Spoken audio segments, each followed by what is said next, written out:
Hello, good afternoon and welcome back to this Inspire Champion Schools National Finals Day. We've now reached the midway point of our coverage and we've got the Year 9s final to come. It's an 11-a-side match between Malay Lamberts of Hull and St Peter's Roman Catholic High School of Manchester. This one is going to be 25 minutes each way. Our referee for this one is Lexi Haig. Touch judges Mia Murphy, Lucas Dabbs.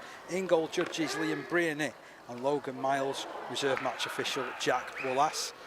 And as we've seen throughout, the match officials will lead the teams out onto the field.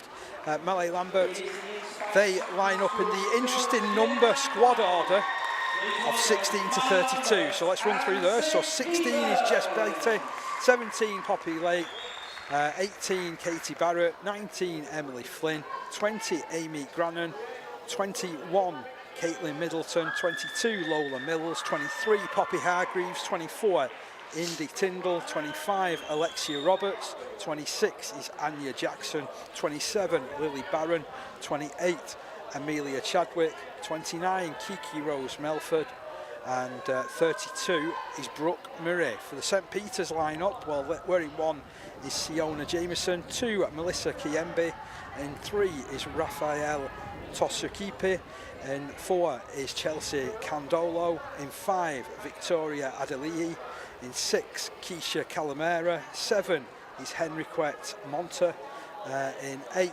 Sydney Brema, 9 Michelle Edekpolo, in 10 Faith Oric Koya, 11 Tiani Merwira, 12 Abigail Traore, 13 Amajin Forsu, 14 Martina Mario, 15 Olivia Odahadkola, and 16 Eldara Yanes. We're just seconds away from the start of this game. Once again, my name's Dave Parkinson. Joined alongside me is Steve McCormack, and St Peter's have got us underway. Yeah, again, really looking forward to this one. You know, it's going to be 2 evenly matched teams as well. And Malay Lambert playing in the second of 3 finals that the schools have got to, and you know, St Peter's had a fantastic history in this competition, so I think we're in for an absolute cracker. Really strong carry there from Jess Beatty at the start of this set. She'll stand and play at 40 metres from her own line. Now with the next carry is Lily Barron. Barron breaking over the halfway line. Eventually wrestled down there by Tiana Moira.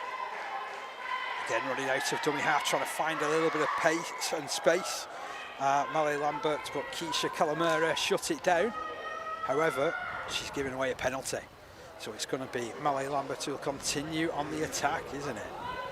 Just 25 metres away from the line. It's going to be tapped by Caitlin Middleton. She'll run it in herself. Eventually gets tracked down, loses yards. Henrique Monta coming up with a tackle. Into dummy half is Barron. Oh, she's off down that right side. She's right through. Really strong run, twist and a turn, and she's over. Well, just a couple of minutes into proceedings, and they've opened the scoring. Brilliant, brilliant bit of work there. Fantastic from Lily Barron, that. I think it's the second play. Obviously just showing some brilliant pace there. She picked the ball up from dummy half and, you know, shows some real vision. The St Peter's team just a little bit loose around that ruck, and Lily Barron showed some real quality in getting the first score of the game. I should say for completeness that Malay Lambert, they're playing in the blue, and it's St Peter's who are playing in black and gold.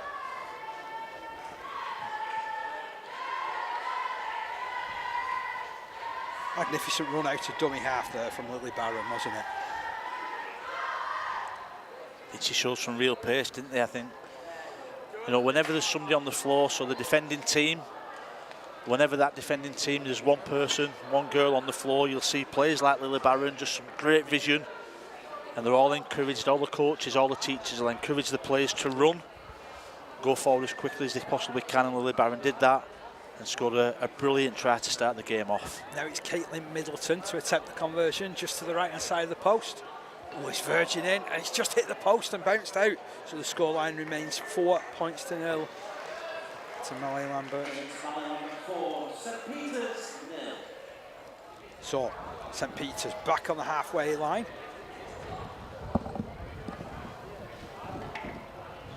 They're going to have a chance to launch an attack here. Calamari is a dummy half. They've always done well of St Peter's in this competition over recent seasons. Big charge through from Eduk Polo.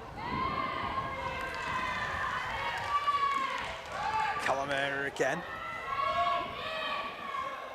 Delayed pass. And they always look for some space as Bramer makes some distance downfield. Calamari. She's going to be a key performer, and there's evidence of what she can win for her side with a real forceful run. Yeah, you can see that. Just a couple of, we've only been going a couple of minutes, and I think there's 2 or 3 carries. Got a penalty for a team as well, and it's just a great opportunity to get some score back on the board for St Peter's. Now, St Peter's generally, they're a very direct side. We've found that over previous years, but they've got some really athletic looking players as well that will trouble Malay Lambert. 10 metres away from the line, St Peter's. Ball pushed to the right. Run comes in from Adelii. Adelii held up in the challenge, loses those metres that she gained. Really good line speed there from Malay Lambert. But there's an error there.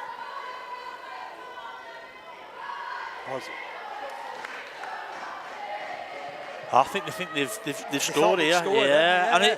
The reaction around that then, I was really I can understand that as well. I think it was Mawira from St Peter's there. And it was just an offload. I think the referee is saying that there potentially could have been a knock on there, and it was really unfortunate that. I think they thought that they had scored, but they've got to go all the way back, and Malay Lambert's got to take the ball from their own 10-metre line. But really unfortunate that from the St Peter's team. So let's see if they can escape the clutches of this defence. Running from deep, that's Grannon with the first carry. Just less than 20 metres away from her own line. Ball turned to the left. That's a powerful surge as well. Still going down that left side. All held up by 3.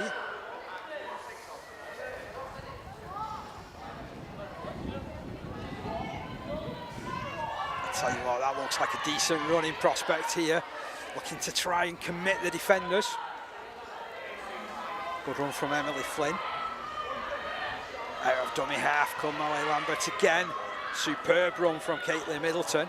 Gets over the halfway line. Let's try and drag her over the touchline. Lisa Kiembe getting a little over physical there. They won't lose anything in the physicality, will this St Peter's side? Throwing her way forward is Anya Jackson. Jackson inside the 40-metre line from Malay Lambert. They currently lead by 4 points to 0 thanks to that second-minute score from Barron. Kicked over by Caitlin Middleton. Allowed to bounce, but eventually gathered in by Forsu. Forsu goes behind her own player. Oh. Yeah, she did well, didn't she? Emerging Forsu there as well. Just a little bit unfortunate there, but it was a good kick. It was a really good kick from Malay Lambert. Just putting St Peter's under pressure, and Forsu took the ball, and the referee deemed that there's an obstruction, and she's gone around the back of one of her own players. So this puts a little bit more pressure on the St Peter's defensive line now. So Jackson to play this ball 10 metres out. Caitlin Middleton has took her spot just behind. It's another fantastic run from Jackson though. Jackson all the way to the line. Such strength, such poise, and it's a second score for Malay Lambert, and it's scored by Anya Jackson. Again, just showing some real quality, isn't she? That just the balance, going off both feet and that acceleration. They'll be a little bit disappointed, I think, St Peter's, just with that penalty that they've conceded right near their own goal line. It's just proven that you can't afford to do that when you've got players like Anya Jackson in the opposition's team. And what a start, arguably one of the best starts from any player so far this today in these finals. Angie Jackson showing real quality and getting the second score of the game. They were just caught backpedaling, weren't they? And they were trying to defend on the heels, but you can't do that, not with the pace that these guys possess when they're running forward from dummy half. No, definitely not. It was a good set. I think the build-up from Mally Lambert, you know, on that, you know, in the build-up to that try was real good. You know, they showed some good support play, some good pace around that, and then, you know, it was a really good finish. So 9 minutes inside this game. Second conversion attempt for Caitlin Middleton. Taking her time, wasn't far off with the first attempt. Oh, that's much better, much better, and it's 10 points to 0. She's got a really good kicking style, hasn't she, Caitlin Middleton there now? It's, you know, just steps back and you can see, you know, like a, you know, looking where the ball's going to go and absolutely whacks it straight through the middle. You know, you can see that that what she does is she practices her goal kicking, and a really good kick there from Caitlin Middleton. It looks a comfortable style, doesn't it? Yeah, it was very easy, wasn't it, going over there? And so St. Peter's, as we've seen in these previous girls' games, we've just seen the one marker and the team having conceded will take a possession on the halfway line. Edit Polo, good run, 8 to 9 metres gain there. Move the ball one pass to the left, and Sydney Bramer opens up. Oh, I tell you what, she's found a gap behind the defence. She surged through it. What a brilliant finish. Yeah, brilliant from Sydney Bramer there again. You know, you mentioned that pace and being really direct, you know, and that's exactly what Sydney did on this occasion. She picked the ball up and there was absolutely no stopping her whatsoever. Showed some real good pace. You know, the fullback for Mally Lambert I thought was going to get near her, but just that body swerve and scoring right under the post, and a really good reaction to St. Peter's score. What a wonderful score. Brilliant bit of anticipation, and then the pace to finish it off as well. 10 points to 4, and this kick to come.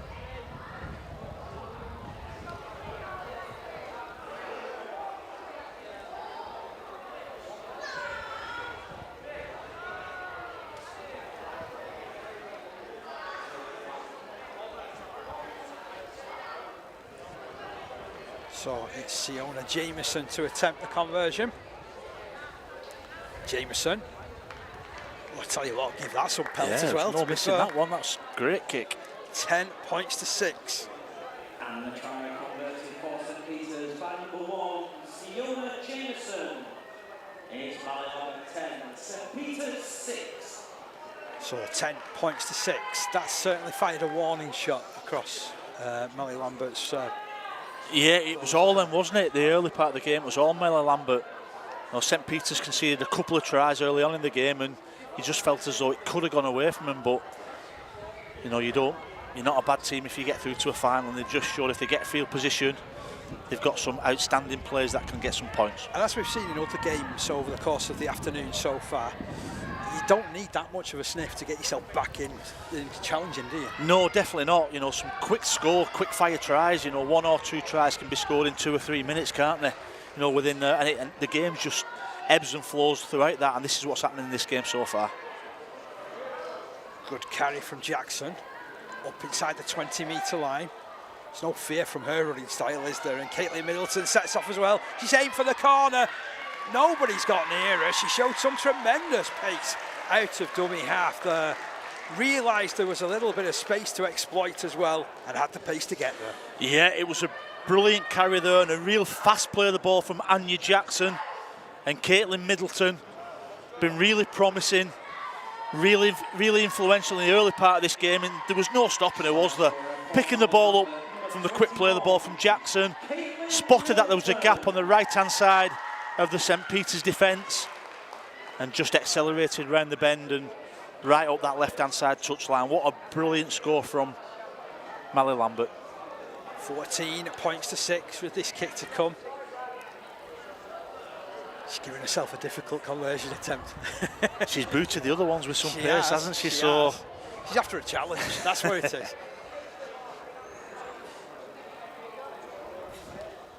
Been a wide open start to this game, hasn't it? 4 tries inside the first 12 minutes. Hope you're enjoying coverage this afternoon on the RFL YouTube channel.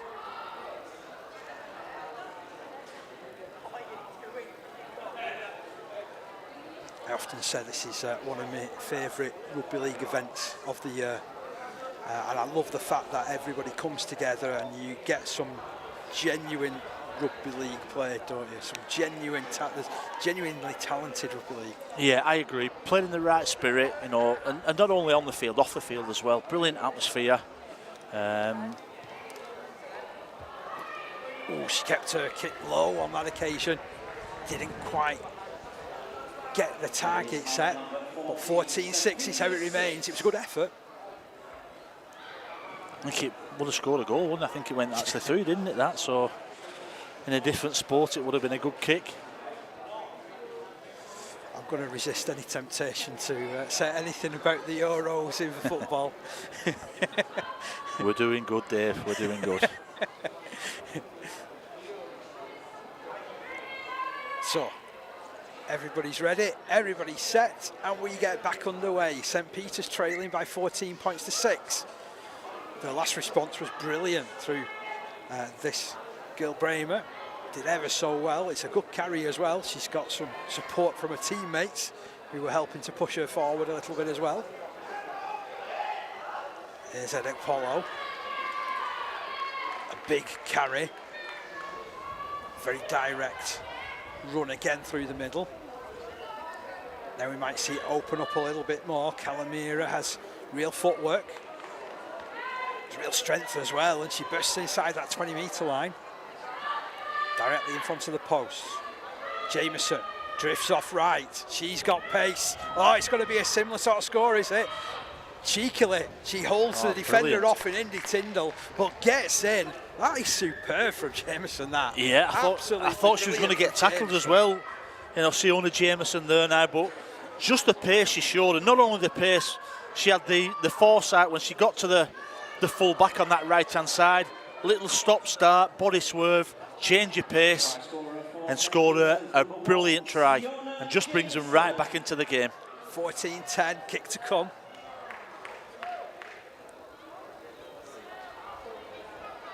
What a run from Jameson.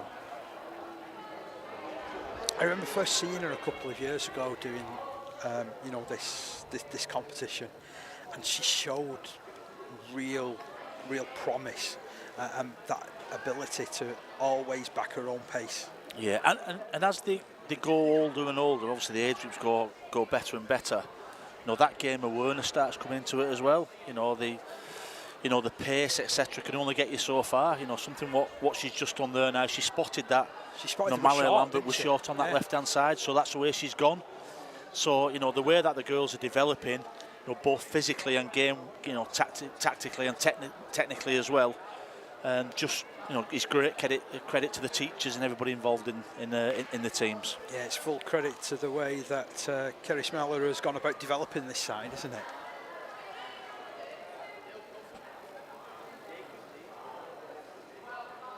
So she lines up this conversion attempt, gets plenty on it, but it's wide of the post. Scoreline remains 14 points to 10. This one looks like another I score, you score. I think it will, yeah. It's going to be interesting, isn't it? Because, you know, the way the other games are going, it's you score, I score, you score, I score, and it's the team that generally gets 2 scores in front have gone on to win the game. So it's going to be interesting. But we've seen so far, you know, there's 8 minutes left of this game. We've seen some brilliant individual tries and not many errors as well, which has made for an entertaining game. Certainly has. I got the feeling in the first sort of 5 or 6 minutes, both sides were kind of like feeling their way in a little bit, weren't they? And Molly Lambert certainly got away to a fantastic opening. But as we've seen in previous games, that doesn't always guarantee that you're going to go on, does it? Yeah, you know, and you can get pegged back. You've just got to stay in there, haven't you, in finals? You've got to stay in there, stay in that grind, and that's what they've done. And you know, they get another opportunity now. So Molly Lambert just come up with that error, and St Peter's again, you know, get some really good field position. It was some really good line speed then from Sydney Bramer. She just pushed up, didn't she, and added that little bit of pressure. which forced that error really. So St Peter's just inside the Melly Lambert half.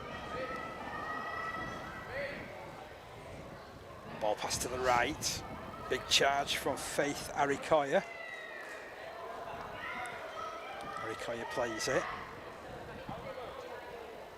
Oh, here's one of those veering runs towards the middle from Adelie.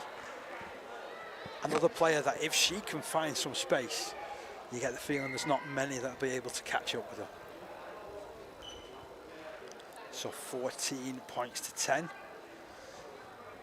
A little bit of an injury worry there from St Peter's point of view. And one thing we've got to consider as well with this side from Manchester, they won't get the opportunity to play rugby league too many times in a year, will they? No, and when you think that as well, the record in Champ Schools finals, you know, is brilliant, isn't it? You know, I think you're right. It's probably not, you know, the sport that they play week in, week out, but when they do, they're a fantastic team. So, you know, you've got to give credit to the girls, to everybody concerned at the school, because the record over the last few years has been brilliant. And you can obviously see that they love it as well. And that was, again, just really brave running, challenging, upright running, winning the penalty. So Jameson says we'll take the 10 metres.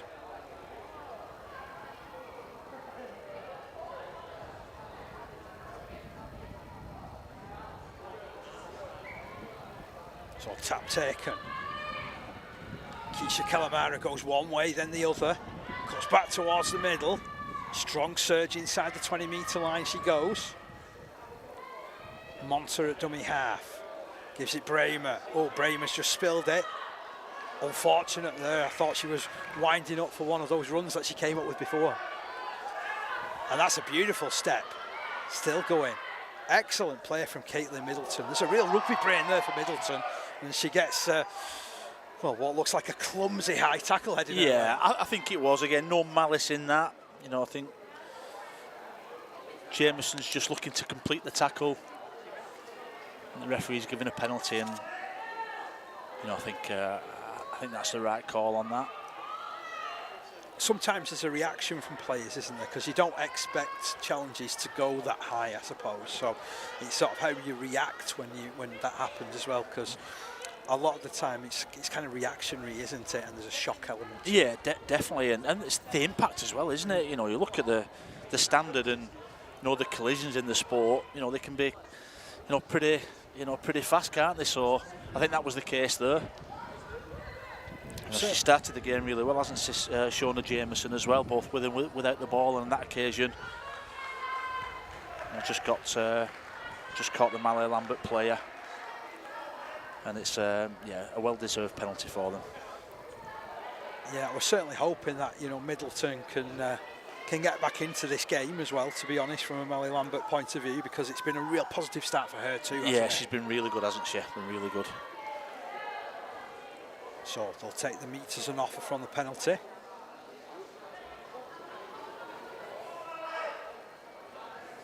Tap to be taken by Tyndall. She tries to go down the touchline.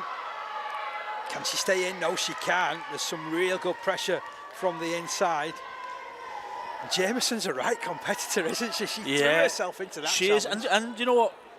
Indy Tyndall, it was a good carry, wasn't it? Just got a little bit too close to that line, but you know, showed a lot of effort and a lot of carry to take that first carry. They're always tough, those first carries, when you've got a defensive line just lining up to, you know, to get numbers and get the bodies in front. They're always real tough. So Indy Tyndall put her hand up and did that. Unfortunately for Malay Lambert, and great defence from St Peter's, just went into touch. Still at 14-10. Hope you're enjoying the coverage this afternoon. 3 tries to 2 in favour of Malay Lambert in this latest final.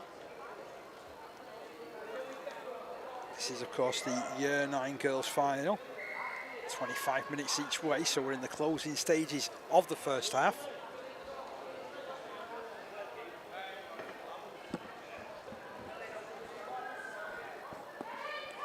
Jameson to play this ball inside her own half. A run from dummy half through Calamara.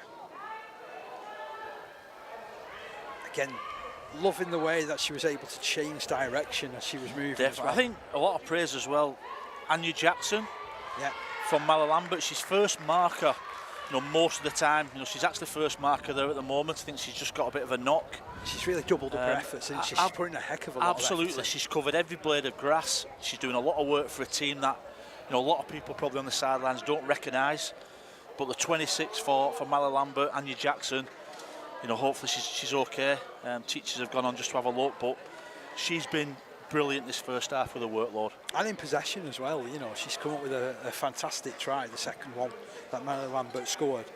She's been everywhere, like you said, she's covered every blade of grass, and when she puts herself in that marker position, it's just so difficult for St. Peter's to gain momentum because of her own speed and her awareness. Definitely, and certainly in this first half, the ball hasn't really gone past first or second receiver, from both sides. So if you've got somebody at marker, that one marker, obviously one marker in this game, somebody like Anya Jackson who's got pace, who's got that work ethic, it's really difficult, as you said, Dave, for this St. Peter's team to go forward. And thankfully she's okay, shake of hands, and we crack on.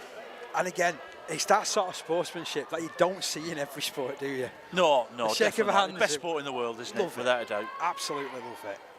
That's why we're involved as well. So, here's Bremer. Slips the ball out. Monta. They're going to play an unconventional style, aren't they? And that's what makes St. Peter's really dangerous, because they're so unconventional. Jameson slips the ball to the right. Bring it back to the left. It's another run from Calamera. Having a devil's own job of bringing it down, but eventually do. 25 metres from the line. Monta slips it left to Kiyembe. Kiyembe inside that 20-metre line again. Bremer's pushed out of the way. It's the Nadii, spots a gap, goes for it, scores at the corner. Victoria Adeliyi scoring the try. That was brilliant. Yeah, they're not going away, are they? They're not going away, this St. Peter's team. Mallalambert started the game really, really well, but the one thing they've got players within this team that can score from any part of the field, and on that occasion it was Adeliyi that picked the ball up again from dummy half. Went from right to left, spotted that this Mallalambert side was a little bit short on this right-hand side, and then showed some fantastic pace, hugged the touchline, and scored a great try that brings her team back into the game. Jameson to attempt the conversion from out wide.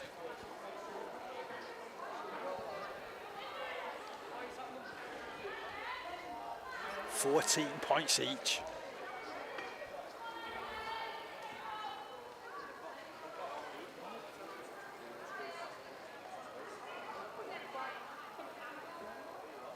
I love the fact that she's watching a teacher, the way that he places the ball every time. He's got the old Malmeninga type with the balls going towards the sticks, isn't it? For those that remember Malmeninga, fantastic player.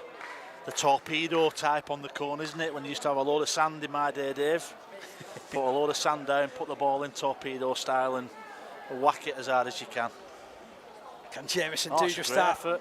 Good effort. It was a good effort. It's wide and it remains 14 points each. And we've reached half-time. What a time for St. Peter's to score.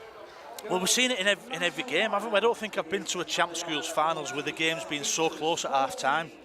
They're obviously, good sides playing finals, but this has been a brilliant game again. Two contrasting styles, I think. Mallalambert, throwing the ball about a little bit more and, being a little bit probably more structured to a rugby league-wise and, a little bit more structure around the side. But St. Peter's have, stayed in there, defended really well, and some of the individual tries they've got have been absolutely outstanding. So, yeah, great first half. 3 tries each. Mallalambert opened the scoring after just 2 minutes when Lily Barron found her way to the line. It was 4 points to nil at that stage. It soon became 10 points to nil. That was after the outstanding Anya Jackson carried and proved unstoppable.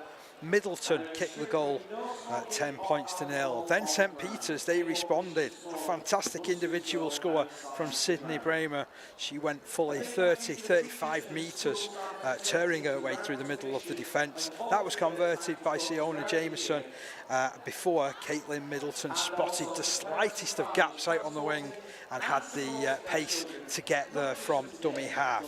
That was unconverted, but 14-6. And then we saw back-to-back tries from St Peter's. Siona Jameson with a similar sort of effort in a lot of ways to Caitlin Middleton's, scoring in the right corner. That went unconverted. And then just before the break, Victoria Adelaide coming up with the points there, 14 points each. Yeah, it's tight. Yeah, you can't call it. You can't call it, can you? Be interesting the messages now. What the teachers and the coaches are giving to the girls. You know, they'll be really pleased. You know, and I've said this about every single game so far. Everybody that's been on the field has left everything on there. You know, the effort-wise and commitment-wise, and they've done absolutely everything.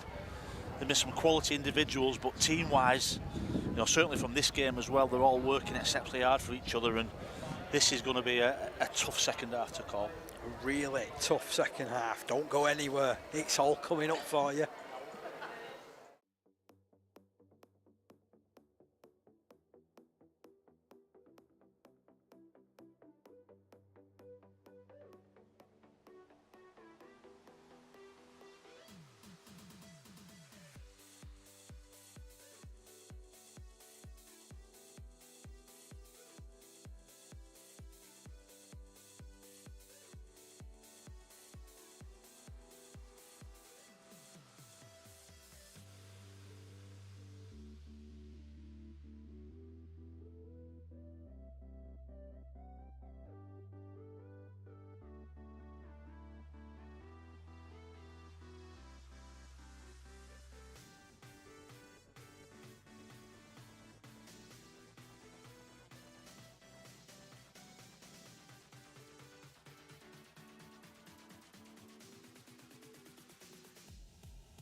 Welcome back to second half coverage here at Wakefield of this Year 9 Girls Final and the Inspire Champion Schools National Finals Day. It can't be closer at half-time. 14 points each between Mallet Lambert and St Peter's of Manchester, and it's St Peter's of Manchester who will take first use of possession, but that's a fantastic challenge heading in from Indy Tyndall to force the first error from Victoria Adelaide. Yeah, it's a good start, isn't it? And it gives Mallet Lambert some real good field position. You know, I think the key to it is, you know, I think they started the game really, really well, didn't they? You know, so you know, the way they started this second half is, you know, is impressive from this Mallet Lambert side, and they've got the first opportunity to get some points on the board. Middleton awaits her dummy half duties. Pops it to the right to Jackson. Jackson keeps it moving. This time to Lily Barron. The defence caught up with her really, really well though. They're still 25 metres away from the line. Looking to run is Chadwick. Does well. Gets inside that 20. Now Middleton. Turns it to her right. Tyndall, powerful surge. Really was amongst some heavy traffic there. They play on. Nice movement. Barron looking for her second try and gets it. Slips the net, does Barron, and somehow manages to wriggle her way through. Yeah, I think from a team perspective, that's the best try of the game so far. You know, they had some good initial go forward there now, and it came through 2 or 3 sets of hands. And Lily Barron thought she was going to pass it from left to right. They had a big overlap, but she just backed herself, little right foot step, and went right under the post. To be honest, I think the defence thought she was more likely to pass as well, didn't they? I think that's why they stood off for a little bit. Yeah, definitely, and that's what happens when you start putting, stringing 1, 2, 3 passes together as well. They just held off, like you said, Dave, and Lily Barron was really smart then. There's a little show and go, good game awareness, and got her side off to a brilliant start to the second half. Yeah, it's a flying start to the second half for Molly Lambert. 18 points to 14 up. And scored right underneath the post. So Middleton lines this one up. Was successful with her second attempt on goal. Her first she hit the post with. Her third was scored right out on the touchline.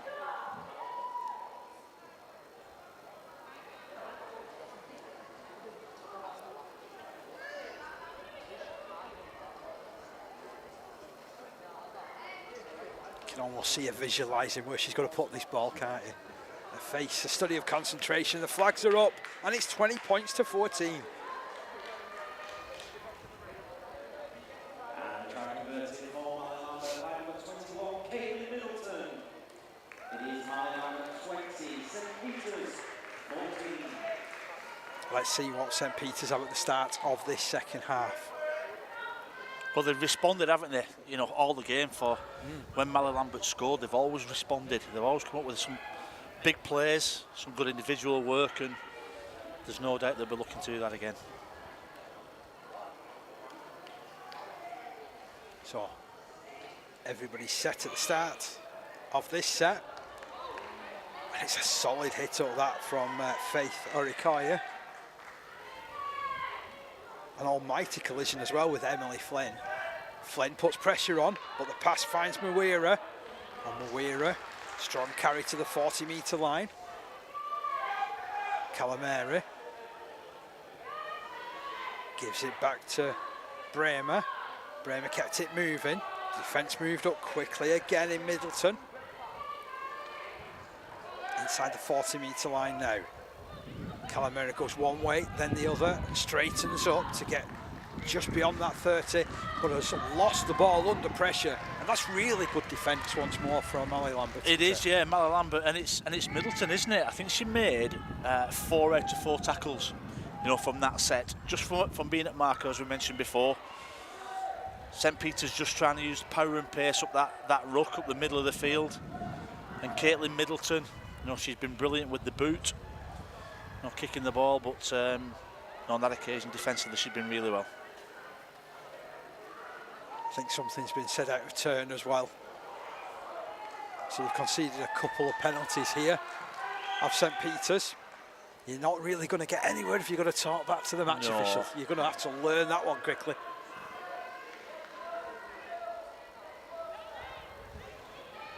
And all they'll do is they'll put pressure on themselves, won't they? So tap taken. Jackson hurtles forward. 4 players closing to make this stop. Mawira with the main challenge there. Strong running is Indy Tyndall. Really challenging the middle defence there. Middleton moves it right. Lily Barron, 2 tries already for her. Gets 25 metres away from the line. Middleton goes around the outside again. Oh, it's great awareness from Middleton. She dives for the corner. There's a whole heap of players there. Has she got there? Referee says not. What a brilliant tackle as well, Superb defensively challenge there on that left-hand side from St. Peter's. 2 or 3 defenders sprinting across to stop that try. It was really committed, wasn't it? Yeah, that could be a game breaker. That's outstanding defence.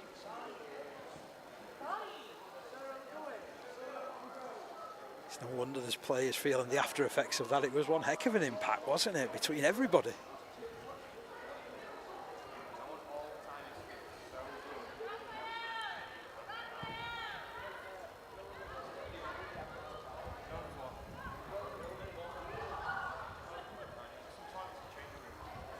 There's plenty of concern being shown.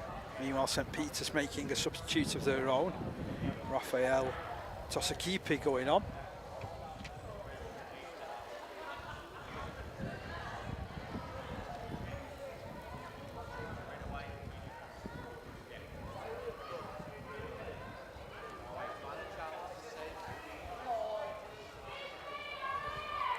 They're doing a little bit of shuffling about of players, aren't they, just to make sure everyone's okay. And she might go a selfie here, Dave. And she's setting it up there, little right side dummy half. She does. It's just opened up for her. Right side, yeah. Anya Jackson with her second score. She's having a really good game. Is Anya Jackson gets over for her second try. It was really smart that from Anya Jackson. You know, I think she went in at dummy half, and St. Peter's had lined all this defensive line up, thinking that Miley Lambert were going to shift the ball from right to left, but Anya Jackson was, you know, I think, you know, she was pointing that she was going to go left. I'm going to go left, but she was always going to go right. She can't kid a kidder, Dave. But great work, great game awareness. So what you're saying, you've scored a couple of tries like that yourself? I've not scored a couple, but I've coached a couple. Yeah. I've had a couple scored against us, Dave, with that one, but that ball was never going to leave dummy half, and real smart play that. 24 points to 14. Middleton with this latest attempt from wide out. As you said, excellent game awareness there. Enjoying these contrasting styles that we're seeing this afternoon from many of these schools.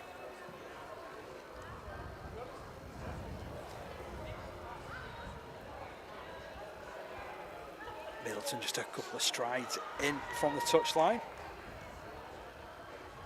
This is, of course, the Inspire Champion Schools National Finals Day, and this is the Year 9 girls final between Malay Lambert and St. Peter's of Manchester.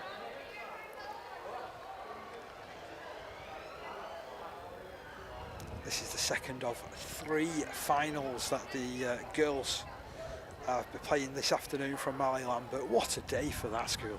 Yeah, brilliant, absolutely brilliant. What a kick that is. Middleton has kicked it. Wonderful conversion. 26 points to 14. Yeah, and you know what, we mentioned, didn't we, from that very first kick that Middleton did. You know, it looked like she's got a brilliant style. You can see that she practices, you know, regular in that. And Caitlin, you know, that we're never going to miss that. It didn't only just go over, it went straight through the middle of it, and it had loads of pace as well from the touchline. So, brilliant kick. And that's been important as well, Steve, from my point of view, because they've now scored 2 tries of Malay Lambert, but they converted both. Yeah, especially in finals day, doesn't it? It makes a massive difference, that. So, St. Peter's go back on the attack. Monta with the challenge. Monta's lost it. It's a real physical effort again. And who's come up with the tackle? But Anya Jackson. Yeah, it was good. She's been really good, hasn't she? Has been really just good. Defensively from that marker position. I think it was a bit unfortunate that, because it was a really good carry as well there from Monta. You know, taking that first carry, which we mentioned a few times, it's always tough. Always tough to take that. But she's put her hand up, and unfortunately she's come up with an error.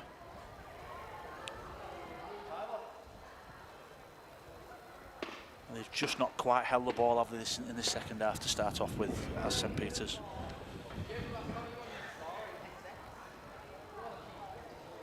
So they're just checking how she is. Seeing whether she can continue after receiving that knock. And I think she said, yes, I am going to continue. Yeah, she wasn't coming off, was she? But as a reward, Anya Jackson has got the ball back. She's going to play it. And Middleton will start an attack for Molly Lambert.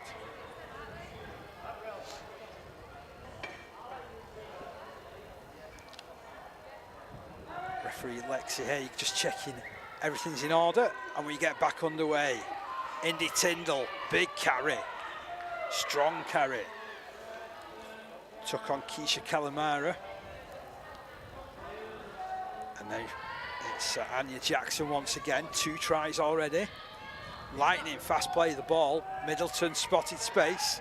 Referee says, play it again. Yeah, too quick, wasn't it? It was really quick. Blink and you'll miss it quick. It was that quick from dummy half.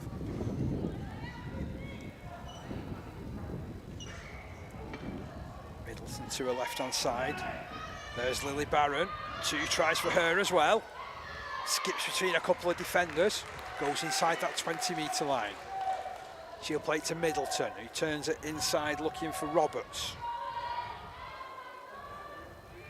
That's a good tackle there from Adelie as well, from St Peter's. This is Barron.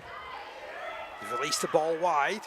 Oh, flying challenge going in. Superb hit from Sydney Bramer there. Continue flooding forward to Molly Lambert. And backing up is Caitlin Middleton, who's just knocked on the line.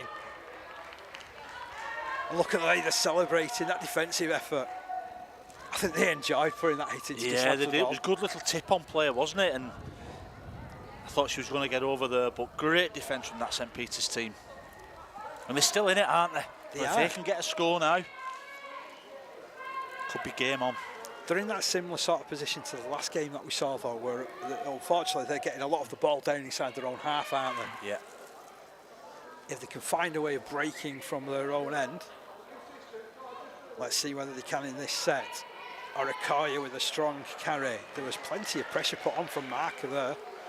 Very quick play of the ball. St Peter's bringing this ball to the right. Tosakipe gets through the first challenge. Eventually wrestled down. Who's there making the tackle but Anya Jackson again. Who's took up a customary position as marker and comes up with another effort.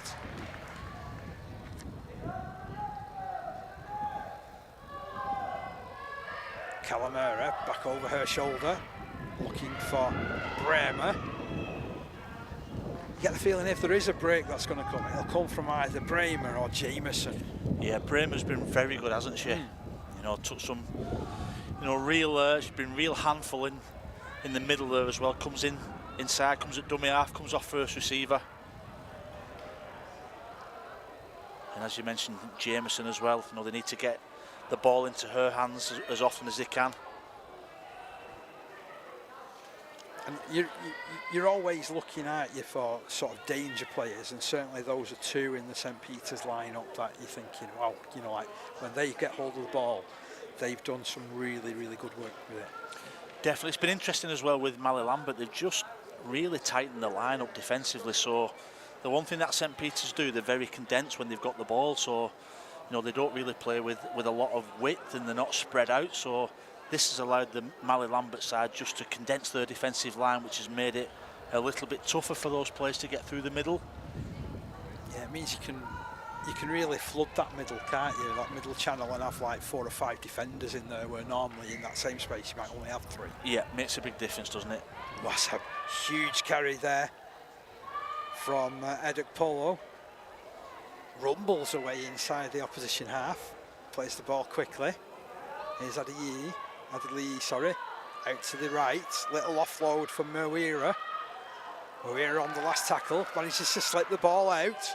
Running chance for Adelie, who lays the ball back. It's the last tackle, this. Here's Jameson.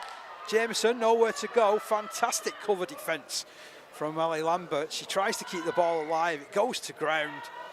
But that for me is a real excellent defensive win for Molly Lambert, because they were cut open there for a moment, and then suddenly there was a flood of players which came across. There was, as you said, real good defensive set, and it had to be because I think there was 4 offloads in that, sequence of play as well. Which, when you do offload, it's really difficult to keep your defensive line. But Molly Lambert did that. They had that blue wall. Everybody was moving. They kept their feet moving. They kept their hands moving, and they get the just rewards by getting the ball back.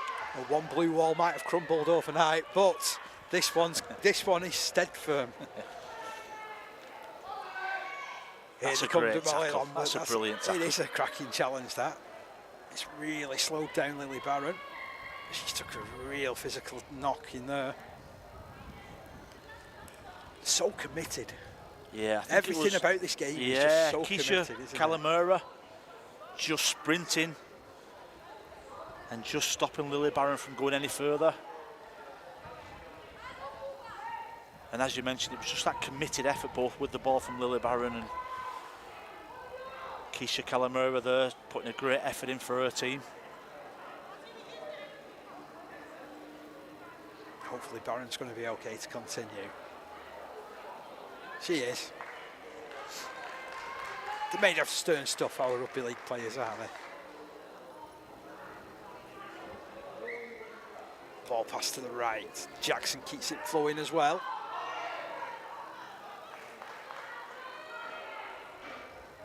I'm liking that little link-up play, to be honest, because again, it's keeping the defence honest as well, isn't it? And just moving them around a little bit. Hoping to get a little bit of space for players like this. Anya Jackson. She has been tremendous in this game. Yeah, she has, and Molly Lambert's really filling the pitch now, and then that St Peter's line, as we're seeing now, have to defend that space. Middleton with the pace to get around 2 players on the edge. She likes that left to right side run, doesn't she? Causing all sorts of damage there to that St Peter's defensive line. Monta with a real physical challenge, letting her know, yeah, you might have got past me once, you're not doing it again. Kick comes in on the last. Oh, it bounces unfortunately off the shoulder of St Peter's. Another attacking opportunity potentially coming up now for Molly Lambert. Up by 26 points to 14 in this one, with 7 or 8 minutes remaining.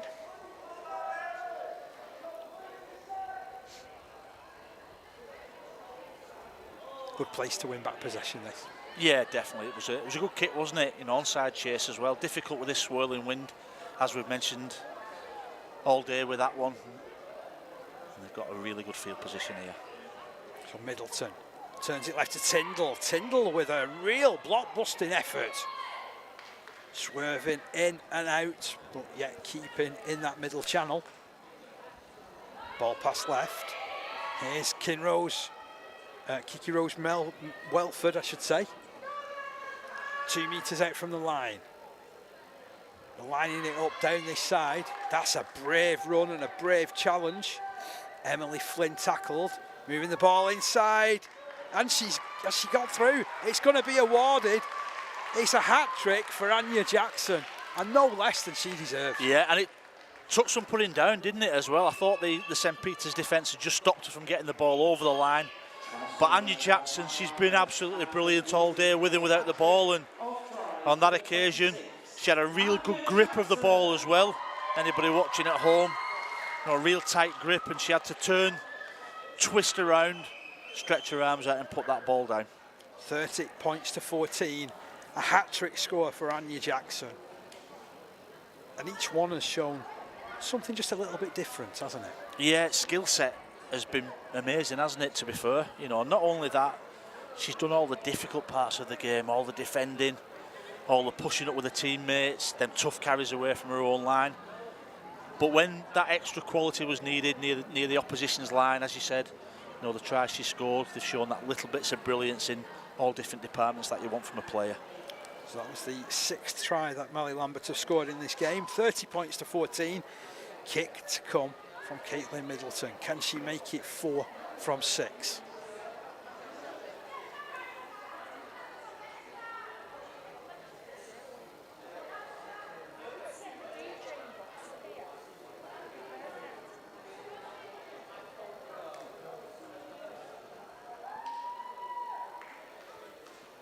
So So Middleton taking time.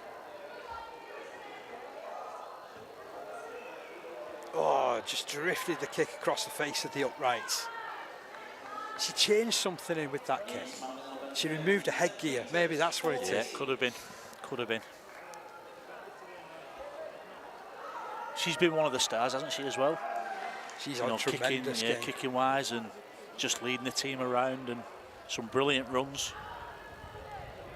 So into the last 5 minutes. 3 tries in this second half. All have gone the way of Mary Lambert.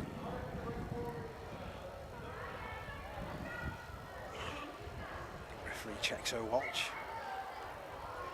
Great pressure from the inside again from Kiki Rose-Welford. But here's a running opportunity for Bramer. Again causing havoc. Gaining a good 20-25 metres with that carry. And Jameson. She spotted a gap on the outside. Swerves back. Ooh, tries to go right over the top of the fullback. It's a superb tackle which came in from Tyndall. And she's knocked on. It was a brilliant challenge, that. Absolutely brilliant from Indy Tyndall. It was, yeah. Jameson just running around that right touchline as well. She's done it a couple of times, that, but as you mentioned, what a great stop that, wasn't it, from the fullback.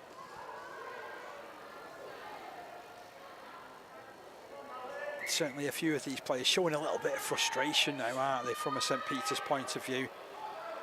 You get the feeling that perhaps earlier on in the competition they've been able to power their way to some victories, and they've not been able to do that against this side, have they? No, I think Mala Lambert's been a real team performance, hasn't it? Defensively, you know, they've been really strong, and just to restrict this St. Peter's team to 14 points so far, it's a big ask from them. Emily Flynn again tries to find some space around the edges.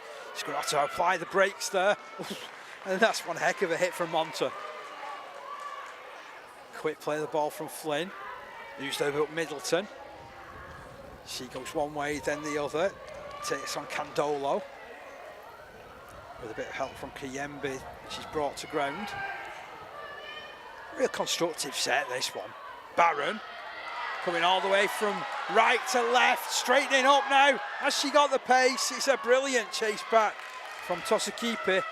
5 metres from the line, Melanie Lambert. It's picked up by Tyndall. Tyndall, can she keep her body position low? It's great defence, it's committed stuff, but ultimately they've given away a penalty. Yeah, just a little bit high, wasn't it? This is a big ask from St. Peter's to restrict this Mala Lambert team to not score in here now. I also think it's important Mala Lambert just keep the structure now. You know, in a final, everybody wants to score. A minute left. How committed was Monta again, though? Yeah, you look where that tackle was made and where she has been defending. She's come right the way across the field. So,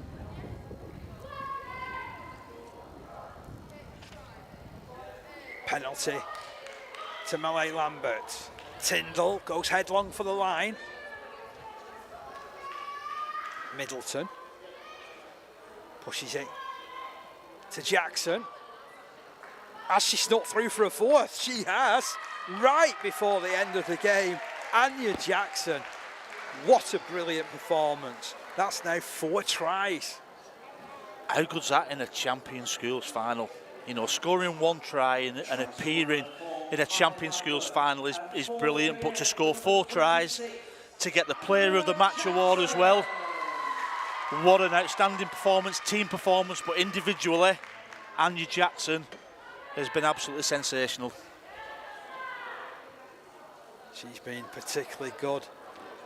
That is the final action, other than a conversion attempt, I feel.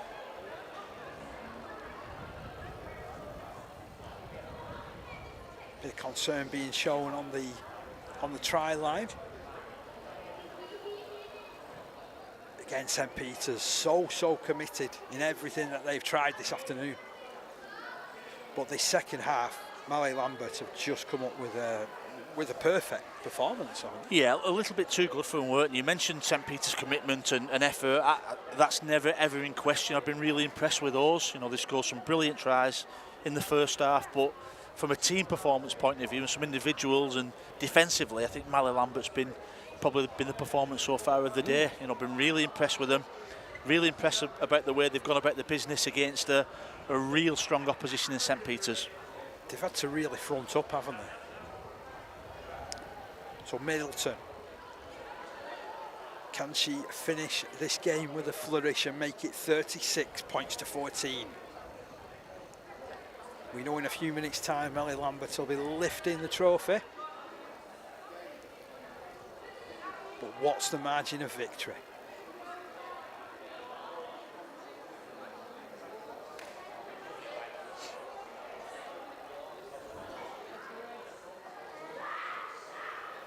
Middleton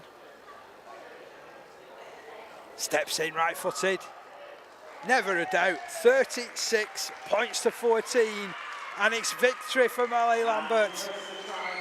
And look at them celebrate. The substitutes run on. There's a huge mass of blue shirts. Middleton jumps into the middle of it, and they've won by 36 points to 14. Let's take you through the game, shall we? So Barron opened the scoring after just 2 minutes for Mally Lambert to make it 4 points to 0. Jackson scored the first of her eventual 4 tries in the 8th minute to make it 10 points to 0. Then there was a response. St Peter's getting back with a brilliant try from Sydney Bremer. That was converted by Jameson. But Caitlin Middleton scored a lovely try at the corner to edge them further in front by 14 points to 6. 2 tries came before the break though for St Peter's through Siona Jameson and Victoria Adelihi to make it 14 all at the break. But we've seen 4 back-to-back tries in this second half, all starting a minute into the second half with Lily Barron's second, and then Anya Jackson scoring took over. She scored 3 further tries, 4 in total. Middleton has finished with 4 goals to her name as well. It's finished 36 points to 14, Steve. Real team performance, Dave. You know, I thought it was excellent from the very first second to the last second. You know, under a lot of pressure. You know, St Peter's were impressive again. I don't think it's the fact that St Peter's didn't play well. I think it's just the fact that Mally Lambert was absolutely outstanding. You know, what you want to do in finals, you want everybody to see the best of you. And they certainly did that with this Mally Lambert side. You know, individually, very, very good. Team-wise, really good. And effort-wise, absolutely first class. And another top quality game for us. So they're setting up the presentations. And as has been the format throughout, we're going to get the match officials to receive their mementos first of all. Then it's going to be the player of the match. And then the runners-up and the winners.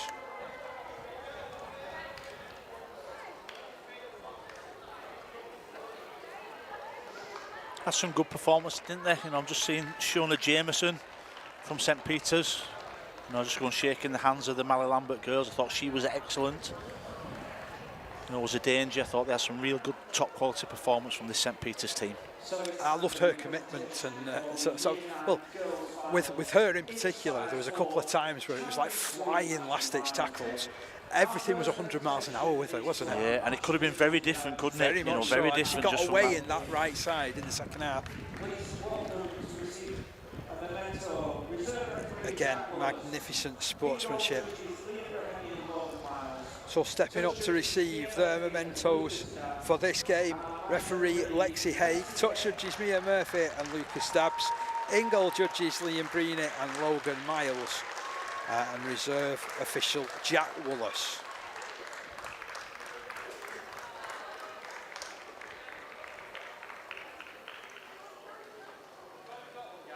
And again, for me, that says that we haven't mentioned the match officials, so we know they're doing a tremendous job. They've been really good, haven't they? You know, consistent, and they look like they're enjoying themselves as well, which is important, isn't it? Oh, it's definitely important, that. So the player of the match, it's a popular choice. It's 4-try Anya Jackson. She steps forward to receive her memento, and there's some pictures that will appear certainly on the social media of the school, I would imagine. Yeah, and rightly so, rightly so. Really good day for a Sorry. national final, but unfortunately there has to be a runner-up. Please welcome to receive their medals, St Peter's RC High. And St Peter's Roman Catholic High School go up to receive their runners-up medals.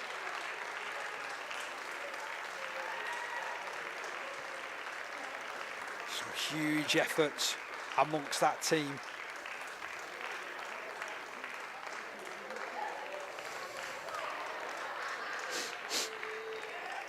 They always light up champion schools competition to St Peter's.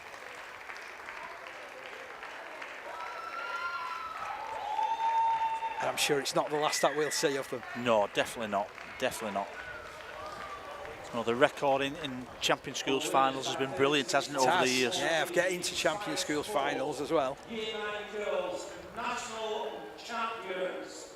Please welcome from Hull, Molly Lambert. Molly Lambert go forward to receive their winners' medals before taking their spot behind the winners. Or take their spot in the winners' circle for where they're going to be having plenty of pictures that will be taken. Alan Davidson ready there with a bottle of sparkling water to open and celebrate. Another unsung hero from the RFL. Does an awful lot of work for the community Lions.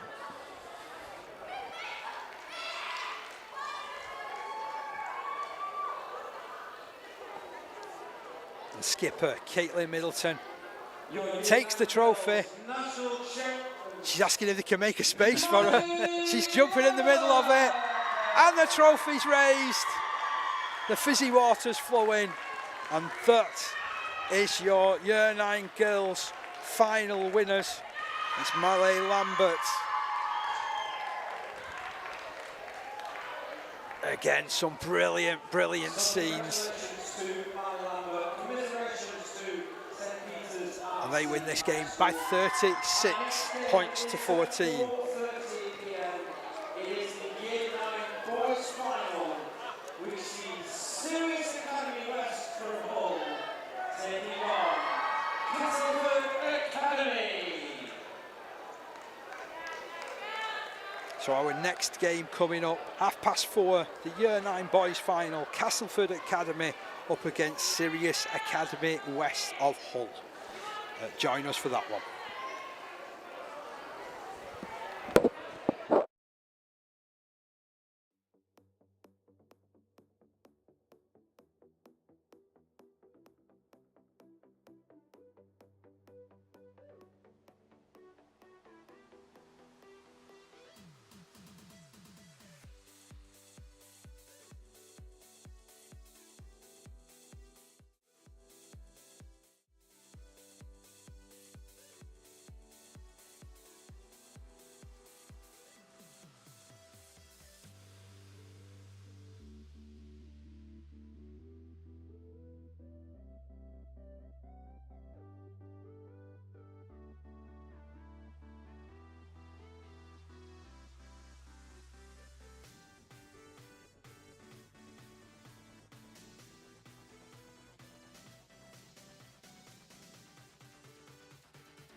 Welcome back to Wakefield.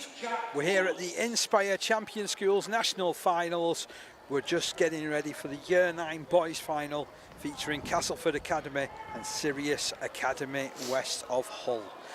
This game will be 25 minutes each way. Referee is Jack Wallace, touch judges Liam Breeny and Naz Khan, in goal judges Lexi Haig and Mia Murphy. The reserve official is Cam Breeny, and we've got Castleford Academy who are in black and amber and Sirius Academy West who are in green. And looking forward to this one in the company of Steve McCormack. How are you doing, Steve? I'm really good, thank you, Dave. It's been a great day so far, and I think we've got another cracker today. Yeah, we've seen some cracking rugby played, and I get the feeling that we're in for another really good one.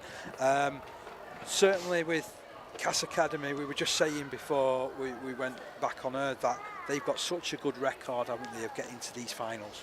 Yeah, I can't remember a finals day, Dave, when they've not been in it. You know, from as long back as I can remember, when teaching, which is 10, 15 years ago now, and the record is brilliant in these finals. And you look at recently Sirius Academy, they're exactly the same thing. So I've just been watching both teams warm up, and sometimes you can take stuff and sometimes you can't take stuff from a warm up, but a little bit of structure with both sides as well. Them set plays, the spine of both sides. Watching them warm up, I'm pretty excited by the way this one will go.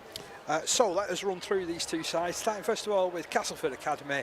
Wearing 1 is Drew Willoughby, 2 Josh Woodhead, 3 Gabe Famarura, number 4 is Adam Perry, 5 Leighton Wilders, 6 Jack Richardson, 7 Fletcher Sheldrake, 8 Archie Lunn, 9 Jackson Keswick, 10 Craig Tshumba, 11 Tom Lloyd, 12 Harry Stone and 13 Ellis Johnson. The bench this afternoon for Castleford Academy is 14 Bobby Moore, 15 Josh Carl, 16 Andre Onasia, and 17 Rowan Townend, with number 18 Charlie Hempshaw completing their lineup. For Sirius Academy West, it's Leo Morgan wearing 1, Billy Smith in 2, Malachi Odell in 3, Bradley Lowthorpe in 4, Ollie Brooks in 5, wearing 6 is Clinton Turner. There's been a little bit of a change at 7, where originally we were set to see Jacob last, but there's been a shuffle around, and instead playing 7 will be Jack Stewart. Noah Bradshaw wears 8, Isaac Last wears 9, Jake Fletcher is in 10, Ashton Oast he wears 11, Mika Smith in 12, 13 is Ronnie Hanchet. And the bench, 14 Oliver Chapman, 15 Bosco Messengizo, 16 Ennis Omak, 17 Ethan Lord and 18 Cole Obridge. I'm ready now, Steve. Yeah, I think it'll be a cracking game. Looking at this Sirius team as well as a few players in that side. I think the West Hull team won the National Cup, I think, at the weekend. They were brilliant in that performance. I managed to watch a little bit of that, and they've got quite a few of those players playing for that. So it's a big week for them, isn't it? 2 finals. You've got a National Cup final, you've got a Champion Schools final. But this Castleford Academy, they'll be standing in the way as well. So I think it'll be a cracking game with 2 sides, some real quality in both.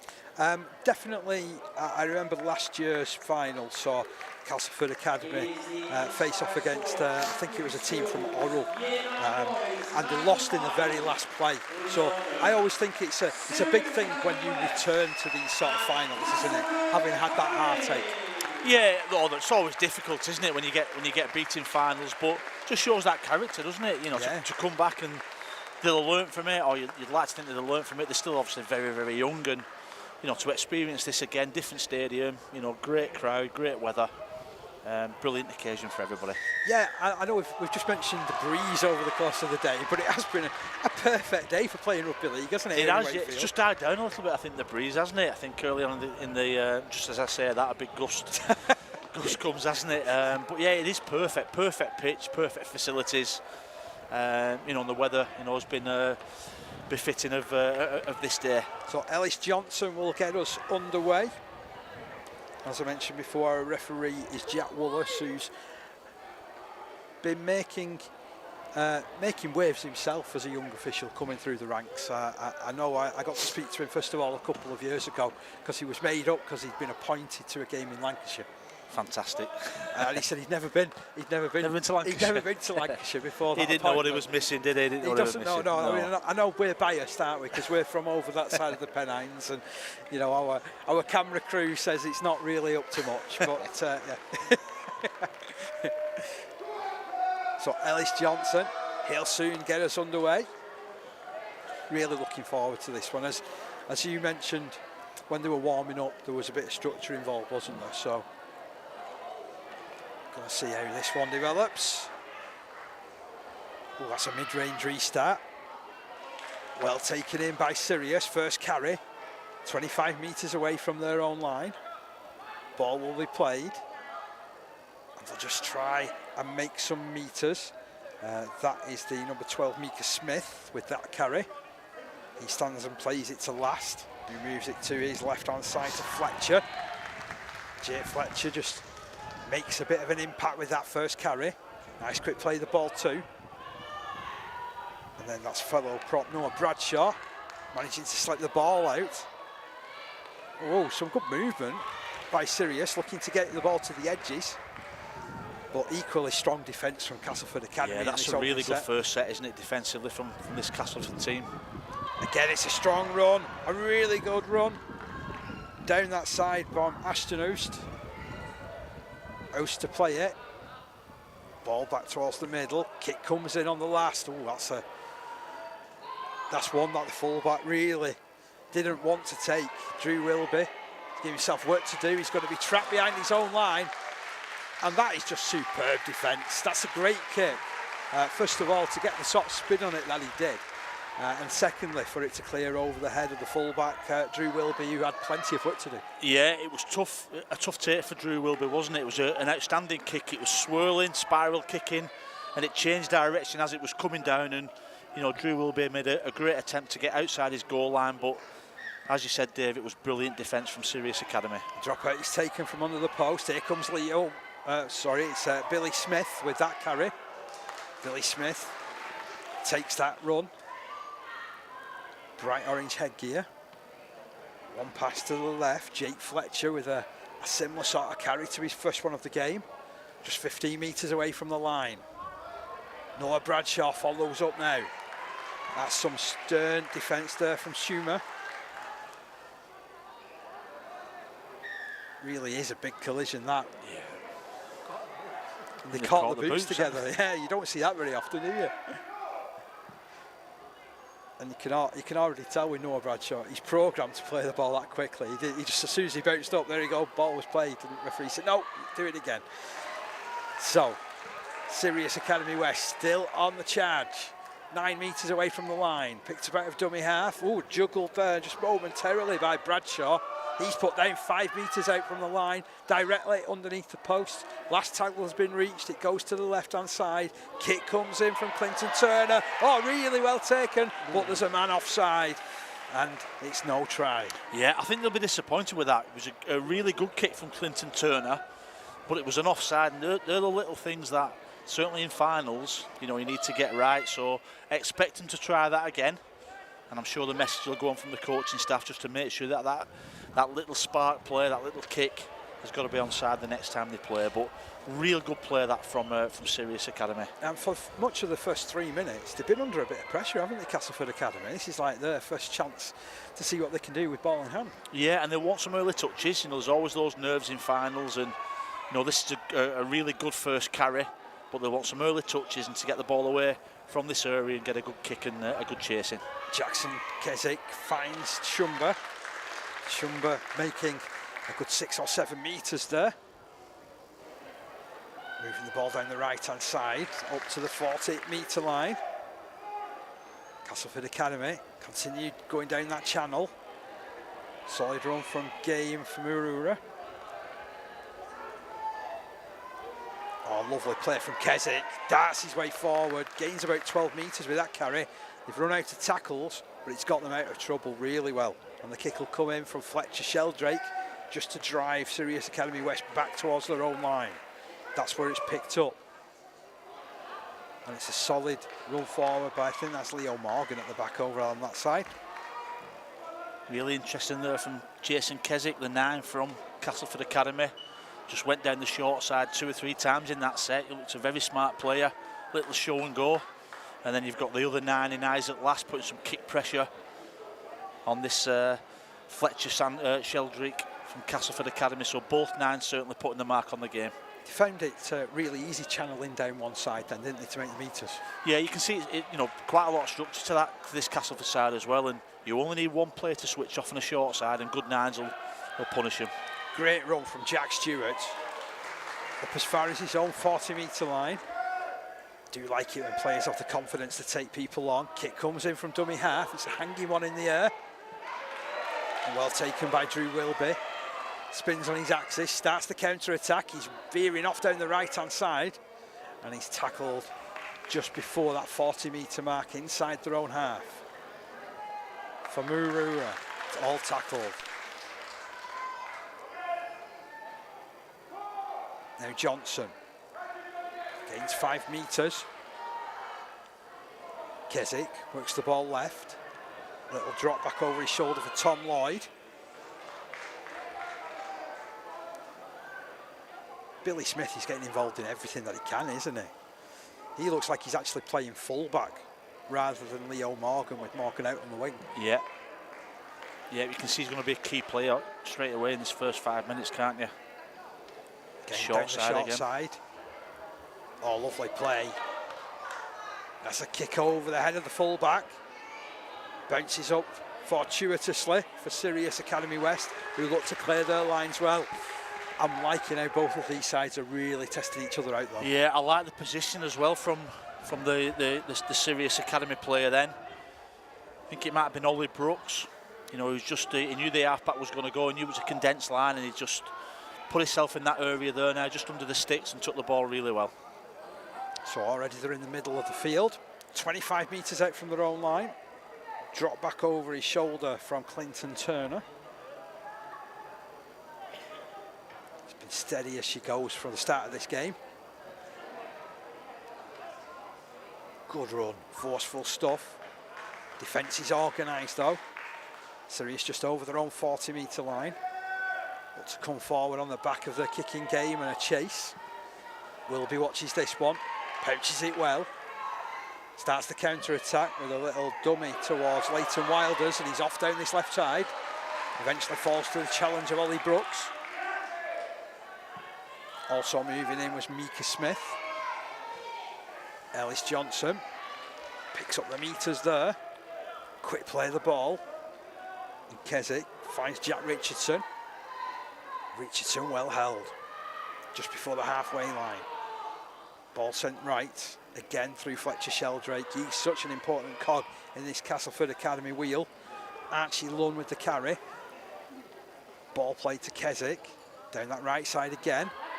Fletcher Sheldrake slips one tackle, gets up to the 30. Last one has been reached.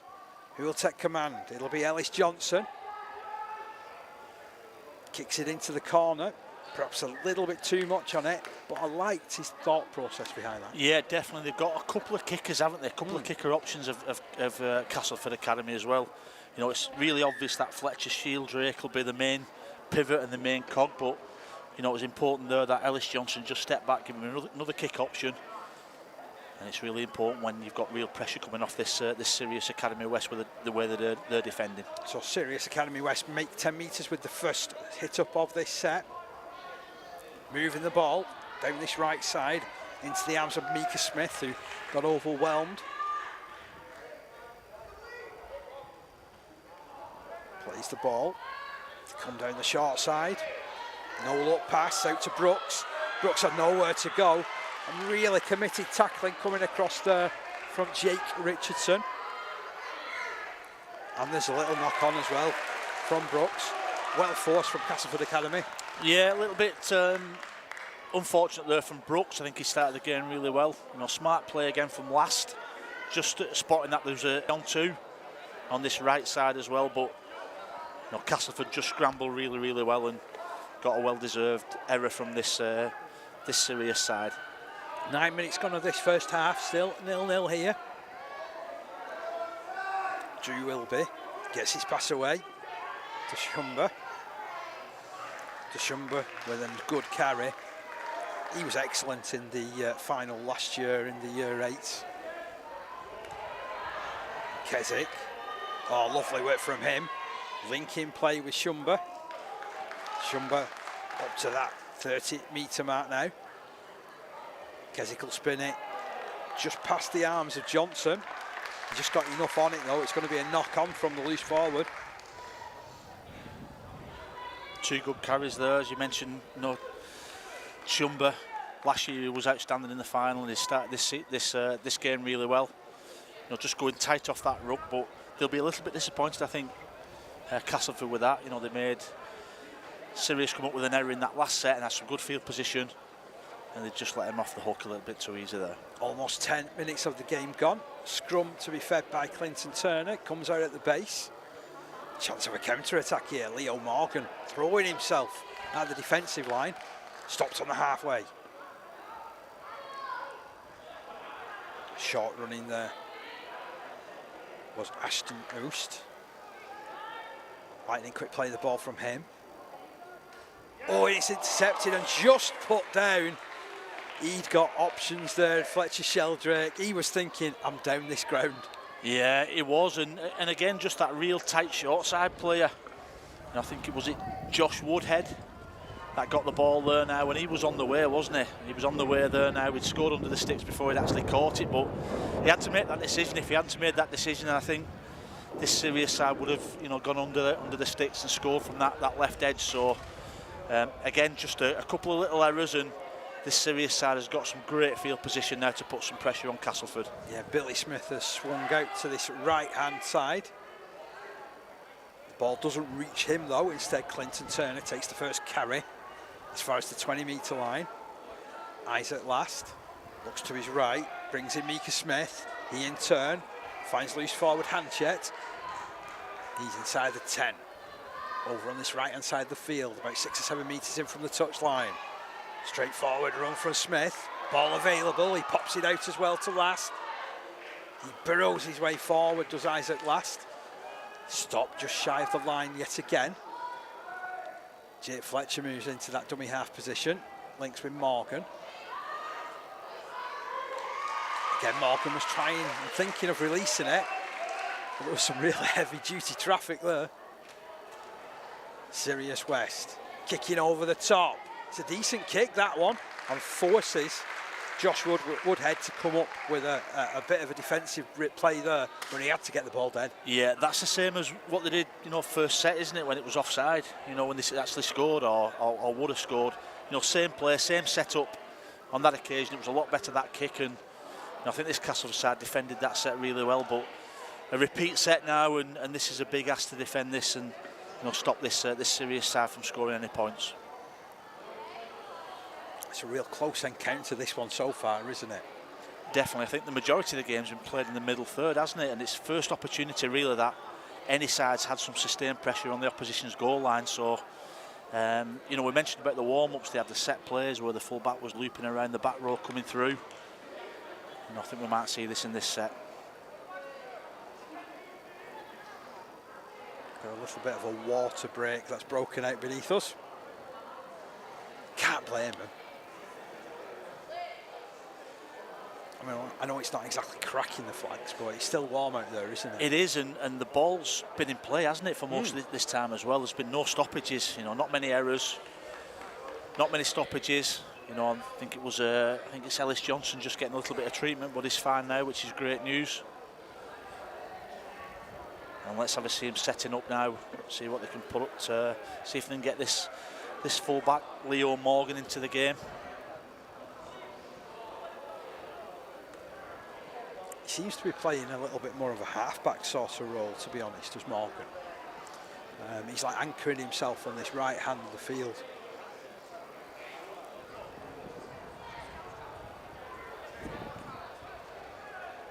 So it will be a dropout. When it's mid-range restart, they went short with it, and the mistake has been forced. Oh, no, play on. I thought for a second, I think everybody thought there was a mistake there. Yeah, I mean, pretty smart as well. That was a predetermined player, wasn't it? So really brave from Castleford. Ashton Oast with a decent carry. Still manages to rumble forward for a couple of extra metre gain. Oh, and then it's opened up. Diving through is Isaac Last. Brilliant bit of play around the dummy half from Isaac Last. And Sirius Academy West have scored. Yeah, and he's threatened to do that. You know, so far during this game, Isaac Last has just gone short side. He's tried a little go with a 3-on-2. You know, on that occasion, it was a little bit loose around that ruck. And just like his dad used to do, Andy Last, just spotted a defender down, went really low, exploded out of dummy half. And he's been the standout player so far in this game, and real good first score from Sirius. 15 minutes gone. The lead has been taken by the side from Hull. And Leo Morgan will attempt the conversion. Just goes to show, doesn't it? You know, the repeat sets, when you can get an effort on effort, and you know, a lot of points are scored either on a repeat set or the third set, and if sides can get that and just build that pressure, when you've got players like Last and some of the other pivots within that side, it's really difficult to defend. And they've shown already, haven't they, that they're pretty structured as well as Sirius with the way that they like to set up. So, you know, if they can get possession after possession after possession, that's going to do them the world of good. As that conversion attempt sails wide from Leo Morgan, so the scoreline, Castleford Academy 0, Sirius Academy West 4.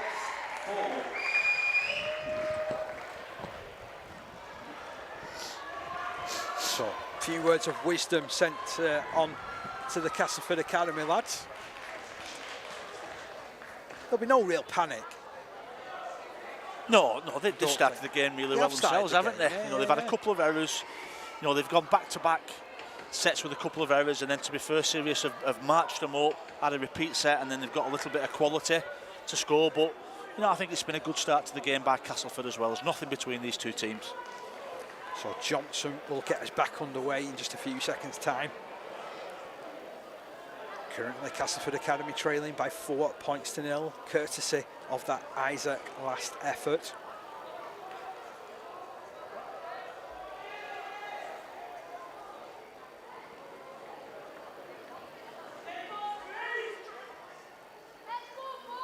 It was almost a trick shot with his kick at the start of the game. Wonder what he's going to do with this one. It's a more conventional, deeper kick, but it's allowed to bounce by Sirius West. And a brave take cleans up play. And they're on their own 20-metre line now. Looking to work their way away from trouble. Leo Morgan with the passing field.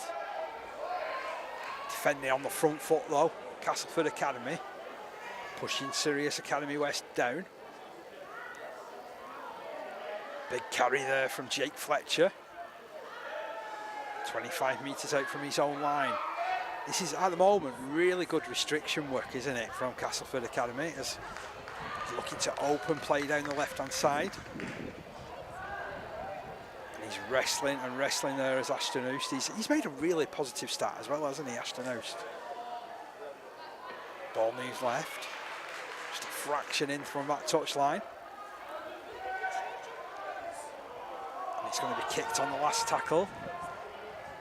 Wilby takes it on his own 20-metre line. This time throws the ball back to Leighton Wilders. Wilders made 6 or 7 metres there. Big carry from Marura.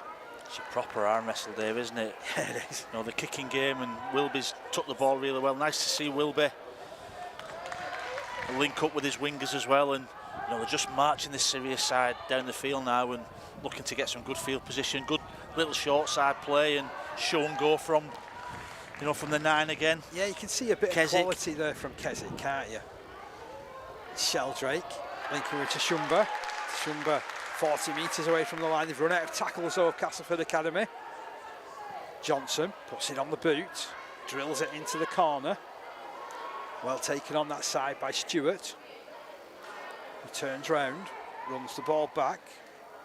That's a really good kick again from Ellis Johnson. I think you highlighted him in that, you know, 2 or 3 sets into the game, and he's just pinning this team into the left side corner there now, and they're really getting the bodies in front and getting off this defensive line, so they're just getting right back into this game, Castleford. And what we see at this sort of age group as well with you know, like schools rugby, and even if you go to club games on a weekend, is you see everything starting to come together, don't you? All those little bits of understanding. Yeah, and that's what you get. So they just built a little bit of pressure, and in a way it's not, you know, when you go up the age groups, it's not as erratic, and you know, it's a little bit more planned and a little bit slower really at times, and you know, that's really good play, that, because Castleford have built pressure, started from a Drew Wilby catch and linking up with his wingers, and then they've marched them all the way down, pinned Sirius in the left-hand corner, and then they've come up with an error. So now we expect a strike play from Castleford. Just a touch over 5 minutes remaining of the first half. Castleford Academy still trailing by 4 points to 0. But this is really tight, it's really tense. Johnson off the base of the scrum, big carry from him. Gets within 10 of the line. Over on the right-hand side of the field. Keswick will continue down that way. And again, they've passed out. And have they gone close? Oh, I tell you what, he's held up there. He's held up. He's Harry Stone. Some valiant defence there from Sirius Academy West. Yeah, good little tip on as well, wasn't it? You know, from Gabe from Uru. Short side play again. Side. Oh, that's brilliant. That's brilliant. Jackson Keswick has undone them out of dummy half. We've seen 2 quality dummy half efforts, haven't we? Yeah, just really smart. You know, Jackson Keswick just realised that there was nothing on this left-hand side defence from Sirius, and real smart. One thing what you want your nines to do, and Jackson Keswick's done this, is he's had a little show on this left-hand side, took one of the markers to that side, and then just started over. You know, real smart play from Jackson Keswick, but he's been threatening to do that all the game. And as you mentioned, Dave, I think we're real blessed with 2 outstanding nines on the field today. Tell you what it does do, it points to the future really well, doesn't it? Because this is like that stage below, isn't it, where you can start doing maybe even looking at a little bit of talent identification. 100%, yeah, definitely. And you know, there's a long way to go for these lads with, you know, physical development and tactical awareness, etc. And you know, it's just really good to see players playing what they see. You know, whether it's a 9, a 7, a 6, or 1. You know, and Jason Keswick's done that, and he's, you know, previously in the set he's done that and made half a break as well. So well done, that young lad. Drew Wilby with this conversion attempt from way out on the right-hand side. Can he strike it well? He does strike it well. Has he got the distance? Oh, it's not quite got the accuracy. Good effort, wasn't it? It was a massive effort. 4 points each. Still, you can't really split these sides, can you? It's quite a nervy game, really, this. I'm a bit nervous watching, I agree. Yeah, it is a nervous game. game. Again, there's nothing between both sides. I think they're both really, really similar in the way they're setting up, the way the pivots are setting up. You know, and you see that they've got very similar types of styles of rugby, and that's making it a really entertaining first half. It's like you've been watching a Super League game, because neither side has wanted to give an inch, have they?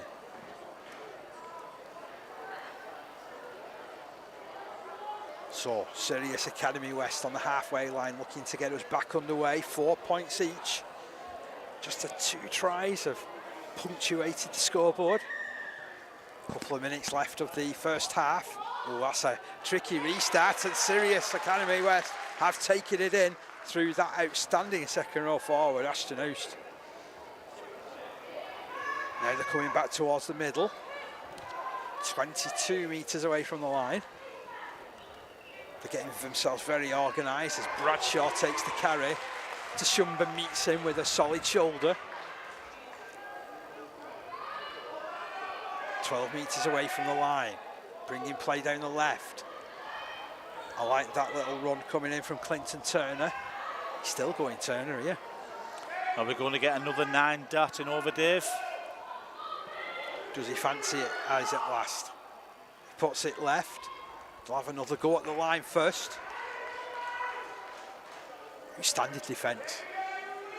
Can they hold out Castleford Academy? Ball comes towards the middle. Bradshaw spins, turns in the challenge. Look to release it. Nobody came to him. But that's it, again, real quality effort in the challenges from Cass Academy. Yeah, the goal line defence is excellent, isn't it, there now? Because they've got loads of threats as well, this Sirius side. You know, whether that's 9 or whether that's 7, 6. Some big fellas in there just carting that ball up. But that's great goal line defence from Castleford. The close nature of the game is just meaning that, as you said, because the ball's in play quite as often as it has been, they're just taking any chance that they get to get water on, to get that little gasp of air back in the lungs. Definitely, there's a couple now, you know, just looking very tired, and rightly so. You know, they've put everything into this game. You know, bodies on the line. Certainly this Castleford team defending wise, I think Sirius has just edged it possession and field position wise, and this Castleford team's had to defend a little bit more than probably they would have liked, but they've shown immense character. And you know, there's not much long left in this game, not many minutes left in this first half, and you know, I think they'll both be happy with this 4-4 scoreline. Let's be honest as well, when you get through to finals, half of the final is played both from a mental point of view, isn't it? And you get mentally exhausted. So not only have you got that going on, but you're also thinking, well, you know, I'm nervous, I really want to do and make sure that I put my best foot forward. Yeah, I think that's a great point as well, that. And emotional. It doesn't matter if it's year 9 or if it's international level in Rugby France at the weekend. You know, that emotional energy does get you, the build up to it, the parents, they'll have had shirt presentations, you know, so it does get tired. But as the game goes on, you know, it just gets into to that grind. It gets into be a normal game, and you know, this has been a brilliant first half, a tough first half with 2 really good sides. But again, the speed of that challenge, absolutely tremendous. We've seen probably the best defensive game of the day so far in that first half. A half of very few chances and only 2 tries. Yeah, and only 2 tries from 2 little bits of individual brilliance as well from the 9s, and both going short side. Other than that, it's been really, really even. You know, I think Sirius has probably had a little bit more possession, had a little bit more ball, but there's nothing between them, and this just sets it up for a brilliant second half. 4 points each. Sirius Academy West opening the scoring after 15 minutes when Isaac Glass burst through from dummy half. 6 minutes later, Jackson Keswick was able to do likewise with a lovely short side play. 4 points each. Don't go anywhere. We'll be back for the second half in just a few minutes' time.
So welcome back to Wakefield.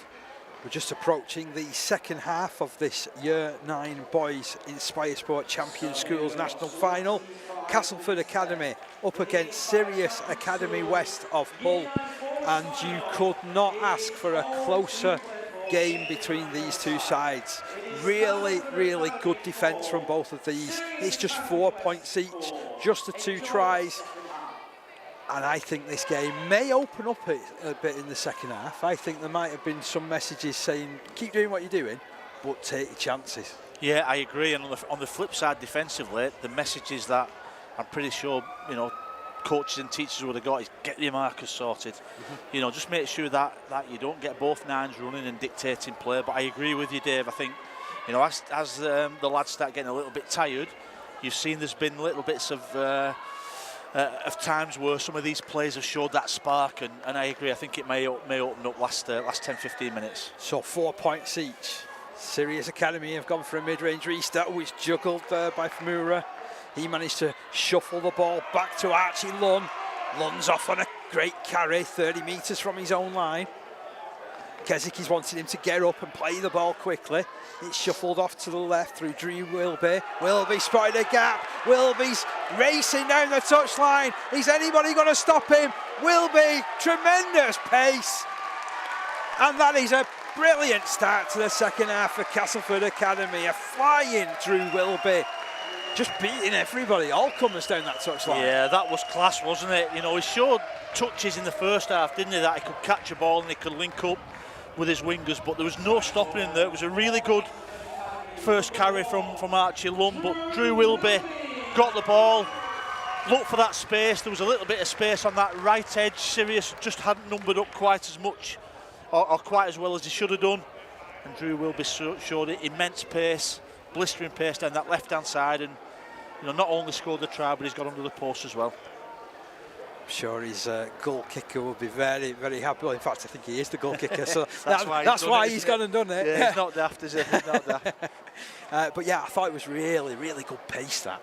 Yeah, well, you mentioned about it might just open up a little bit, and I wasn't expecting it so soon. No, but when you've got players like Drew Wilby, and that's what, when you mentioned it, that he stuck in my mind, because when he received the ball here as well, he just showed that he had some pace and that little bit of instinct that he could do something like that, and certainly that started the second half fantastically well. So what a start to the second half of this Year 9 Boys final in the Inspire Champion Schools National Finals Day. Castleford Academy in front by 8 points to 4. Drew Wilby looking to convert his own try, which he does, and they've hit double digits, 10 points to 4.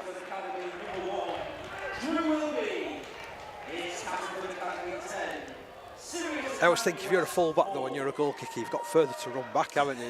It's the long... You think somebody'd go there and let him stand at the front, wouldn't you? Yeah, you would really. Especially when you've gone 60 metres. Yeah, I think there's 7 or 8 players actually play for Castleford scholarship here. Okay. So you can see that they've got a lot of quality, and I think the same kind of numbers, with this Sirius side. So, I mean, there's certainly some members of the Castleford Academy staff that are here today. Or will be playing scholarship, not currently playing. And I should say Castleford Tigers Academy staff are here watching. So yeah, let's see what goes on now. Up by 10 points to 4, Castleford Academy. That was a strong carry from Famura. And another big hit up this time from Andre Oancia. Keswick moving the ball left. Johnson's there. There's a real bit of quality. There's something I see in this Johnson. I just think there's a real little bit of quality about him. Yeah, it does look good. He's got a little bit of everything, hasn't he? He plays a bit like a halfback, doesn't he? The old-fashioned 13 that can, ball handle, do the hard work, and kick. He's got a little bit of everything. And because of the speed of the play, the ball, Sheldrake was able to jump into that gap, allowing Wilby to kick off the front foot, although he probably won't want to repeat that one, to be honest. Yeah, and the reason for that is the pressure that Laster's put on him from dummy half. So he's shot out and made the Castleford player kick on his terms. So the little things like that are the things that can turn the game round. And you know, that's just put a lot of pressure on the Castleford kicker. That's why you coach nearly 400 games, Steve. Spotting little things like that. So moving into dummy half now, he's last. Sends it to his right-hand side. There's a packed middle defence though. Not much opportunity there. They had to just gain the metres. Oh, but then Castleford Academy, there's about 3 or 4 players who've jumped the gun. They've strayed offside. And they'll concede some pressure here now. I think Castleford will be a little bit disappointed with that, Dave, won't they? And I think it was 4th tackle as well, and they defended it really well. And the last time that it was a repeat set, Sirius scored. So the pressure's back on them. So Isaac Last start off with a tap from the penalty. Oh, nice little movement down that left-hand side. He's going for the line. He's Ashton Oost. Probably deserves a try for his efforts. He's been another one that's been particularly industrious down this left side. Last pops the ball out. Again, it's just knocking on the door. Jake Fletcher with that carry. Ball spun towards the middle. Yeah, Again, just takes a couple of hands here. You know, first receiver, second receiver, and they'll be in. Hanchett all held. There's the wide pass that we were wondering whether it would come. Goes to Leo Morgan. Morgan himself has tried to be a hero there. Just 5 metres out from the line. Sent down this left side. That's a quality ball. That's a quality finish. Ashton Oost stretching over off that ball from Clinton Turner. That was just a sheer bit of quality. Yeah, he threatened to do it before, didn't he, Ashton Oost, in that previous set, but I think that's the first time in 2 sets that they've actually gone past the first receiver. You know, I felt as though they could have gone a play before that, but when you've got a player like Ashton Oost in the back row on this left-hand side, it was a pass to first receiver, then a pass to second receiver, and Ashton Oost showed some fantastic power and pace to get over and get a well-deserved try for Sirius. And you know, as we said, Dave, that repeat set, you know, it's really difficult, certainly in conditions like this when they're getting a little bit tired to defend that. And all credit to Sirius to be nice and patient and getting that score. I commented in one of the earlier games, you know, when you said that you'd spoken to one of the girls, I think it was, who ended up scoring a try, and she said, I'm going to score a try. You got that play right, so I'm going to take 6 numbers off you in a bit, I think. Put them on tomorrow. I'm not telling you what they are. 10 points to 8 in favour of Castleford Academy. And this conversion attempt from Ronnie Hanchett.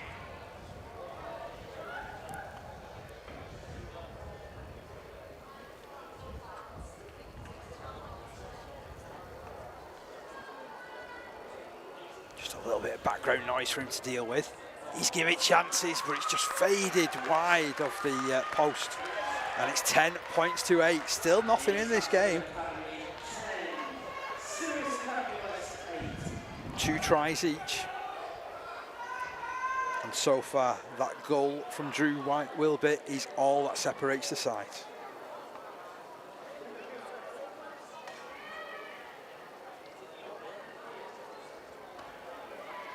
So Ellis Johnson back on the halfway line.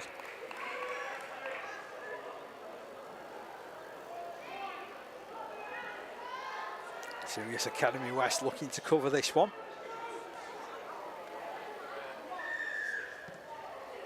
Gives that a good old thump. Hangs in the air. Well taken in. Clinton Turner is tackled. 25 out from his own line.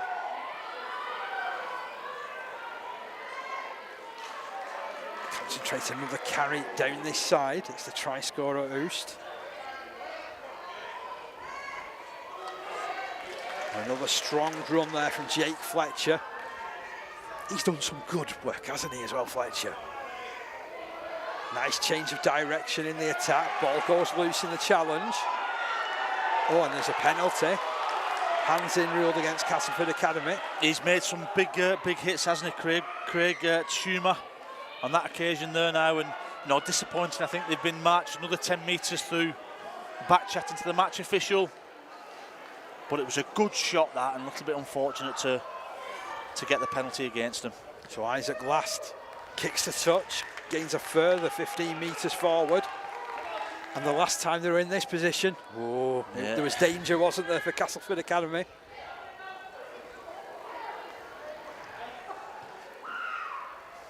So, last to tap again. Just slows it down enough. Brings Jake Fletcher onto possession. It's a good carry, isn't it? It is, considering he's overwhelmed by 4 players and he's still made some metres. Last, moves it right. Noah Bradshaw. Those are 2 excellent carries from the props. They've set a really good position inside the 20. Last releases the offload back. It's been cleaned up. Asking all the questions at the moment, Sirius Academy West. Last, to his left. Nice hands. Good work from the centre initially, Malachi Odell, but the defence just massed up on him. They managed to hold him up, and then the players coming across just overwhelmed him. Yeah, that's brilliant play. That I think that's probably the defensive play of the game there. I think it was Leighton Wilders and his centre from this Castleford team there now, and just putting the pressure on. And it's a big play that, because you felt as though that if they got another score here, you know, they'd be right in it. Obviously, they'd take the lead. There was another repeat set, back-to-back score for Sirius, but great defence from Castleford. And I know it's an often trotted out thing to say, but the small things make the big things happen, don't they? Absolutely. You know, certainly at any level. Certainly when, you know, when you're year 9 and you've got 2 good sides, it is the very little bits of detail that win you the game, and that was one of those. Oliver Chapman is on now for Sirius Academy West. That was his challenge. But they quickly spread play down the left of Castleford Academy. And they're already 30 metres from their own line. There's Johnson. Had nowhere to run. Knew he was going to get pummeled in the challenge. Keswick to his left. Run comes in from Tom Lloyd.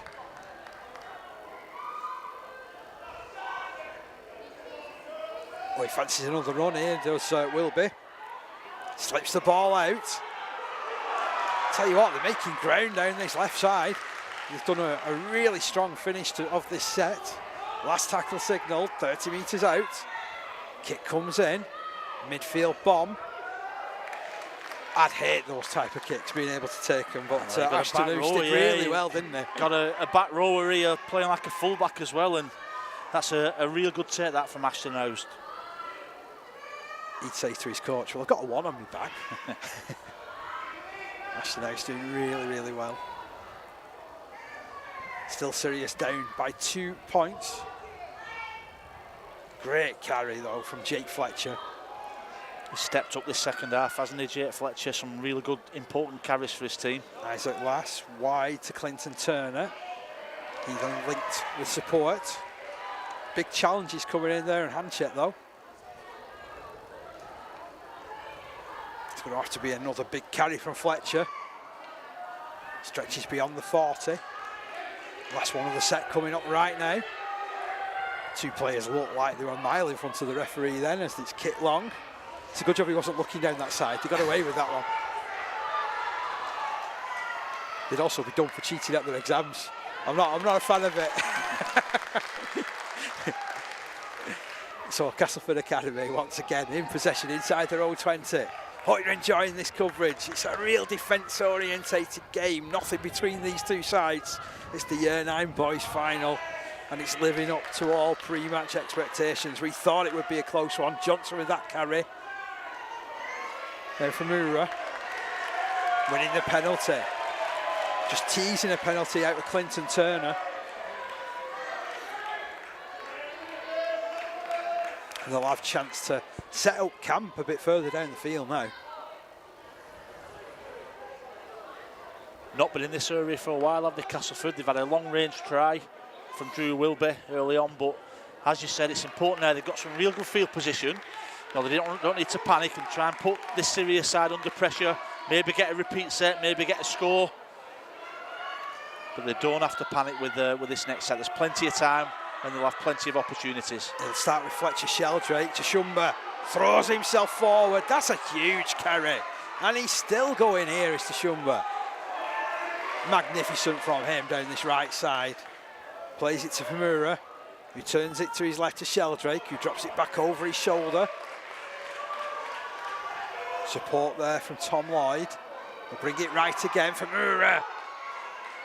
Oh, just held shy of the line. Great work there from Oast. But can they hold up? He's crashing through there. That's some amazing defence there on Craig Shumba. I thought for all the world he was going to crash through for a try then. Yeah, he's made a couple of strong carries, hasn't he, Shumba there? And you know, 2 or 3 of the serious defenders, as you said, Dave, that goal line defence, getting the hands on the ball, making sure you don't get the ball over, but the pressure's still on. Lloyd charging forward. It's the last one of the set. Sheldrake takes control, tries to dribble it through. It was a low kick. There was plenty for Leo Morgan to do, and he's done it with ease, and look at him still go down the ground, 30, 40 metres out. What a kick return. Yeah, it was a good kick as well from Fletcher Sheldrake, but Leo Morgan, I saw him position himself really early in that tackle just to put his body on the line, made a 40-metre break for his team, and now got a penalty. And you know, from defending their own line, they're now going to be attacking the Castleford line, and that's all through the efforts of Leo Morgan. That was even more pleasing, the fact that he was able to win a penalty from that. Big play, isn't it? You know, big turnaround in that when games are really tight. It's big plays, big players stepping up, and Leo Morgan's done that for his team. And again, Last has found the touchline. He's not that easily 20 metres further upfield. Sirius Academy West, they'll ask some questions in this set. Fletcher with the first carry, really testing out Archie Lunn. He tries to tower over the top of him. Now Hanchett. Ronnie Hanchett to the 20-metre mark. Isaac Last turns it right. There's Leo Morgan once again. I wonder whether he's been hiding himself for the game, and now he's thought, you know what, it's my time now. It's a good surge forward from Sirius Academy West. Jake Fletcher's certainly not been hiding, has he? Definitely not this second half. Hanchett, he's took his first share of carries as well. Last tackle has been reached. Can they convert it? Can they come up with something? Kicked over the top, a delicate one from Turner. Really well taken. That was needed to be taken in. A really important take from Wilby. Yeah, that was excellent, wasn't it? It was a really good kick as well. I think it was Turner that put a right-footed kick in, and what you want from your fullback or your wingers to be brave and put the bodies on the line. And Drew Wilby, as he's done all game, hopefully he's okay, getting a little bit of treatment. He was certainly brave, wasn't he, putting himself in that position? Yeah, he jumped and he was under a lot of pressure, wasn't he, as well? And you know, there was only one person going to get that ball, and that was Drew Wilby. And he's up. Well done, young man. That was excellent. He's shown some real pieces of quality in the second half, hasn't he, Drew Wilby? Yeah, well, I mean, everybody loves seeing long-range tries, don't they? And that was amazing, that try what he got. But that what he's just done is as equal as that. Yeah. Absolutely, putting your body on the line as your full-back, being tough, coming up with big defensive plays. And as you said, Dave, he's come up with some big plays as Drew. So they'll come forward here, will Castleford Academy. And we'll tap it on the 20-metre mark. Johnson puts his hand up for the carry. It's a good run too. Such a tough game, this one. Sheldrake keeps it moving to Lunn. He bounces through the first challenge. Can't escape the clutches of Billy Smith. Again, confidently moving the ball to the left side. Again, met by the green wall. It's going to take something special, I feel, to break this game down. Richardson went close to providing it. They go again and get themselves over the halfway line. Through Jackson Keswick. Last tackle. Kick coming in over the top from Richardson. Well taken down that side by Brooks. It's a little bit more conservative, weren't they? Castleford Academy on that set, Dave. You know, the dummy half runs, and you know, maybe the clock's just going down a little bit, so they've shut up shop a little bit. But it's just giving Sirius great field position now. Yeah, especially with Leo Morgan and the way that he's running, and gets the offload going as well for Isaac Last. Eventually he's overwhelmed though. What a carry out of dummy half there. Again forced backwards though, Sirius Academy West. Still trailing by 2 points. Game on the line coming up. I know we've got 5.5, if not 6 or more minutes left. But I feel there's a game breaker somewhere. Last tackle. Turner. That's a good kick. Really good play. And somehow he's found a gap down this right side. Well, that was outstanding, to be honest, from Josh Woodhead. Yeah, big pressure play as well. Not only did he catch it, but he's made 20 metres for his team. And now Fletcher Sheldrake, he's dancing around like it's a Saturday evening. Lovely work from him. Shumba over the halfway. That's a great carry once more. Keswick moves it left, linking up his Archie Lunn off that ball from Sheldrake.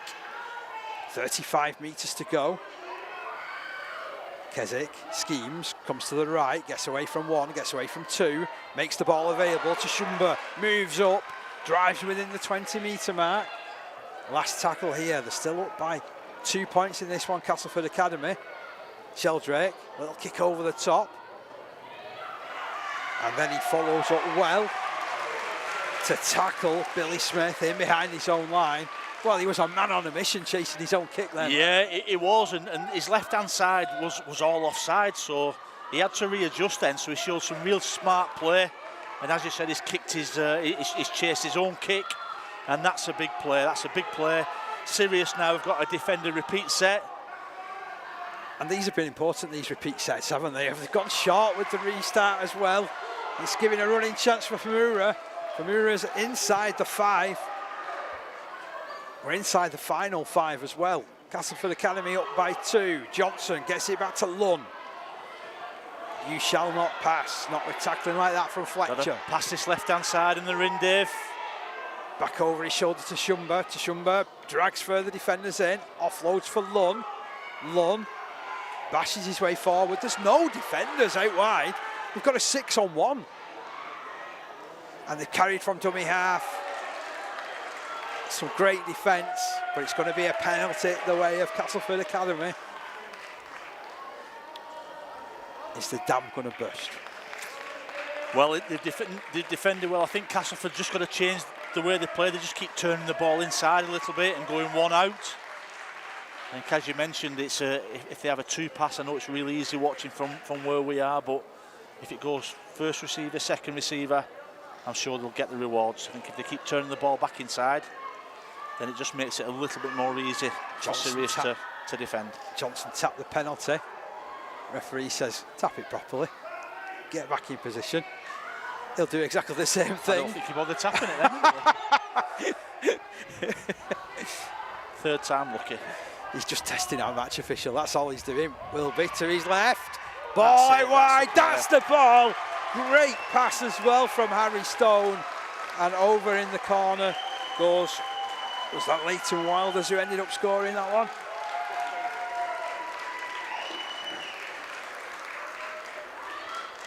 I need him to turn around. It is the number 15, Josh Carl. Apologies there. He's popped up on that wing. Yeah, and as we said, I think, you know, they was just playing into Sirius's hands, just turning the ball back inside or going from dummy half or carrying the ball, you know, one out. And they were really, really short, certainly defensively on that right-hand side. And what Josh Carl did, he just hugged his touchline. And the first time that Castleford had the opportunity to go pass, they got the just rewards. And that's real patience and real excellent play from this Castleford team. As you say, it's been building that for a few minutes, hasn't it? Just with the way that they've patiently gone about the business. And they've probably realised that they've had it in the locker all along, that sort of passing movement. Yeah, I think they've done that a little bit in the first half, and then when you get ahead a little bit and the scoreboard, the time starts coming down a little bit, you get a bit more conservative and, you know, error-free. You know, but when you've got opportunities, certainly in finals, you've got to take them, and they've done that. You know, they've identified the space. They was nice and patient, but when they've got the opportunity to go right to left, the wingers scored right on that touchline, and a big kick here. Can he convert from the touchline? Always giving chances. Is it coming enough? It is! What a fantastic kick at this stage of the game by Drew Wilby. Yeah, that could be the game breaker, couldn't it?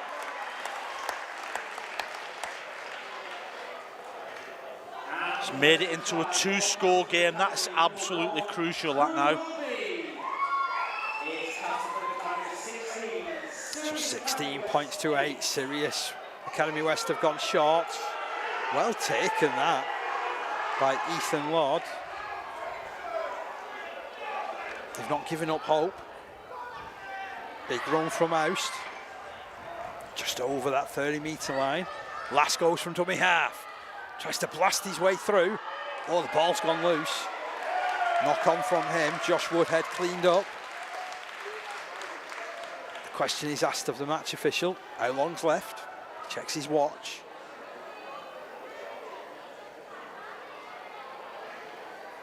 Still enough time left. Yeah, I don't think as long as Matt get one play, one tackle. He's looking at his watch again. Scrum to Castleford Academy.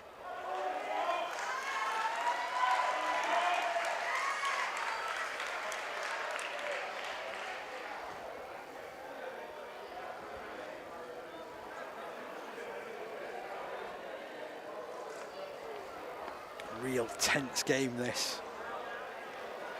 A real good tussle between two excellent sides. There's Johnson. Rides something of a high challenge. It is going to be a penalty to Castleford Academy. By fair means or foul, they were going to try and bring Ellis Johnson down.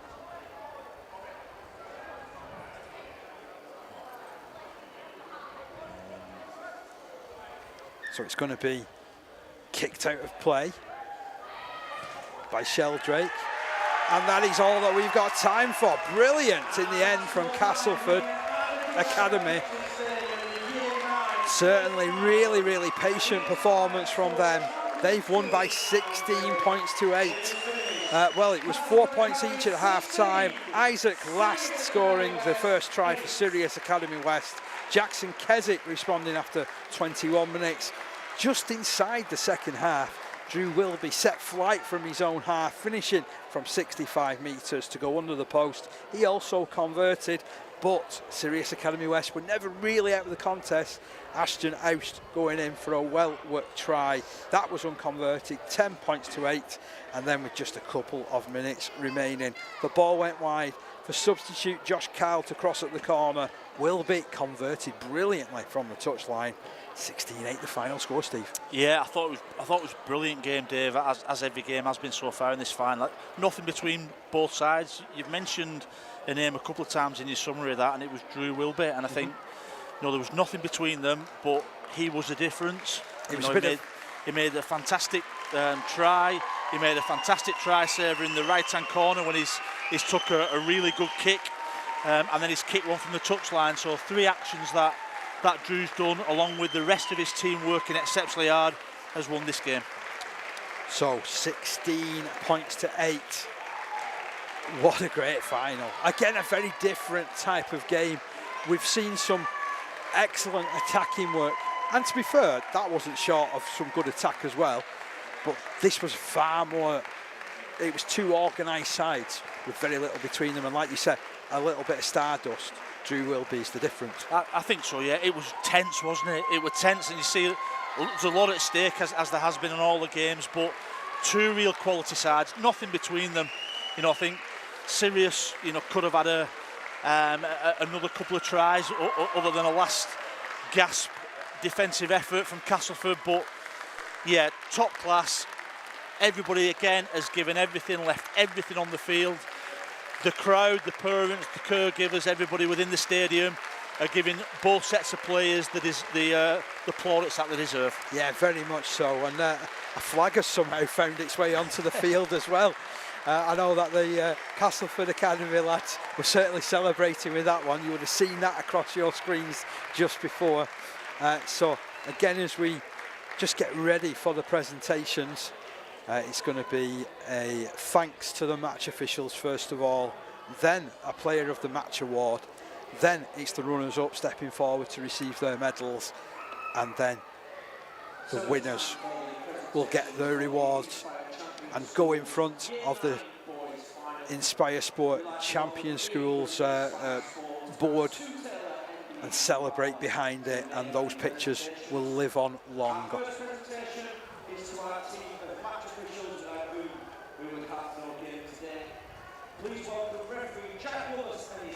So stepping in to receive their mementos, Jack Wallace, the match referee, touch judges Liam Breeny and Naz Khan, Lexi Haig and Mia Murphy, the Ingle touch judges, and Cam Breeny gets his memento as well. And the player of the match will now step forward. Number 1, Drew Wilby. Drew Wilby steps forward. As he said, 3 or 4 real quality involvements. Yeah, they had to be, didn't they? You know, his try, everybody will pick that out as his main involvement, you know, but for the rest of his team, you know, the try saving tackle, the catch on this right hand side, well deserved man of the match. And then our runners up today, Sirius Academy West. What a performance in defeat from them. They have given absolutely everything. You can see they're drained. You can see they've nothing else. Give it a few days again, you know, they'll watch the footage back. And as long as you know that you've given everything on the field, like every single one of those players have, you know, it won't be as painful. But today, you know, they'll be desperately disappointed. But they'll know they've been beaten just by a slightly better team. It's been a fantastic effort from them, hasn't it? Really good effort. It was a quality final.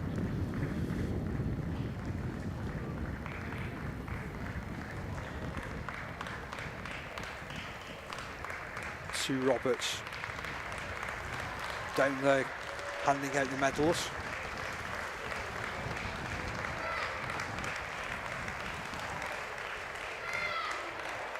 And I do like this as well, how you get other squad members also get medals on the day too. Yeah, definitely. You know, they'll have played a massive part, you know, during the week and all. You know, let's not forget all the games they played prior to the final as well. So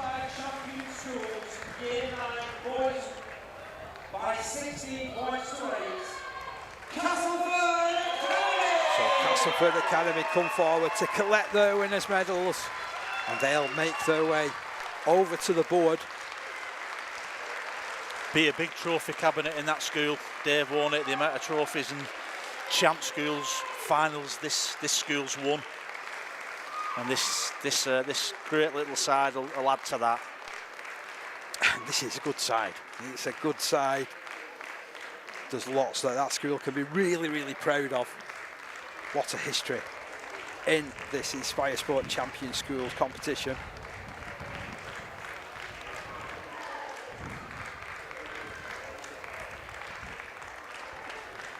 And the captain, Fletcher Sheldrake, takes his medal.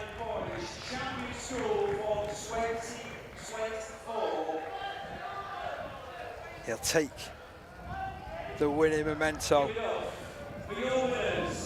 And then we'll go and take his place. And there are your winners of the Year 9 Boys Final. It's Castleford Academy victorious over Sirius Academy West by 16 points to 8. Such good recognition for those guys that have given their all this afternoon. And a coach has taken a good soaking as well in the background. I did notice. It's always funny when you see that. Detention when they get back to school for that. So our next game for your entertainment follows at 6 p.m. It's the Year 10 Girls Final. It's Marley Lambert taking on Castleford Academy. Wow, what a game we've got coming up there. Join us at 6 o'clock and we'll be right back. But in the meantime, we'll let the pictures do the talk.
Hello and welcome back to this Inspire Champion Schools National Finals Day.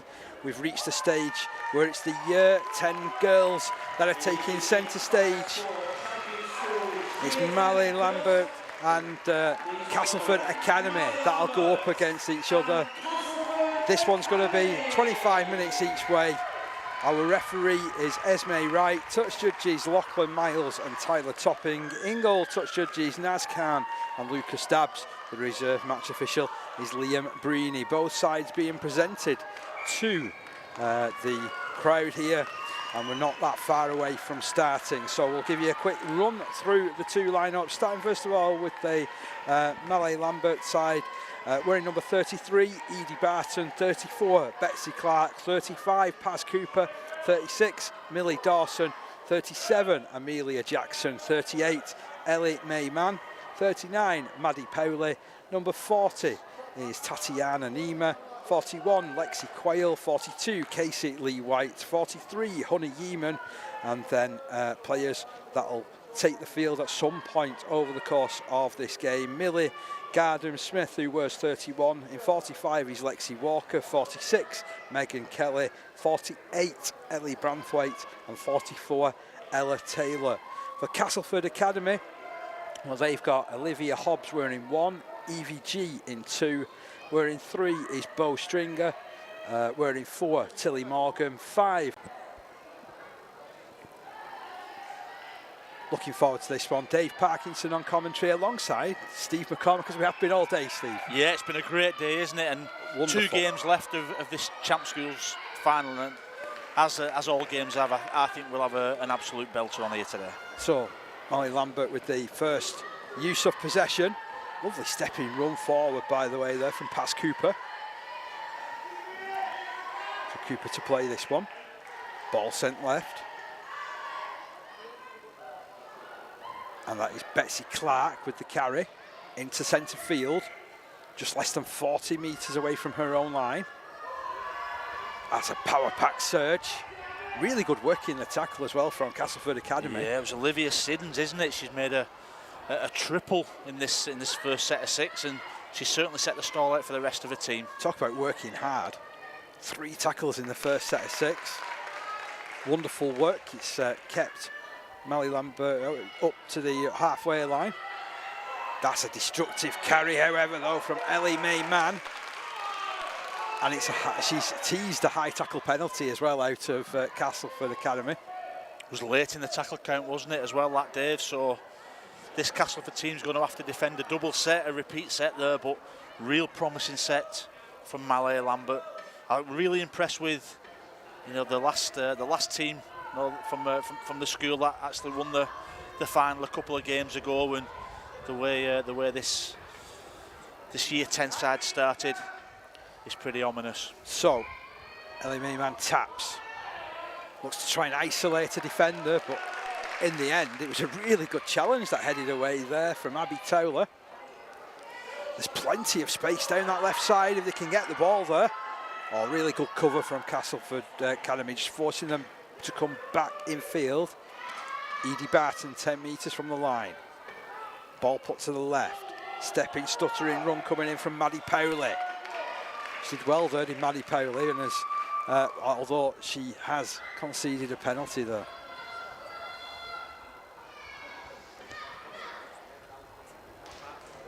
Yeah, so it was obstruction that she's done there. So it is going to be the first use of possession, to be honest, for Castleford Academy. Be interesting to see what they can come up with, having started an attack so deep within their own territory. It's a little bit unfortunate, wasn't it? It was just some real good footwork, that, and then she just ran in front of her own play, didn't she? And a little bit unfortunate because it was a real promising run. So, Castleford Academy with their first carry. I think that's Lisa Gregory underneath that challenge. Ball played, comes across, one pass. Again, just easing yourself into the game, easing the nerves, making sure you're getting a first use of possession. Mia Newton with a nice scurry out of dummy half. Now that's Olivia Siddons dropping the ball back, looking for Abby Towler. Towler's up to the halfway line. Lightning quick play the ball. Ball on this left-hand side with Cheng. Cheng keeps it moving. Oh, that's some stern defence there. Really good work. Still 0-0 in these early stages. Last tackle has been reached here for Castleford Academy. Ball back with Siddons. Siddons, that's a decent looking kick that. He's holding up as well. They're chasing after it. There's an almighty collision. EVG ends up losing it on contact, but she did well to put herself in the frame there, didn't she? Yeah, she did. She certainly put her body on the line, didn't you? But that kick from Olivia Siddons real put this Mally Lambert side under pressure. It was a 6 tackle. She just set herself on that right-hand side and put the ball as high as she possibly could. Good chase, but as you said, you know, this Mally Lambert side just took the ball and, you know, promising start from both sides. Very promising. So, big carry coming up and an excellent challenge coming in from EVG. Just slowing things down. Still managed to pick up a few metres after contact, but the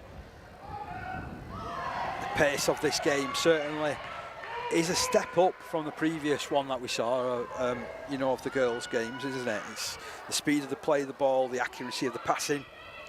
Again, it's that development, isn't it? That's gone on. Yeah, of course it is. We've obviously got a couple of years development on the other girls that we've seen so far. Oh, lovely work from dummy half.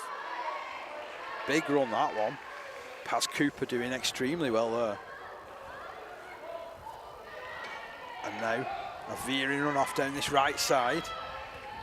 Maddie Powley, second big carry from her. Paz Cooper in field.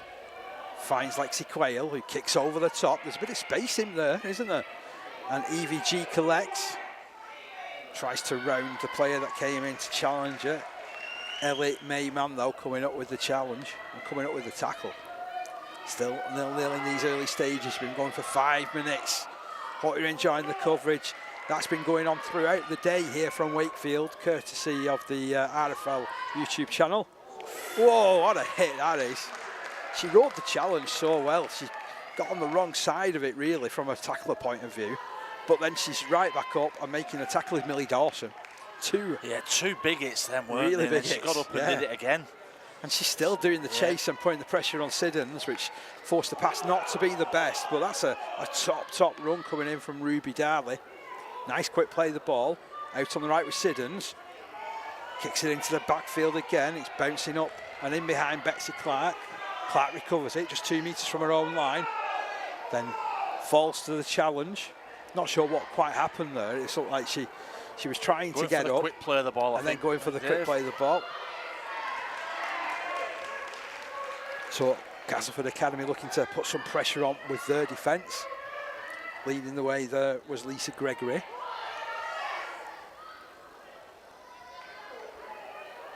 Tell you what, that's a brave carry. This defence very well organised from Castleford Academy so far in the set. Not really much space for anybody to game the way forward. Millie Dawson does well to dash for about 8 metres. Paz Cooper to her right-hand side to Ellie Mayman. That's a great carry. Yeah, she's done 2, hasn't she? 2 real early involvements, Ellie Mayman. Made some brilliant yards. Last tackle, kicked from hand. Up into the early evening air. It bounces. The bounce has really done the players there. Oh, and that's unfortunate. Paz Cooper was racing forward. She was so enthusiastic on that chase. And the ball just wouldn't sit up for her. Yeah, it was a good, you know, Paz Cooper just sprinted towards that ball, and it was very unfortunate that obviously, you know, the ball bounced a little bit odd in that it can do that, but she's got to be in the picture. You know, on the kicking game, I think from both sides has been really encouraging. You know, putting that ball high, wind swirling around a little bit, and it's really difficult for either the fullback or the wingers to take. And I think that's something we've seen all day. The kicking game and the kick chase has been really influential in every game we've seen. Hobbs plays to Siddons, and Siddons plays it out to Bo Stringer, who makes some good ground there. The centre cutting in. Siddons moving the ball down the right. That's an almighty collision as well. It's a high challenge. And the penalty awarded by Esme Wright, referee. Don't think they can have any complaints at that, to be honest. No, it's just that youthful enthusiasm. I remember when I had that, to be honest. It was, wasn't it? It was just ferocious, isn't it? And look at this carry now as well from Bethany Higgins. Almighty carry. Taking this Castleford team forward there and setting the good field position. Just 10 metres away from the line. ball moved again to Bo Stringer. Bo Stringer just 5 metres away, almost directly in front of the post. Mia Newton was awaiting dummy half duties, but there is a Mally Lambert player who has stopped down after the challenge. It was an almighty hit, wasn't it? And it's one thing that's really punctuated the first 8 or 9 minutes of this game. It's the size of the hits, the collisions, the tackling. It's really good so far. Yeah, they're really getting off the line, aren't they? And we just saw Bo Stringer have a fantastic carry.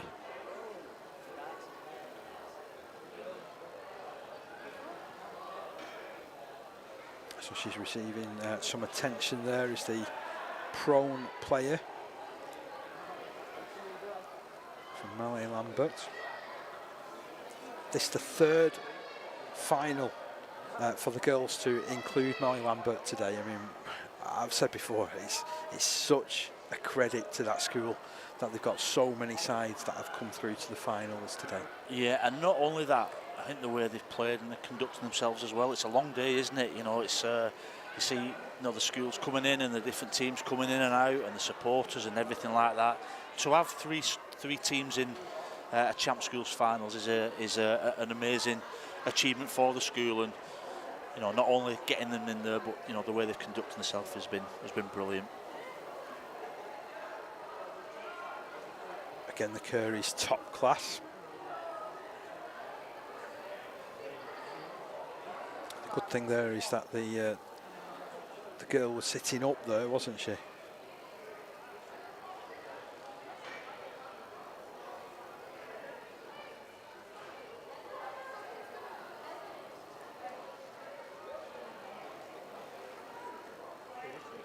I think she's a bit dazed there, and it looks like it's Millie Dawson who, to be fair, had been really chasing around making tackles. She was, yeah. She actually put her body on line, didn't she? It was Bo Stringer that actually took that carry, and you know, Millie Dawson just stood in the way, didn't she, really, and got off that line, and you know, really pleased she's fine, and you know, she's in real good hands there. So Newton at dummy half, communicating with Siddons, who's backing something out to her back line as well. She's taking the line on herself, just 5 metres out, just to the left of the post now. And again, driven in, so tough by Abby Towler. Newton from dummy half. Has she got there? She has. That's some fantastic work from Mia Newton. She's managed to just find the smallest of holes there in the defence and had the strength and wherewithal to squeeze her way through. Yeah, you can see right from the start of the game that Mia Newton's going to be a real key player for Castleford. She actually takes the kickoffs, she does all the defending, she gets in at dummy half, and on that occasion though, that took some scoring as well. It wasn't just a drop over. You know, there was a couple of the Mally Lambert defenders, you know, quite upright, and she was really smart, Mia. She just went really low, spotted where the gap was, and went straight under the sticks. And you know, she's going to convert her own try. So you know, her skill set, her enthusiasm, her leadership, she showed all the traits of a really good player. So that comes midway through this first half. Mia Newton opening the scoring. Can she convert her own try?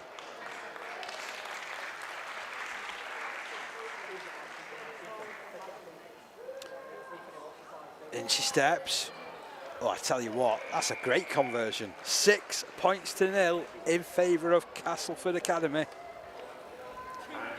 What a positive start from them. Yeah, it'd be interesting to see throughout the day the percentage kicking conversion. You know, I think it's been really, really high. You know, that they've the kickers, whether it's been the girls' games or the lads' games, you know, the kicking from what I can remember from last year has certainly improved, and it makes a massive difference when you're converting your tries to, you know, making them 6 points. And I think, as I said, Mia Newton's just done that, had a brilliant start to the game. Now, our cameraman Jamie Hobbs has just pointed something out to me here on the touchline. So the player of the match from Castleford Academy's last game, Drew Willoughby, he's still here, he's running the water on. Right, how good's that? That's really good, isn't it? Yeah. Doesn't fantastic. that say a lot about his character? I thought he was going to say they're going to bring him off as a subs bench then and put on. I thought that was, thought where's it going this one? But that's commitment, isn't it? It is you know, commitment. he's just won a Champion Schools final. He's got the man of the match, and he's digging and helping his school and his friends as well. That's a brilliant story. Well done. So, Molly Lambert go back on the attack.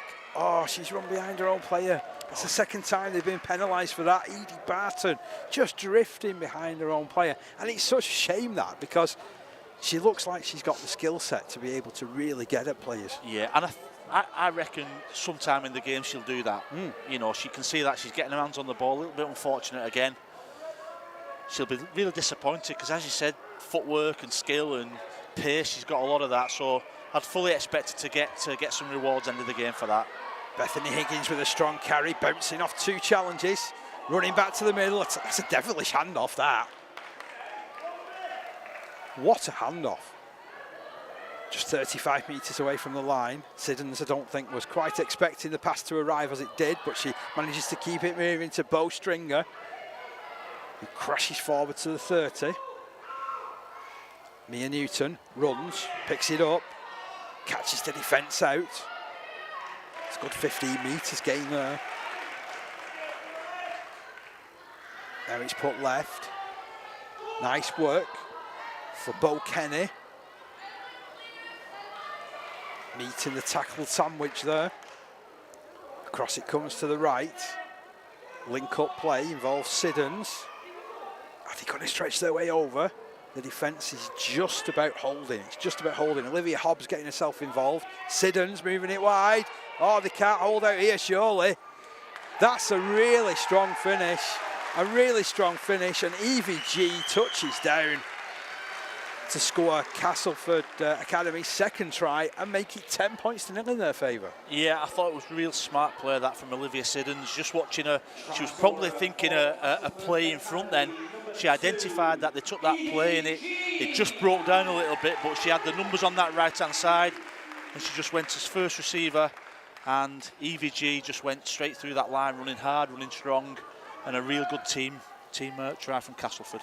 But already you've picked out a couple of things there with the skill set in these players, so Olivia Siddons is obviously, she's very skilled, isn't she?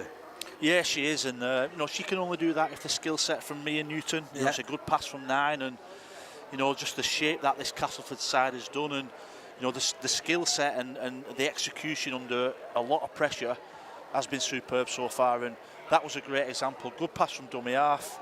Olivia Siddons just had a good catch and pass, identified they had the numbers, and a little soft hand pass to Evie G, and the timing of Evie G's run was perfect.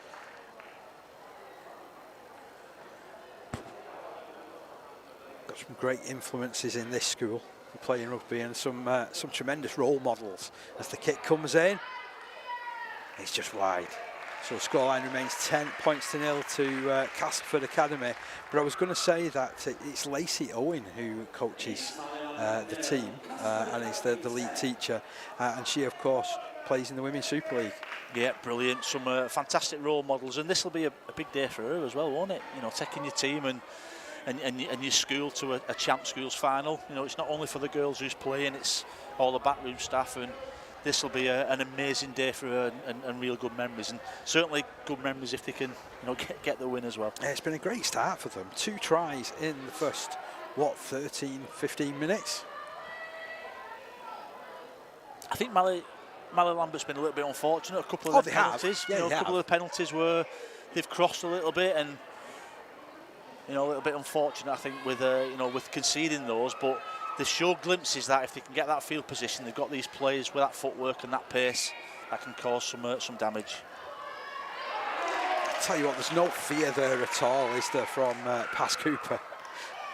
Every run is like dynamite. Big challenge there on Honey Yeaman. Cooper picks it up, runs again, goes with Ellie Mae Mann. She's made an impressive start to this game as well, hasn't she? Yeah, she's been very good.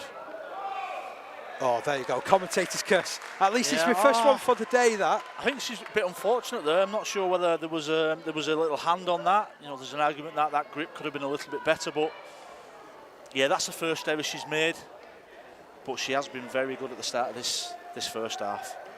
She's offered Molly Lambert some real physicality, hasn't she, with every carry that she's done. So, Castleford Academy will take possession just over 20 metres from their own line. Millie Gardner-Smith does her duties at marker, puts a bit of pressure on. Tell you what though, that was an excellent challenge which came in from Honey Yeeman. Siddons releases the pass to Bo Stringer. Stringer still 5 metres inside her own half. Siddons again plays it out down the right. Ruby Darley, well held on this occasion, but they're closing in 10 metres at a time. There's Evie G, already one try to her name. She'll play just outside the 30. Ball comes back to the middle. Siddons, nice handoff, just settling play down. Last tackle, who's doing the organising? Well, Mia Newton puts a kick high to the air, which is really well taken in the end by Betsy Clark. Still it remains 10 points to 0 in favour of Castleford Academy. Ellie Mayman with that latest bit of work for her. I felt that tackle myself, but the offload is brilliant, to be honest, for Ellie Mayman. Liking this, 35 metres from their own line. Cooper, wrong foots the defence. Such a strong ball carrier is Cooper. And again, out from dummy half. Here they come. It's a massive run. Maddie Powley. Has she got the pace? Yes, she has. You better believe it. What a score. She's found her way through the line. Maddie Powley scoring a belter. Yeah, that was superb, wasn't it, from Maddie? You know, she's got real smart play just from the whole side from Molly Lambert. A lot of dummy half runs. You mentioned the pace that they're doing, some tough carries. And then when you've got quality like Maddie Powley there, just taking that. I thought Olivia Hobbs was going to get her, but she just went on that little arcing loop from right to left. Showed another burst of pace when she got to the full back. And a brilliant try from Maddie Powley. Oh, I mean, she showed some pace there, didn't she? She moved through the gears so quickly. The acceleration was tremendous. And then she just had enough pace to hold off the full-back, Olivia Hobbs, as she was coming across. It was a bit of a stop-start, didn't it? She actually, drew Olivia Hobbs in when she made that initial line break, and then just as Olivia Hobbs came to her, she just showed that extra line of pace and just accelerated again. It was almost a brilliant finish. I was going to say, it's almost like you see that with wingers a lot, don't they, where they almost get the full-back to make the move, and she almost like hesitated and then just blasted off again. Made a plant of feet and then went away again. Brilliant play. Quality score. So Lexi Quayle to attempt the conversion. Over on the left-hand side of the field. Right-footed kicker. Oh, it's just waved wide. So the score line remains Molly Lambert 4, Castleford Academy 10. It's warming up nicely, this one. I think that highlights, we mentioned, a couple of times where they've conceded penalties when they've had the ball, Molly Lambert. Very unfortunate with that one, but it was squeaky clean that. They showed some quality from receiving the ball in their own 10-15 metre line to go in the full length just by quality dummy half running and one-out plays. And it just goes to show that they've got players that can score from any point of this field, and that's what will make the remainder of this first half and second half even more exciting. Bo Stringer this time appearing on the left side of the field to take that particular carry. 15 metres chopped off for her. Mia Newton to her right hand side looking for the running of Higgins. Been impressed with her ball carrying, to be fair. Done really well. Nice quick movement down this left. That's Hallie Broughton. Hallie Broughton 12 metres out from the line. Just 5 metres in from touch. Newton puts it in field, looking for Abigail Cheng. Cheng 5 metres out. Is it building here for Castleford Academy? Stop, stutter, go again, and they're over. Brilliant work there. Bethany Higgins touches down what a score. Yeah, just right time as well, probably just before half time. And again, just a set-up play from this Castleford Academy team there. Now they set up on, this left-hand side, and then they had Bethany Higgins as a first receiver. They had Olivia Siddons waiting for that second receiver, and then they had Bo Stringer, just waiting for that right side. But, Bethany Higgins didn't need it, did she? She got the ball there now, went right to the line, and just barged away over. Real quality play from Bethany. Currently Mallory Lambert 4, Castleford Academy 14.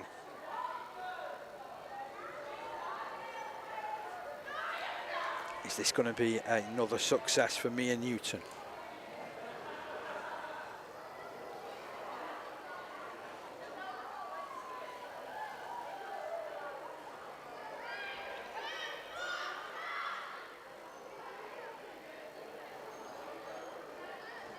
This to stretch the advantage out to 12 points.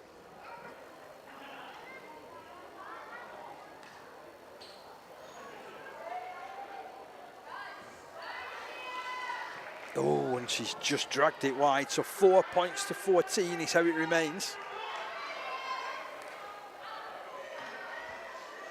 They might get one set of 6, Dave, just before the half-time break. So it's a really important defensive set from Castleford. And can they get right back in the game? Mallory Lambert with this remaining 6 tackles within this half. I think they've shown enough about them to suggest that they can do. But as you say, it's about the quality of the defence, isn't it? And the concentration levels. Will we see an early kick? Have the message gone on for an early kick with a time? I don't think you're going to get it off Paz Cooper. She's so direct, isn't she? Betsy Clark to her right, looking for Elliot May Mann. Oh, she's not held. She's allowed to burst upfield again to the edge of the 20.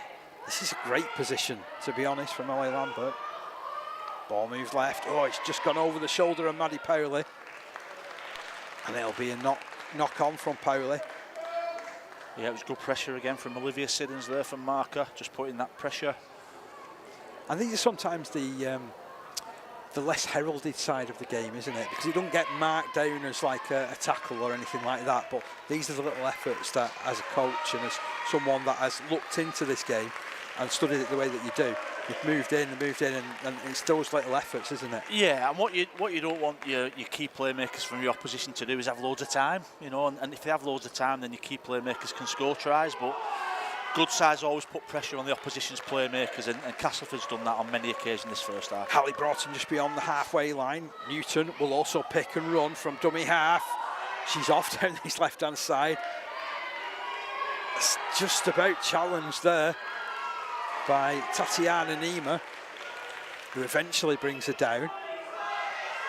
And then a huge run coming in from Lisa Gregory, scattering the defence 10 metres away from the line. Well, we could soon be talking about a further score at this rate with the way that this attack is starting up and it's getting into shape. Siddons plays it on the last.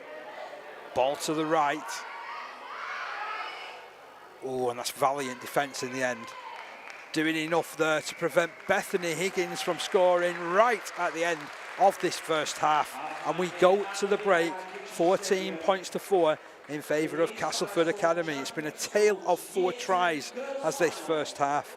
Castleford Academy got the first 2. Mia Newton going over after 8 minutes. EVG followed a couple of minutes later. There was 1 goal in to make it 10 points to 0 to Castleford Academy at that stage. But back came Malay Lambert with a fantastic effort from Maddie Powley, bursting through from about 40 metres, outpacing fullback Olivia Hobbs. The goal went wide, so it was 10 points to 4. And then a couple of minutes ago, Bethany Higgins scoring a try there to make it 14 points to 4 to the Castleford side at half-time. I suppose you thought, Steve. Yeah, I think it's a fair reflection. I think Castleford's been really, really good. I think the combinations have been really impressed with that right-hand side and the pivots. We mentioned Mia Newton quite a bit, Olivia Siddons, and you've got Bo Stringer on that right-hand side. you know, I think on the other hand, you know, Mally Lambert stayed in the game. You know, maybe the possession and, you know, the amount of ball that Castleford had, the scoreline could have gone away from them a little bit, but they've not done.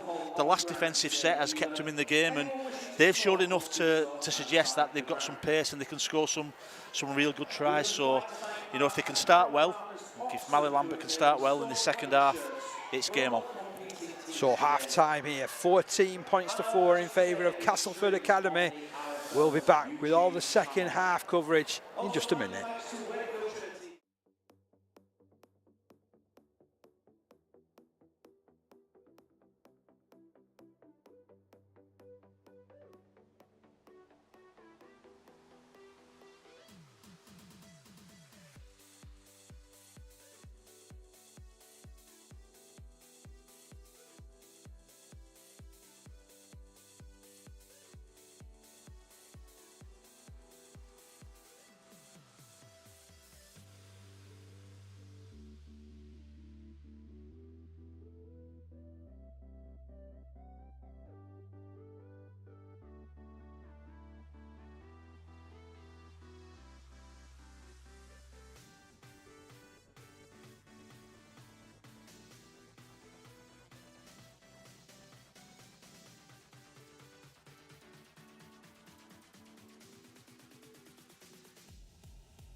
So we're back on for the second half, and it's an attack early doors from Castleford Academy.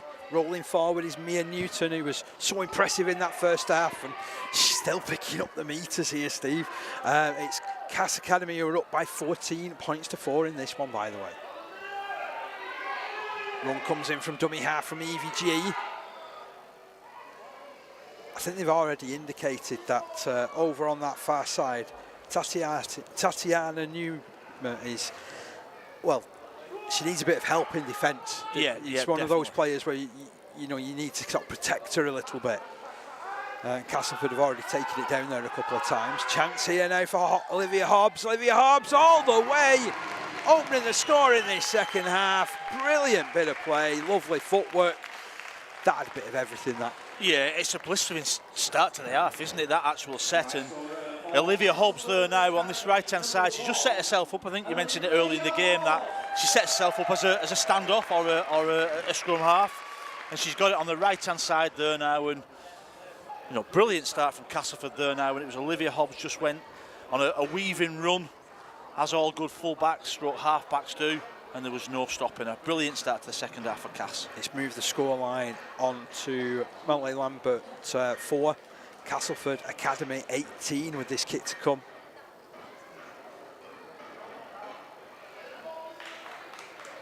Really good opening. Very constructive first set. Then that Castleford Academy really did march Meltley Lambert back down their own field, didn't they? Down to their own end of the field, I should say. And the impressive bit about them is they've just got loads of shape. And when we say shape is, you know, they're actually spreading the field. You know, the half-backs know what they're doing. You know, the back rowers are staying wide, the full-backs linking in. And they're getting the rewards when they're doing that as well. And when the half-back gets tackled, you've got Olivia Hobbs stepping in as a half-back. So as far as like a well-coached team, you know, I think this Castleford Academy is certainly that.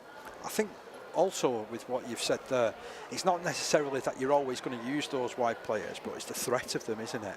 Yeah, well, it just makes the Meltley Lambert side just spread out that little bit, you know. So, you know, if you're very tight attacking wise, then the opposition can just, you know, get really tight defensively, and it's hard to go through, and there's no gaps. But when your wingers hug your touchline, your centres are wide, and your back rowers are wide, and your half-backs, like you said, are splitting, and your full-backs working, it just makes that defensive line just, and even if it's a step and it makes that gap a little bit wider, it just allows players like Olivia and, you know, well, both Olivia Hobbs and Olivia Siddons, and then you've got Mia Newton in the middle, you know, with the gaps. They've got a really good spine to the team. And those good players, they don't need a lot of space to work in, do they? That's the other thing. So if you have just either afford them or switch off ever so slightly, they're that good, they're going to take advantage. Yeah, definitely. And then you've got, you know, the forwards carrying you forward, and, you know, like this cast team have got so far in Lisa Gregory and Abby Towler.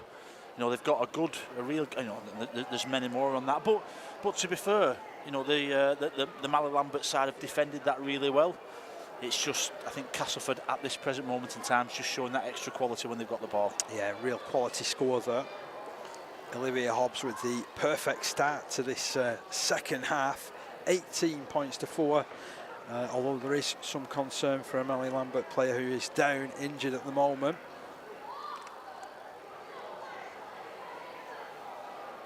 It's almost like they're checking out her back. She's fallen funny as she's tried to make the tackle.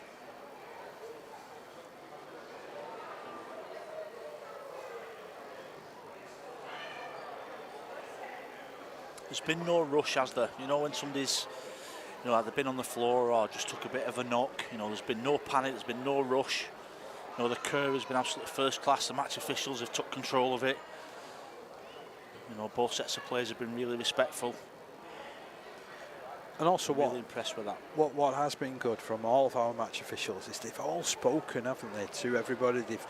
Because I suppose at this sort of age as well, as a match official, you can actually be like an on-field coach and saying, listen, this is what I want, this is work with me, you know, this is what I'm expecting.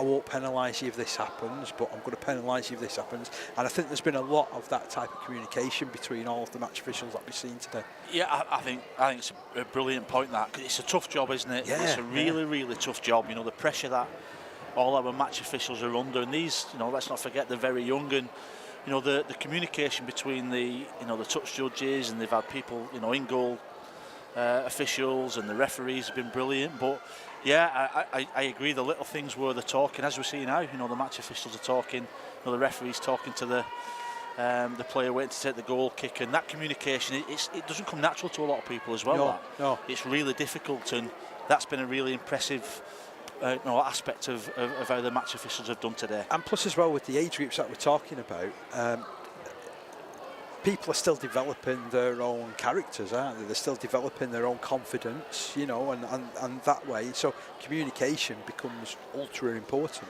It does, and the match officials have done 8 games, haven't they? Yeah. You know, we're feeling a little bit, all we're doing is talking, isn't it, for the 8 games? But well, you might be doing, Steve. I think I'm still ready for a couple. But we're not running around. We're not running around. Well, that's we're not true. making decisions, and our concentration. We don't need to be what they are. And we did our walk in at 10 o'clock this morning. We did. We had a good walk around the pitch, didn't we? So loads of concern being shown.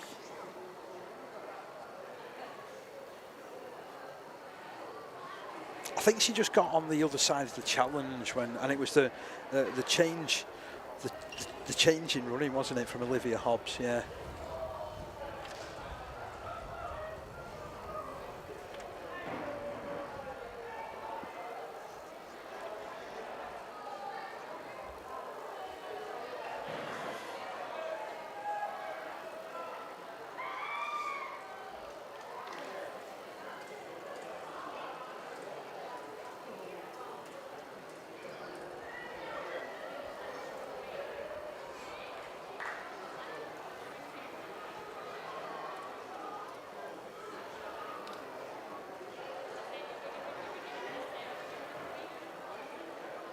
That's brilliant, isn't it? It's actually getting up. Oh, that's absolutely fantastic, that.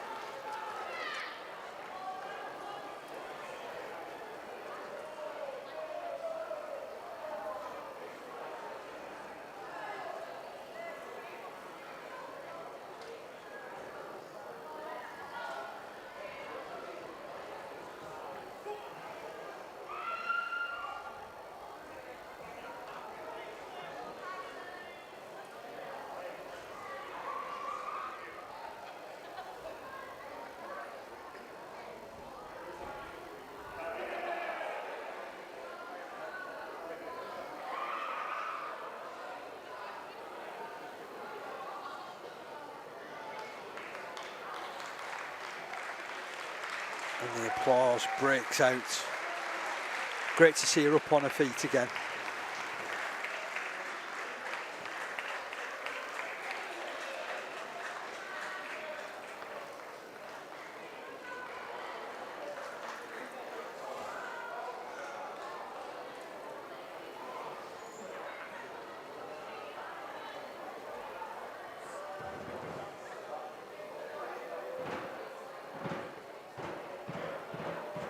So, Mia Newton will have this chance to add the conversion.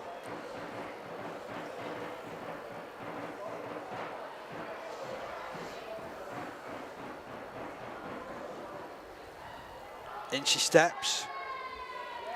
An important goal which moves the score on to Molly Lambert at 4, Castleford Academy 20. And the try converting for Castleford Academy by number 9, Mia Newton. It is my number 4, Castleford Academy 20.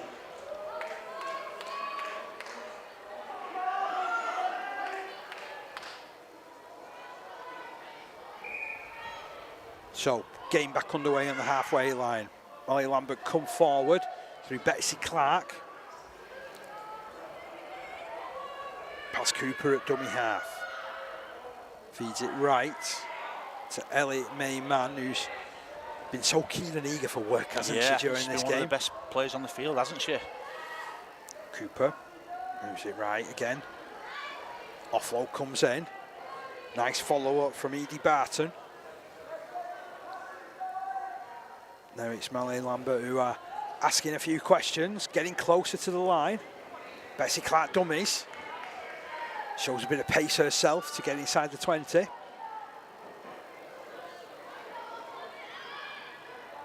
Paz Cooper to her right hand side. Ellie Mayman bursting upfield.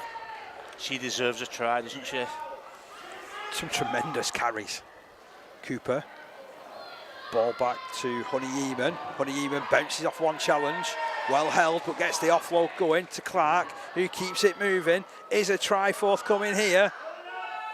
No, the defence is absolutely superb there. Even though there is what looks like another injury there. Such commitment, though, to hold them at bay. Great defence from this Castleford Oh, side, it's wasn't superb, it? yeah. I think it was led by Mia Newton, sorry. And Abby Towler in there. They really did well. Honey Yeaman's back on her feet.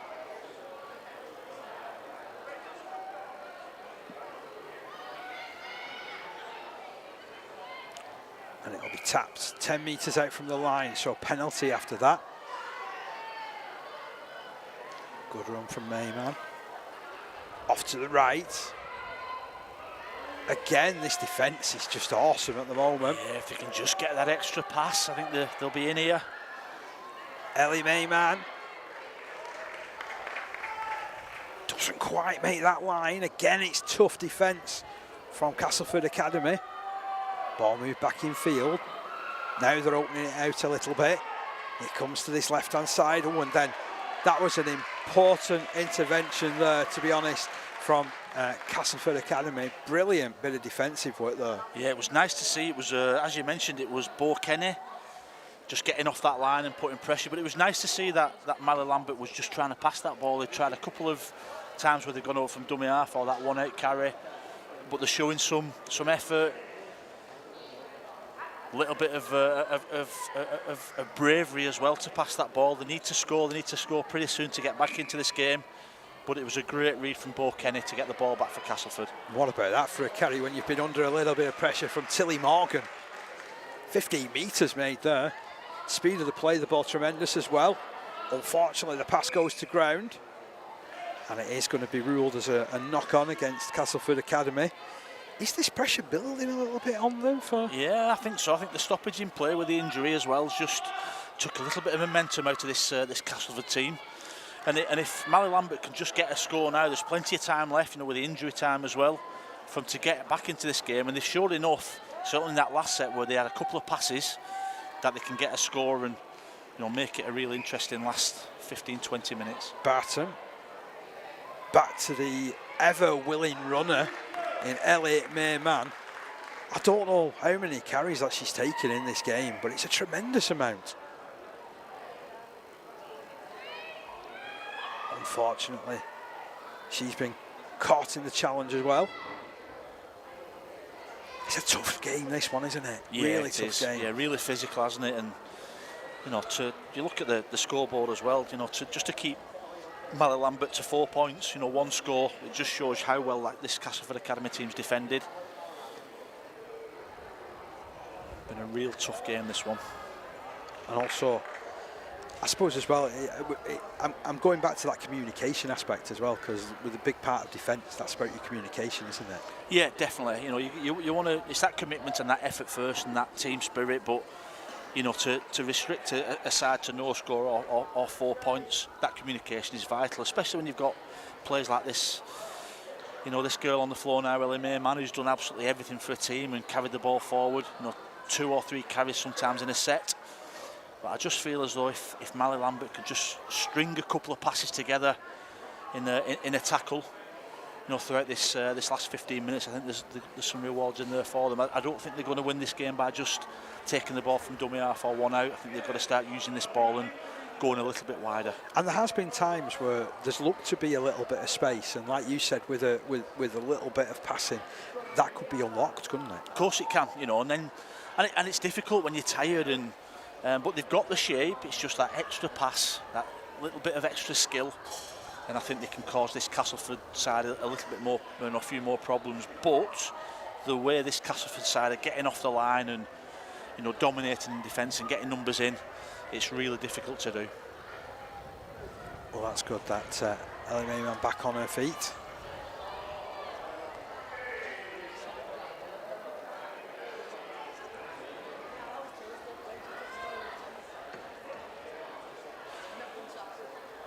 So we're all ready to get the game back underway. Clark gets the spin pass out to Barton.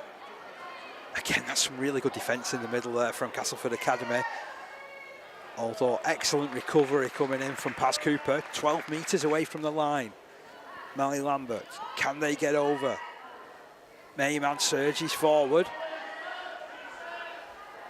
Had to believe she was receiving treatment about 30 seconds ago. Ball out to this left-hand side. Oh, that's a great tackle. What a challenge that is. I think once again it's Bo Kenny who's come up with an absolutely superb tackle alongside Tilly Morgan. And what's more, they've done so well there that they've forced a turnover. Yeah, just can't get through them, can they? No. You know, they're trying everything, you know, and it's not through lack of endeavour or skill. They just can't get through this Castleford Academy side. You know, it's all right scoring 20 points, but defensively they've been absolutely brilliant. And when they've been under pressure like that for quite a while, you've got Bo Kenny who suddenly made 15 metres on a carry. Out of dummy half comes Tilly Morgan. She's seen a bit more possession this second half, hasn't she? I don't think the ball really reached her side of the field a lot in the first half. Very sound defensively. As to be honest, they're every one of these players. Good surge beyond the 40. Ian Newton picks up the run in. That's a superb carry as well from Abby Towler, who gets the offload going back to Newton. Newton skips past one, skips out of another, surges on to the edge of the 20-metre line. What a good set. Siddons gets her kick away as well. Just a little bit too much on it, but again, that was a real quality set, that, bringing it away from their own end like they have done. Yeah, and then that's the difference. I think they've actually tried to pass the ball as well. You know, so you know I've mentioned her all the time, haven't I? Mia Newton, she's in the hub of absolutely everything that this Castleford side does. But it's good defence as well. You know, they've held them out. You know, Mally Lambert's just held them out there now. They've still got another opportunity. They've got a tap on their own 20, 7 tackles. Let's have a see how far they can march this Castleford team downfield. Well, that's the first 7 metres chalked off. Paz Cooper. I really like her combative style when she runs forward, and she's likely to win penalties, just like she's done there. Yeah, that was good. Great carry, great explosive pace from dummy half. Good decision by the referee. Another 10, 15 metres from the penalty. You feel as though they've got to score now, haven't you, if they're going to get back into this game. Megan Kelly has come onto the field. She's taking her spot on the right wing. That's in place of Tatiana Numa.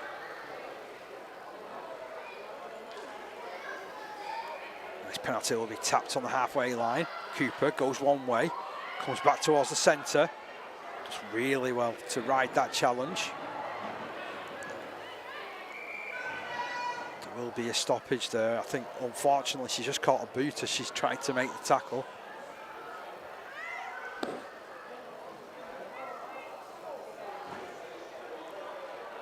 It was a brave challenge.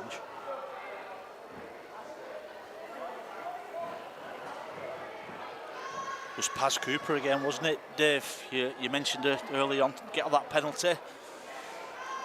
She then sprinted over to that far side, that right-hand side, tapped the ball and just used that footwork to come inside. I think she's just an unfortunate boot in the face. She's total enthusiasm, isn't she?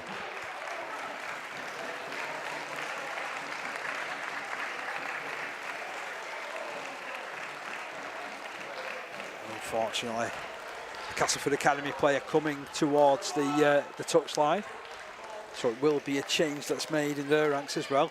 Ruby Darley returns to the action. Well, great work out of dummy half from Maddie Powley. She's already got one searing try to her name. I wonder if there's more to come here from Molly Lambert. It won't be for want of trying. They're doing everything but being able to get through this defence. But a concerning aspect here is that they seem to be picking up a number of niggles and injuries here. Yeah, they're getting a little bit tired now, aren't they? And they're flying off that line. I think that's Olivia Hobbs came off the line. Big challenge. She'll put her body on the line there, and again, hopefully she's okay.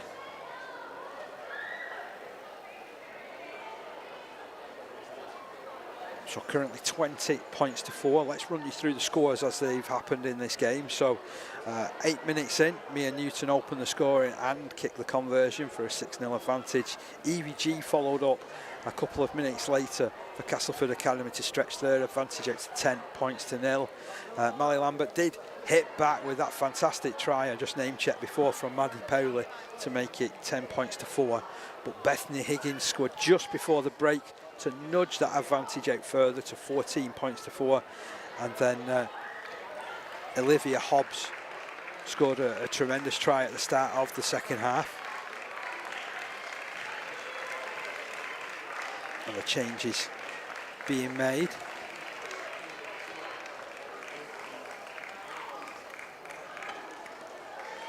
It's Tilly Morgan coming back on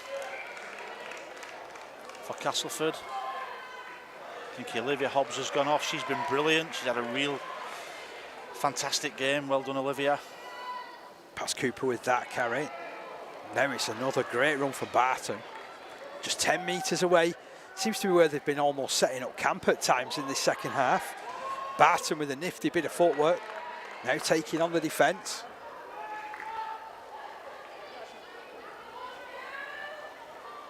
But it's the last tackle, so it's going to be turnover. And once again, this Castleford Academy defence has really stood firm, hasn't it? It was Tilly Morgan just straight back into the firing line, wasn't she there? It was a good carry. But straight off, looks like she's got some strapping on her knee as well, but put her body on the line there now, put a real big challenge in. And defensively, they've been brilliant, haven't they? You know, Mally Lambert's just not had no space, no gaps to come in. It's been a real dogged effort this second half, hasn't it, from Castleford Academy. They've had enough possession. They've just not been able to pass this defence. An awesome effort from Castleford Academy. Newton. Oh, I like that run. That was excellent, that. She really did challenge Honey Yeeman to come up with the stop and then ducked to her right. But there is an error on the floor. So it's going to be a turnover. I think we'll excuse Mia of that one. Oh, well, I was going to say, to be honest as well, I'm going to really praise the Mally Lambert defence, because I thought that was awesome in the middle of the field. I agree. And it's no detriment to Mia at all. She's been fantastic coming out of dummy half. So, on the halfway. It's run forward by Mally Lambert. And Betsy Clark. Done some really hard work as Betsy Clark as well. Another carry down this left side. Edie Barton.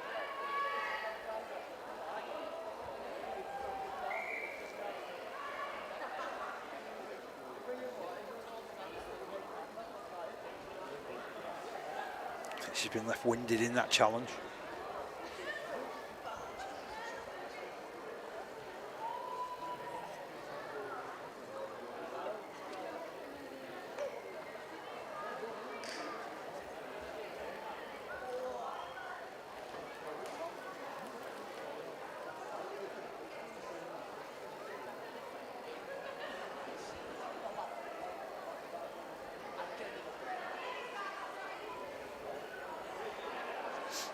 Some tired bodies out there now, Dave, isn't there? Total commitment. Totally understandable. Total commitment from both of these sides.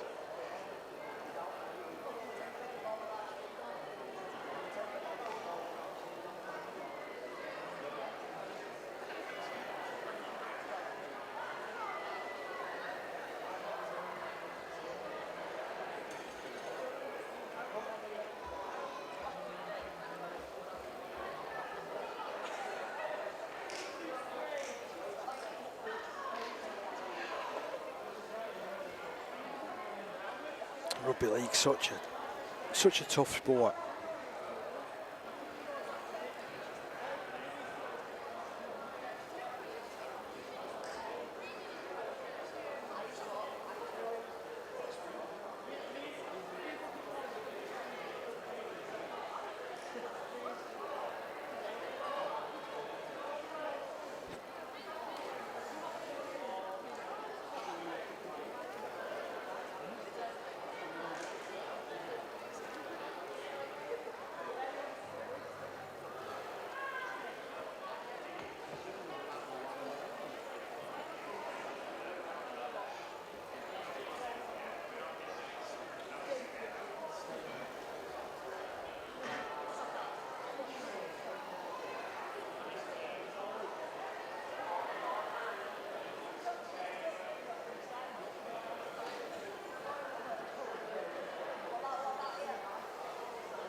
Oh, that's a good sign. She's up on her feet.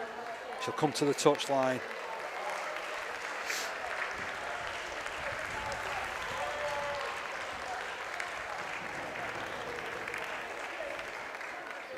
We'll soon be back underway. Okay, Molly Lambert, can they get themselves further up the field?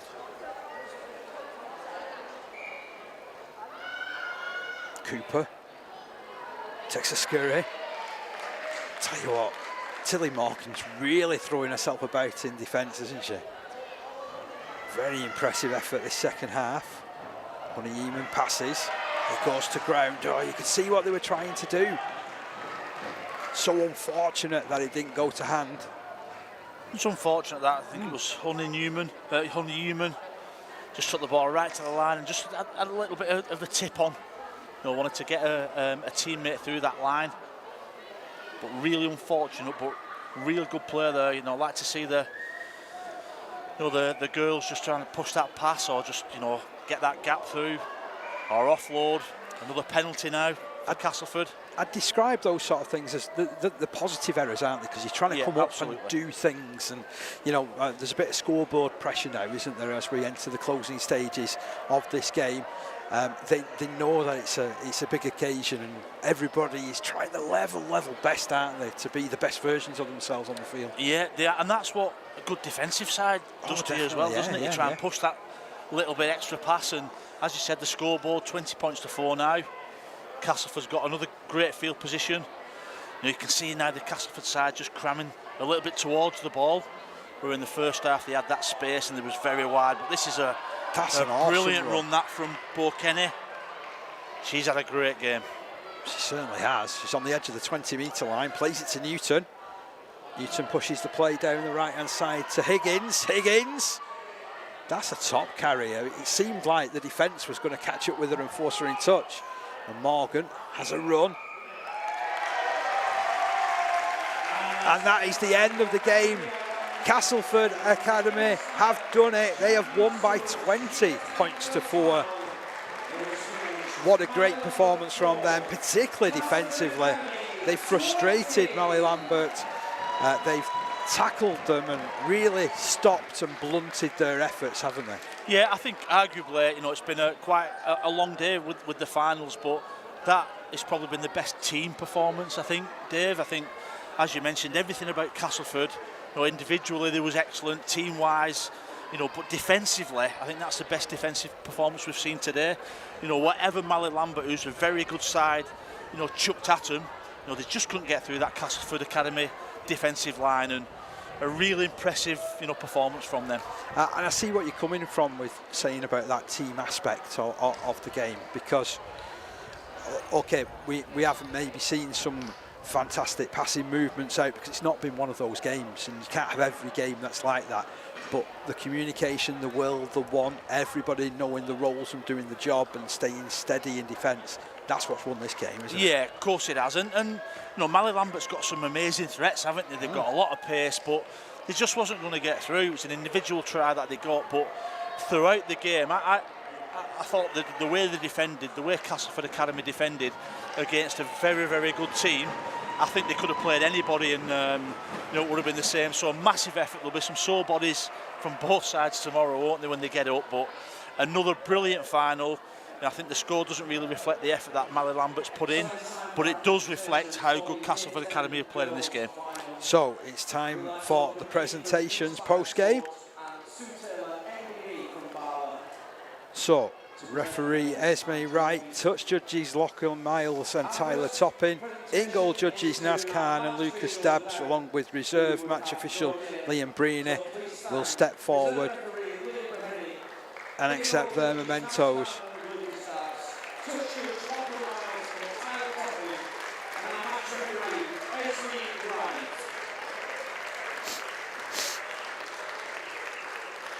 Great to see some real memories made today. And the player of the match will step forward now. To Castleford Academy, number 9, Mia Newton. So Mia Newton, outstanding this evening. What a performance from her. a try and 2 goals for Castleford Academy. She takes her Player of the Match award and rejoins her teammates. She didn't know where she was going then. She needed a bit of pointing back. She might be a bit tired, won't she, What with do I that do now? performance? What do I do? I can't move. I've just whoever picked that, 100% agree with that. I thought Mia was absolutely brilliant today. And Mally Lambert will come forward. And I suppose as well, the first player there receiving a medal, Ellie Mae Mann. I mean, she was fantastic, to be fair, as well. Yeah, well, I've wrote 3 or 4 names down, for the player of the match, and she was one of those. In a team that's runner-up. I thought she was excellent, and she got injured in the second half, didn't she? And came back and did the carry after that. But what a brilliant day for Mally Lambert. 3 sides in the finals.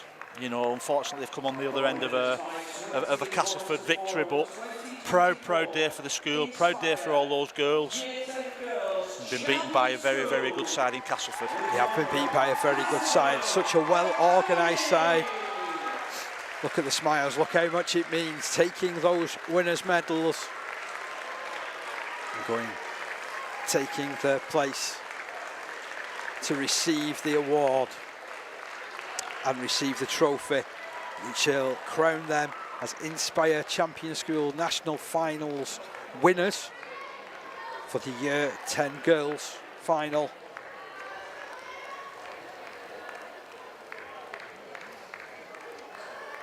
And the captain at the back, well deserved. Olivia Siddons was absolutely influential, wasn't she? Certainly in that first half. Very good.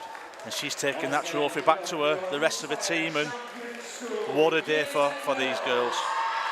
Oh, and the trophy is raised. The win is confirmed.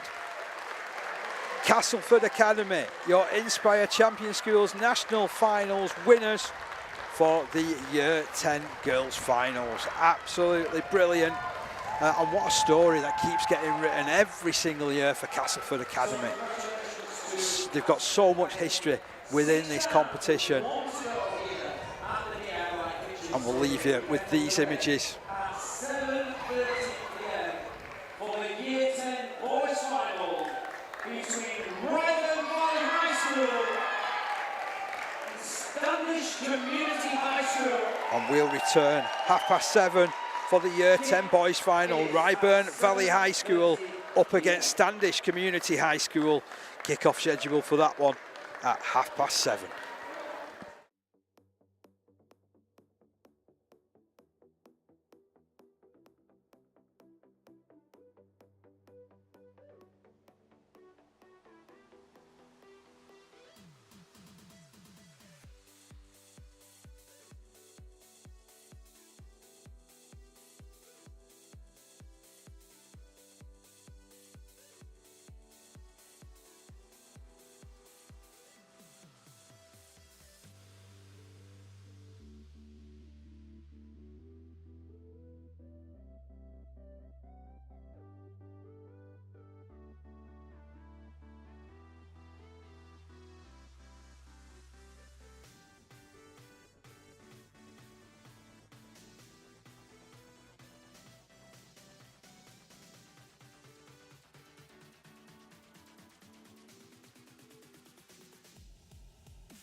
Well, hello and welcome back to Wakefield. We're here for the final game of the Champion Schools boys competition. It's the Year 10 final, Ryburn Valley High School up against Standish Community High School. So we've got a school that's in the Calderdale district up against Standish, representing Wigan this evening. Looking forward to this one. My name's Dave Parkinson alongside Steve McCormick. As we've been all day, mate. Yeah, what a day, hasn't it? What a I think day. we mentioned right at the beginning, I think it was it 10 o'clock or I've lost count of how many games, but 7 games. The best rugby league day of the year. Everything about this day has been brilliant, and I think we potentially could have seen the best, save the best to the last with Ryburn Valley and Standish Community High School. So, really looking forward to this Year 10 boys final. So this is the Inspire Champion Schools National Finals Day, the Year 10 boys final. Let's run you through the two sides, starting first of all with Ryburn Valley High School. Wearing number 1, Tom Burns. 2 is George Hughes. 3, Archie Sinclair Willis. 4, Jean-Philippe Noble. 5, Tyler Faulkner. 6, Josh Cook. 7, Archie Beasley. 8, Logan Marshall. 9, Jack Ingham. 10, George Swales. 11, Tobias Stansfield. 12, Harry Sprawson. 13, Alfie Thomas. And it's a bench that features Harrison Moore in 14, Harry Ashman in 15, Austin Harrison in 16, Brady Bottomley in 17, and Charlie Thomas in 18. And the Standish Community High side lines up at 1, Alfie Silcock. 2, Archie Grimshaw. 3, Ellis Caulfield. 4, Sonny Astley. 5, Toby Housley. 6, Tom Lowe. 7, Reece Cheetham. 8, Daniel Kaderi. 9, Tyler Dunn. 10, Oliver Fairclough. 11, Charlie Jeffrey Stott. 12, Toby Calderwood Mannix. 13, Matthew Holton. And it's a bench that features 14, Jacob Gardiner. 15, Oliver Salmon. 16, Charlie Doran. 17, George Sumner. And 18, James Wilson. We're nearly ready for the kick-off. Your match referee for this one is Liam Breeny. In goal, touch judges Lucas Dabbs and Lachlan Miles. Touch judges Tyler Toppin and George Cox. And the reserve official Esme Wright. And right on cue is going to be Ryburn Valley High School in the blue and pink to get us underway. And here comes Standish with the first carry of the game, wearing white and red. Yeah, I think it was a Harry Simpson tackle there, wasn't it? Flying off that line and just catching them high. But an explosive start to the game, isn't it, that? This Standish kit reminds me of an Oldham top from about 1990. It's very much of that. It does. I think the first carry there, was it Sonny Astley? I think his brother plays for Oldham as well, doesn't he, Logan? So, yeah, real explosive start to this game. Great carry, first of all, as well, from Charlie Jeffrey Stott, just outside his own 40-metre line. Nice footwork, good work from Matty Holton. Holton over the halfway line. Half an hour each way in this one. Ball fed out, nice little movement out to Daniel Kaderi. Kaderi disappears underneath that challenge. He'll stand and play it just inside the half now. Tyler Dunn pushes it through hands. It's now out with the fullback Silcock. Silcock, quick on his feet. Outstanding work from him. 35 metres out from the line. Good run from dummy half from Tyler Dunn. Lovely link-up play to the right as well. And they'll end this set in a real good position. Kick to come in from Tom Lowe. Dabs it into the corner. Oh, and he's got work to do there. That's Josh Cook. Cook tackled inside his own in goal area, so it's going to be a dropout from under the post. Yeah, I think real encouraging start there from Standish High School. It started off with Tyler Dunn just going down that short side, just showing what all good nines do. Spotted a little gap on that 5-metre area on that short side, and then finished off with a kick, and they get a repeat set and a real opportunity to get some points on the board with this set. So Ryburn Valley, they drive the ball down the ground. What a great start that is from Matthew Holton on the edge of the 20-metre line. Next it's Dunn. He pushes it to the right to Kaderi. Kaderi inside the 10. Dunn moves into dummy half. Just to his right is Tom Lowe, and he uses him. He gets rid of it quickly as well. Out to Sonny Astley. Astley masked up in defence. Great defence as well, to be fair, from Ryburn Valley. Still, the danger hasn't gone away. That's a tough carry, but an equally strong challenge. George Swales, one of 3 players involved then in the stop. It comes into the middle of the field with Cheetham. Cheetham drops it back over his shoulder, looking for Fairclough. Fairclough 5 metres from that line. Last tackle has been reached again. Ball to the right-hand side, through hands. Oh, a piercing pass and a piercing run, and Sonny Astley scores the try. That opens the scoring. It was, yeah, and it was Tyler Dunn, real quality again from dummy half. Great pass there, Tom Lowe. And then Sonny Astley just holding his line. Brilliant centre play there and just getting his nose through, pace and power. But the combination on that right edge from all the pivots, 9-6, centre, is a brilliant start from Standish Community High School. Really good shape, really positive, and they've been at it from the very start, haven't they? It was, and it started off again from a repeat set from an excellent kick, didn't it? And it was a repeat set, and to be fair, Ryburn Valley High School defended the set really well, but they just stacked it on that right-hand side. They probably had 20 metres to work at, and just the quality of the pass, it was just nice and deep. You know, Tom Lowe just setting that right edge, and Sonny Astley, as all good centres do, you know, running as hard as he can. Timing on that ball was brilliant. So Matthew Holton with the attempt on goal. About 10 metres in from the touchline. Strikes it well enough. Has he got the accuracy? No, he has. It's 6 points to 0 in favour of Standish Community High School. What a start to this game.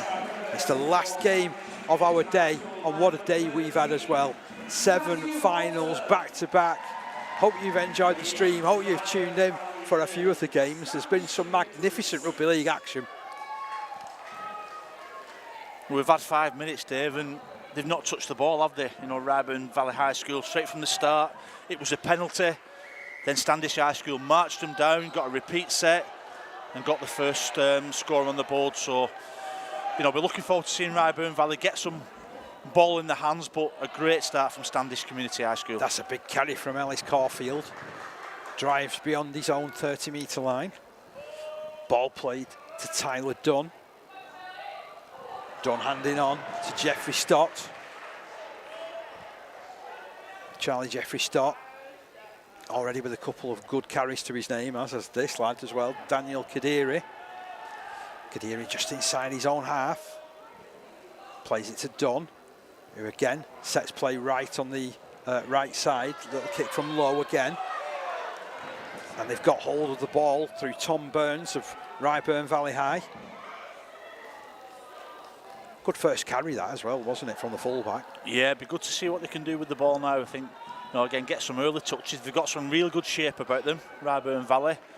You know, just really spreading this attacking side, you know, well from touchline to touchline. Josh Cook just dropped that ball back over his shoulder. Looking for Logan Marshall, who'll now play this ball. Jack Ingham brings play to the right, then an angled run back to the middle comes in from Harry Sproson. Sproson, quick play the ball. Nice work again. Bursting up the middle. Inside the 40. Last tackle signal. Ball comes to this right side. Kick comes in. He's put plenty of weight behind that challenge. It went so high, and a great take from Silcock, who launches the counter-attack. Yeah, it was a good kick from Tom Burns as well, that.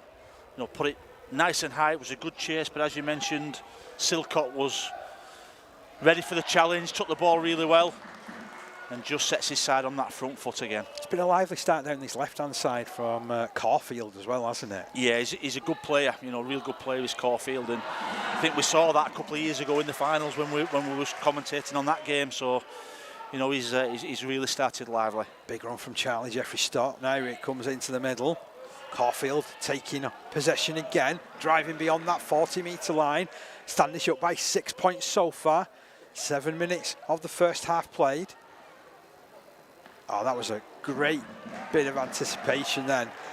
The defence was pretty solid as well. They got towards the halfway line. Last tackle, kick comes in. It's into this top corner. It'll bounce, it'll bobble, it'll trickle and find the touchline.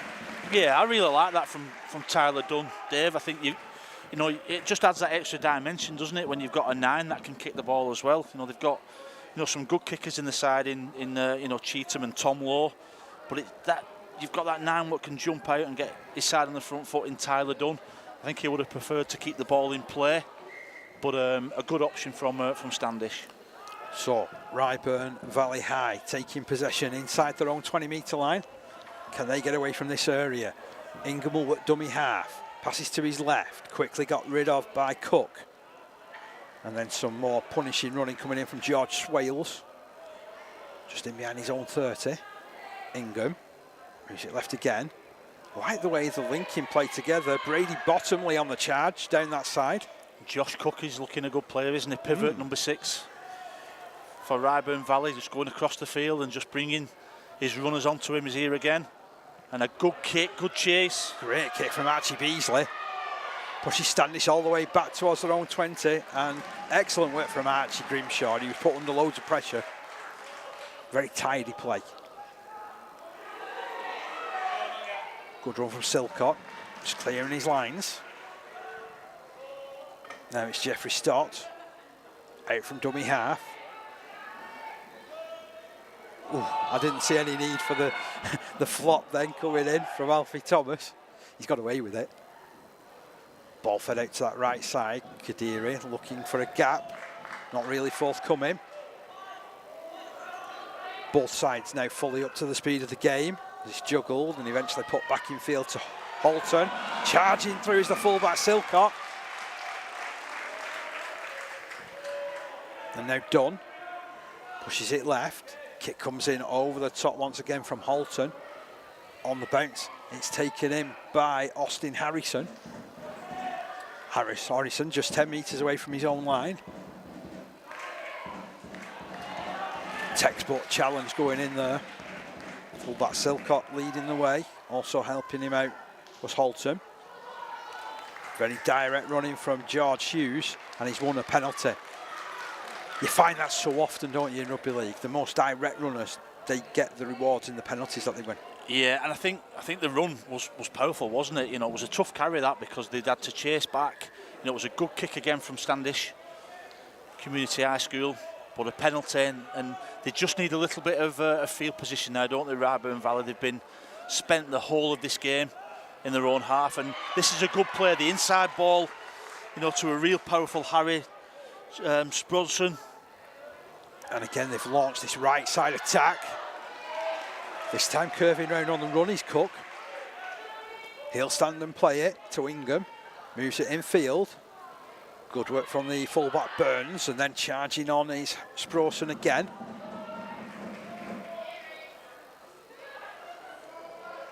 Then moves to the right. Little kick over the top from Burns. He falls to the challenge, and I think there was a couple of players that moved in and sort of collided and hit him. Yeah, I think again Burns, a little chip play there. I think it was an excellent kick, and I think it's a good decision by the match official. Really interesting. I think the two key players for Ryburn Valley, you know, you've got Josh Cook, who's just running across the field and being the marshal, being the organiser, and you have a little bit of spark from Tom Burns, and you know, Harry Sprodson has obviously made a big impact in this game, but that was excellent play that from Burns, and got a well-deserved penalty.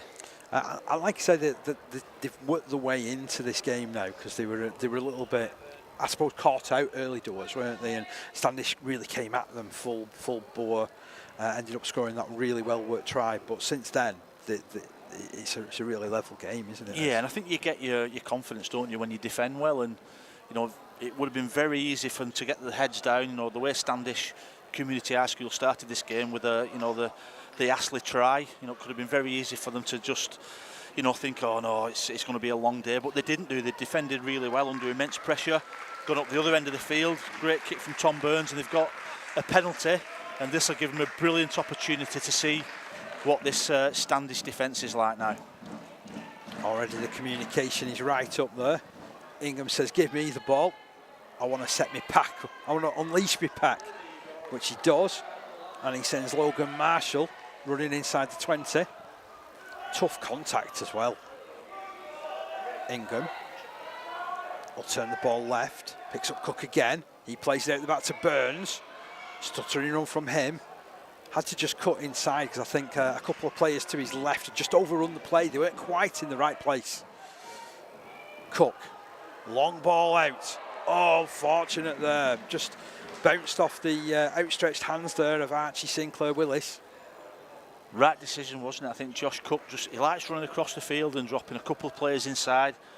On that occasion, it was Archie Sinclair Willis who actually run a really good line as well. It was just a pass, was just a little bit above him, but a promising set there from Ryburn Valley High. But good defence from Standish. Excellent defence from Standish. They're still leading by 6 points to 0 in this game. Scrum just 10 metres away from the line. And it's fed. And it's out amongst the back line. Lovely work. Silcock slips one challenge. Cuts back in field. Falls to the tackle of Tyler Faulkner. Those are hard-fought metres as well from Charlie Jeffrey Stott. I seem to be mentioning him once or twice every set, don't I? Yeah, and it's great marker work as well. I think it was Tyler Faulkner just making sure that he puts that extra work in, running from marker and making a double effort. He's going back out to his centre position there, is Faulkner. Kadiri. That's a great drive. 40 metres from his own line. He'll play it to Tyler Dunn, who sends it right. Again, some really good link-up play. Astley down that wing. Oh, the ball came back in field. And thankfully, the arms of Josh Cook extended. And he's starting the counter-attack, bursting beyond halfway. Ryburn Valley High, they'll flood forward. Nice little link-up for Harry Sproson. Has the ball ripped from his grasp. Referee keen and eager and on the spot, and right decision. Yeah, there's a couple in that tackle, wasn't there? And this is a brilliant opportunity now. They'll take the yardage on this right-hand side, and we'll expect again these players for Ryburn Valley. Cook, Burns, they'll link up, have some decoy runners. I think they'll set the platform here now with the big fellas taking that ball in. And the attack will start from inside the 20-metre line. Ingham will tap. Referee says you'll have to move to the mark. Goes to Cook. Cook picks up Marshall. Marshall just for a second made that ball available. Ingham said take the tackle. We'll move forward off the next one. Cook does just that. Swings it across to Burns. Burns releases the pass. Lovely work from Sproson. Goes further wide. That was a difficult pass to take, to be fair, for Archie Sinclair Willis. They're making the most of it though. Ryburn Valley, just 10 metres away from the line. Burns drops it back over his shoulder. Looks for a direct running Josh Cook. A different role for him there then. 5 metres out. Ingham to his left. Spinning and twisting his way. I was going to say through, but he's ended up getting pushed back. He's Brady Bottomley. Last tackle. Ball comes back to Burns. Burns kicks to the left. Plenty of players in motion. The ball goes backwards. Ryburn Valley have it. But that is some brilliant work from Matthew Holton. He's certainly been up there with the way that he's tracking play, isn't it? Yeah, the one thing I've been really impressed with Standish is that they're getting the numbers right on the edges. It's really obvious that Ryburn Valley's got some real qualities, and they will pass the ball, from left to right, and they put a lot of width on that ball. But as you mentioned, Matthew Holton there just defended really well, and the defensive communication from Standish has been really impressive in the first 15 minutes of this game. Kadiri with the carry, plays it on his own 30-metre line. Long pass from Dunn. That's a quality ball. That was a good one as well. Looking for Jeffrey Stott. The pace of this game is tremendous. Coming down the left now is Cheatham. Cheatham upended. Was a cracking challenge that headed his way from Alfie Thomas. The two of them almost come to blows. Still we play on. Jacob Gardner with his first touch. Great tackle from George Swales as well, that Dave. I was going to say he probably wishes he wasn't in that position to take that ball. It was such a quality tackle. And that is a real good kick downfield. Just keeps the momentum of the game pushing forward for Standish Community High, doesn't it? Yeah, it was really apparent in that defensive set. That Ryburn Valley High School just upped the intensity. They didn't sit back in previous sets. they may have been guilty of just sitting back a little bit and letting Standish High School, just play and the pivots play. That occasion they didn't do. They had people, like George Swales flying at the line and putting pressure on there, and they get the rewards by getting the ball back, 20, 30 metres from their own goal line. So real good defensive set from Ryburn. And it's a decent start to the set as well for George Swales with the carry. Plays it on that 30, Cook. He's like a conductor in the orchestra, isn't he, Cook? The way that he just, I'm likening it because he's like some of these Australian halfbacks who like to command the ball and everything goes through him. Yeah, you can see that, can't you? And when he's not got the ball, you've got Tom Burns who'll step in for him. But I like the way he's going across field. That's good pressure again, though, there from Caulfield. And that's what you've got to do against him. But I think what we will see, he'll start showing and going and, just going across field, and he'll start taking it upon himself to start running at the line as well. Burns boots this ball high. Forward comes Silcock, a quality catch from him. Gets around Cook, comes back down this left-hand side. Burst into the backfield, gain 10 metres. Now he'll play it to Jeffrey Scott. Jeffrey Scott, good carry. The pace of this game is tremendous, I'm loving it. Halton, cutting back against the grain.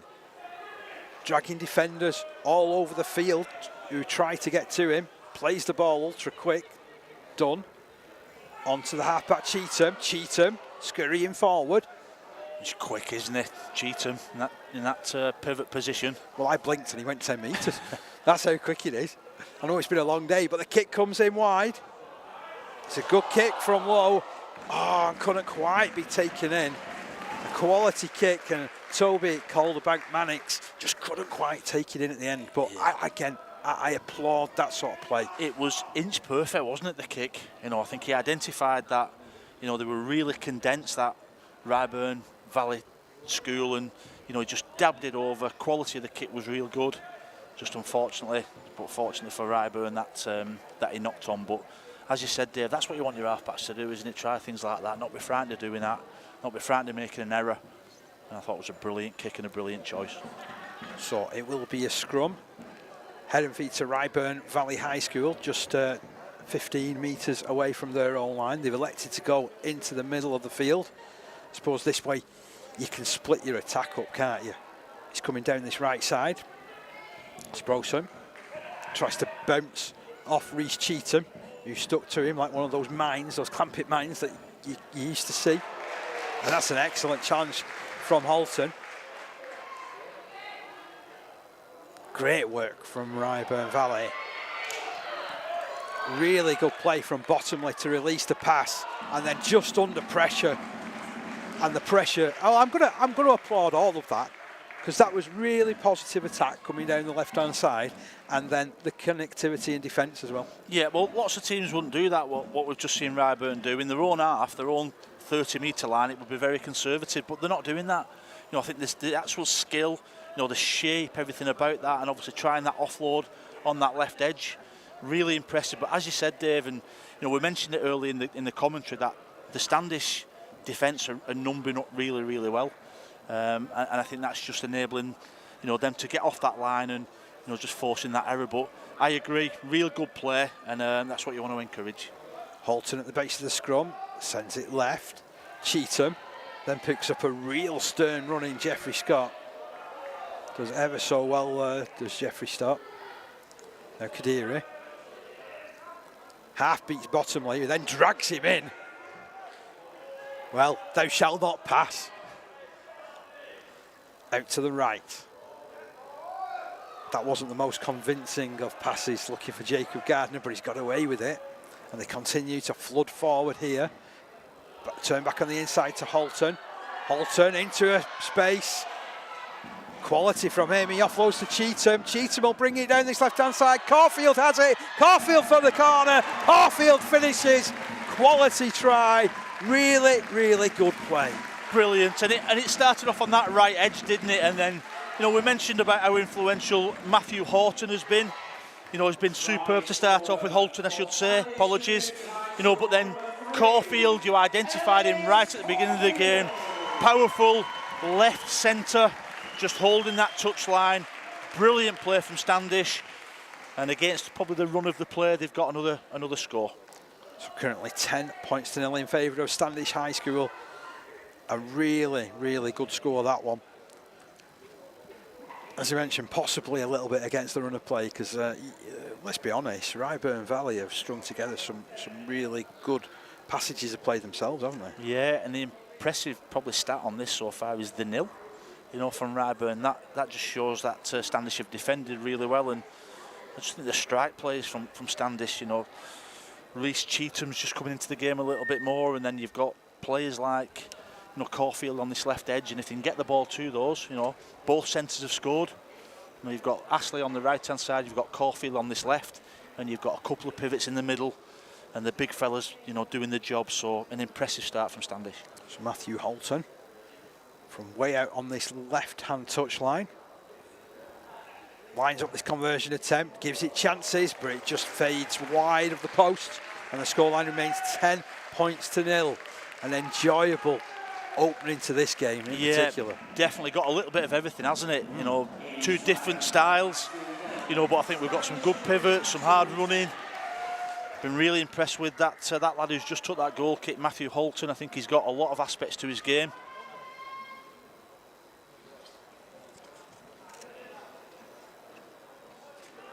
And also they're playing with a smile.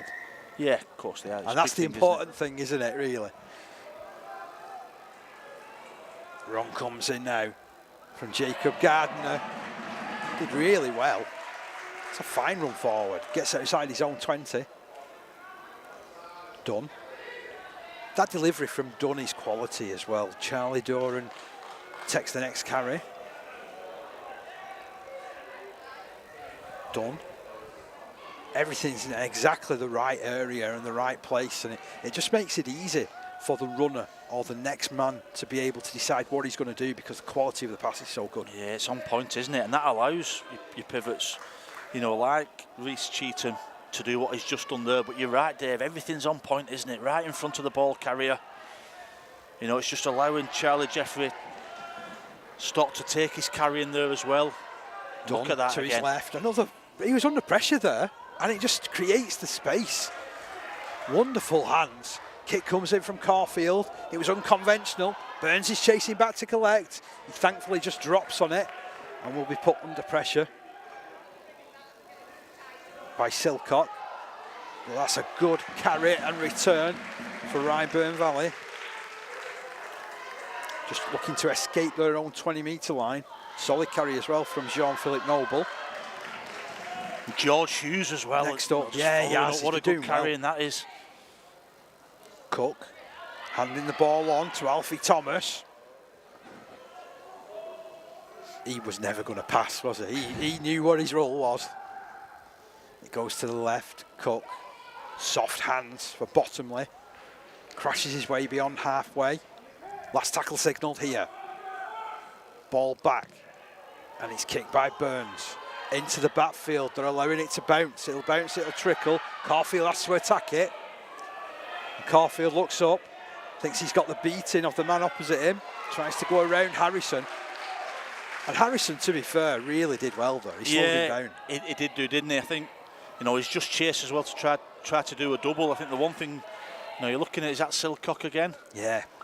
So there's some strong backfield carriers this Standish team's got, but Ryburn are certainly doing a good job restricting the meters in this set.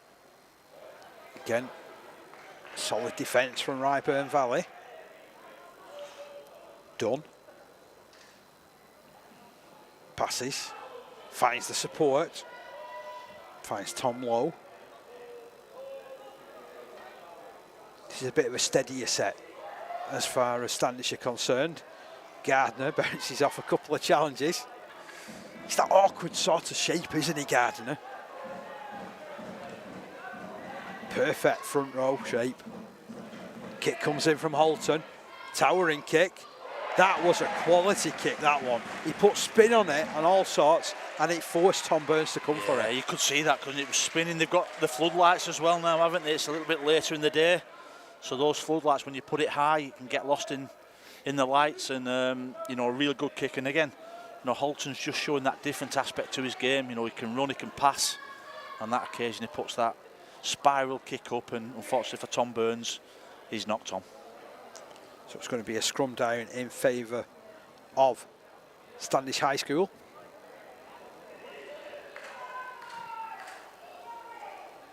Tom Lowe to feed. They've stacked this left side. They've only got the winger standing out on the right, and it's lulling them into a false sense of security because Holton sets off that way, brushes through one, offloads. He was looking for the winger on that side, but instead Cook intercepts. Yeah, I think he shouted for that, did you, Dave? I think he actually, he must have a good Wigan accent. He must have a fine Wigan accent. It was interesting that they stacked this left-hand side, and they had 2 on. I think it was 3 on 2 on that opposite side, and they, that's obviously they've looked at that, and they've got some pace on that right centre, right wing side. So, but obviously, Josh Cook was wise to it and defended it really well. And as I say, he's got a convincing Wigan accent because he's ended up intercepted. Nice hands again from Ryburn Valley. Ingham.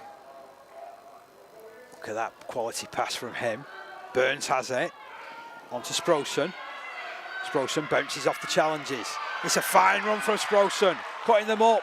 Oh, and then he tried the almost impossible offload, looking for Cook. If it had come off, it would have been the pass of the day. Yeah, I'll tell you, it reminds me of Sproson, John Bateman. Yes. He takes the ball there and comes on the inside and skips on the inside with power. And then just that little offload. And unfortunately, he couldn't have it, but he's done that every time. He's powerful. He's linking up with the halfbacks and Tom Burns, and he's very much like a top-class back rower. His family, they'll be praising you to high heaven now, won't they? They will. Well, whenever they get to watch this, they'll be going, hey, and himself, he'll be like, hey, next Bateman, me. Steve McCormack says. Forward comes Standish High. Cheetham came in to cut him off. Did Harrison Moore. Another good carry from Charlie Jeffrey Stott. Dunn to his right. Out to Silcock via the hands of Tom Lowe. Such a bright performance, this. We're getting into the closing stages of the first half. Still currently 10 points to 0 as Lowe takes the challenge. Last tackle of this set. Inside the 30-metre line. Who'll take control? There's a few players there, and Cheetham does just that. Hoist the ball. Quality. Oh, and has that been touched down? It is going to be a 20-metre tap. They did really well there to actually still get players in the frame, didn't they, Standish? Tap taken. Burns out to Bottomley. Bottomley no-look pass. Here comes Cook. Cook trying to outpace them all. Oh, just gets caught. Wonderful challenge there from Toby Calderbank Mannix. He's brought down 20 metres from the line. Bottomley. Crash bang wallop, makes 15 metres.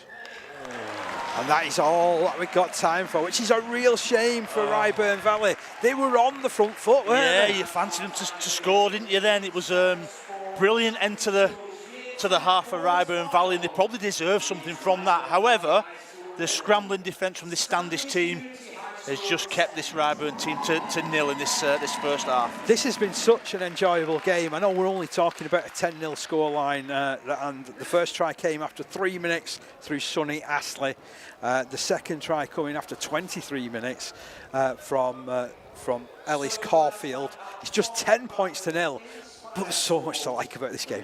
Yeah, they've got everything, and I just felt as though Ryburn have stayed in the game. I thought the combinations and the way Standish started, just set the platform for them to go on and maybe score some more points. But as the game's gone on, Ryburn Valley's had more ball. They've got some good strike. Really impressed with their pivots in, Tom Burns and Josh Cook.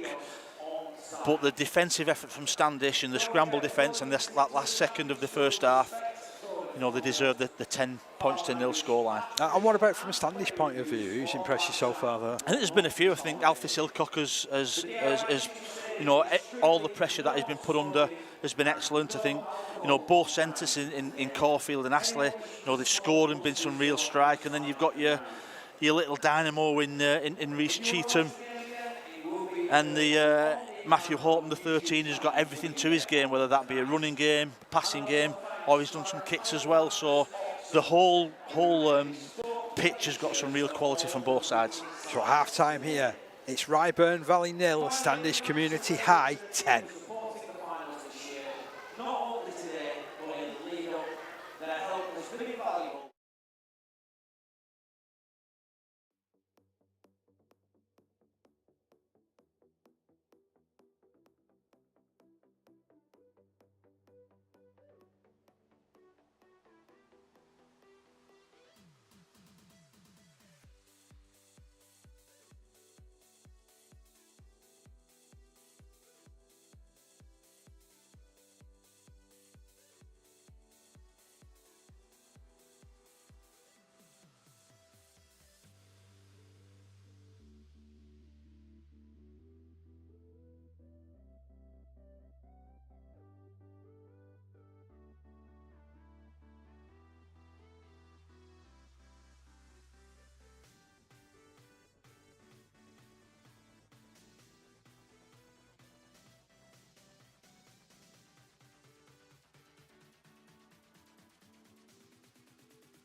So just half an hour of the day remains, half an hour of the Year 10 boys final.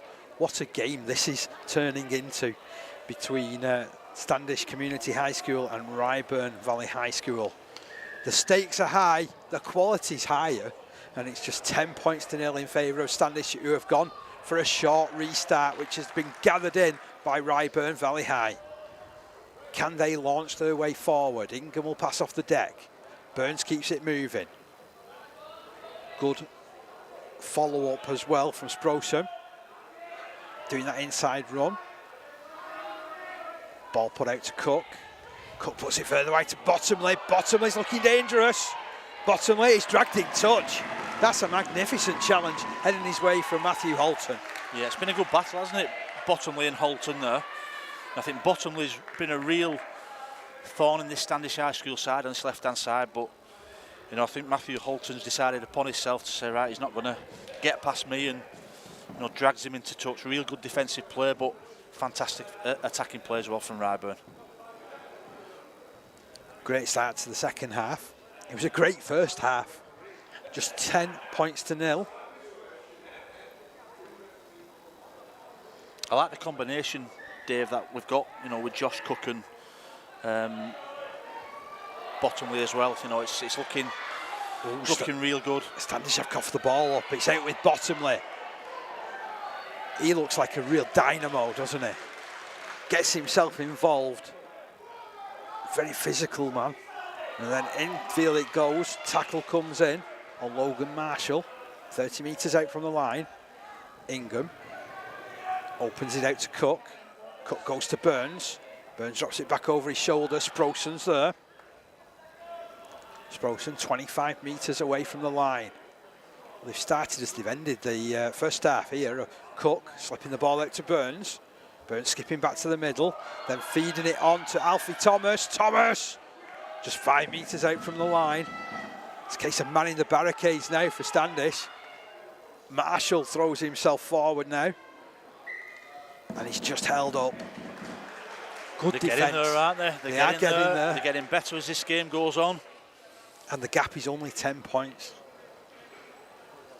So Marshall to plays it to Ingham. He looks to Cook on this left-hand side, who then switches play right to Burns. Burns through hands. Finds Sproson. Sproson just trying everything to get over the line. There's a whole heap of red shirts there from Standish. Now back in field. Pass reaches Burns, who drops it on the toe. It's a quality kick, that actually. But unfortunately, there was no chase. They'd all been caught on that right side because of the way the attack had developed. Yeah, and I thought Toby Calderbank-Mannix just did really well, just letting that ball go. What a run that is as well, from a 20-metre restart. Destructive carry. And another good run. And they're moving downfield with Halton. Before him, Toby Housley did well too.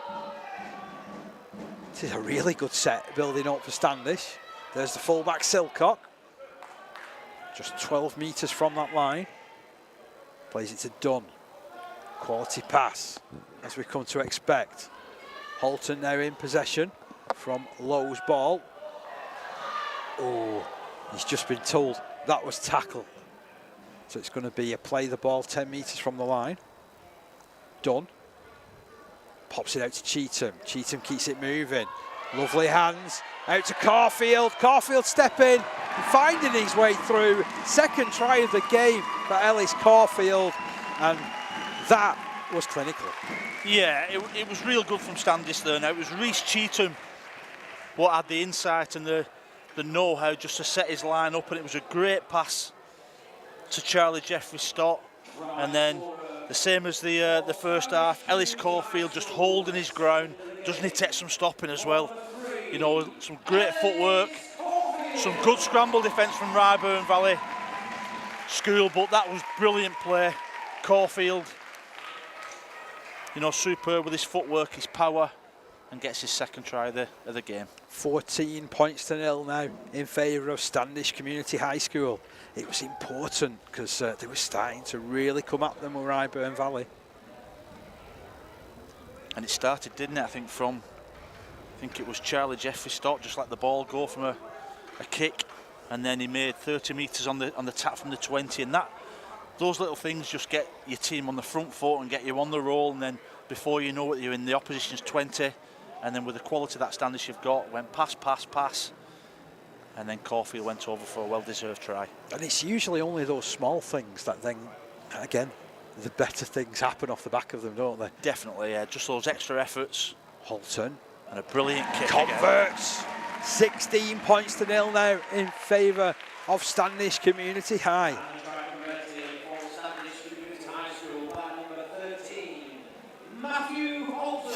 Well, that's put a slightly different complexion on the game now, hasn't it?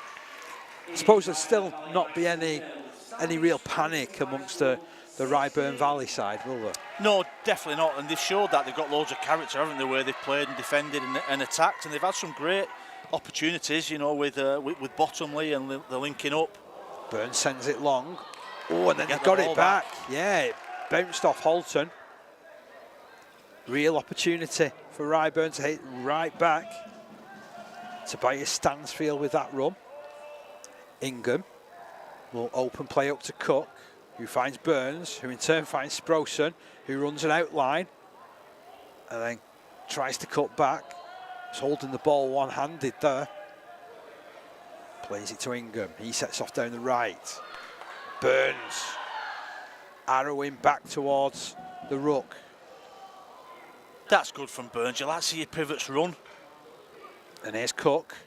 Slips the ball out. Sproson's there. Sproson still going. Stop just 2 metres out from the line. They're putting all the pressure on again here at Ryburn. Pass under pressure, finds Cook, and what a tackle. What a brilliant tackle that is from Matty Holton. Yeah, brilliant defence, isn't it? You know, they've been really good with the ball standish. You know, they've took the chances, but, you know, I'm sure they'll have it in the back of their minds that they do want to nil Ryburn. To win a final is fantastic, but to nil your opposition under immense pressure like that, all credit to Matthew Holton and the rest of his teammates. So we've got a stoppage. He's going to have to receive just a little bit of attention, I feel, as Cook. It was that flying challenge on him, wasn't it? It was, and it's been influential, hasn't it? It was good to see that in that set that Cook and Burns both ran the ball. You know, they've both been running across field, you know, and rightly so, they've been finding the back rows and the centres. But as the game gets a little bit older and the standish defenders get a little bit tired, that little show and go, I think, could get some rewards. But as you mentioned, Dave, it was a fantastic tackle, and you know, Matthew Holton just shot off his line and put pressure on Cook, and they get the ball back. Charlie Thomas has come onto the field as far as Ryburn Valley are concerned.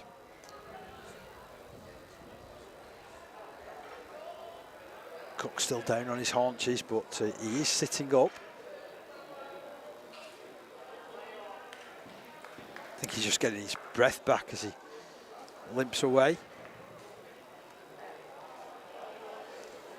It's a ginger-looking run back to his position.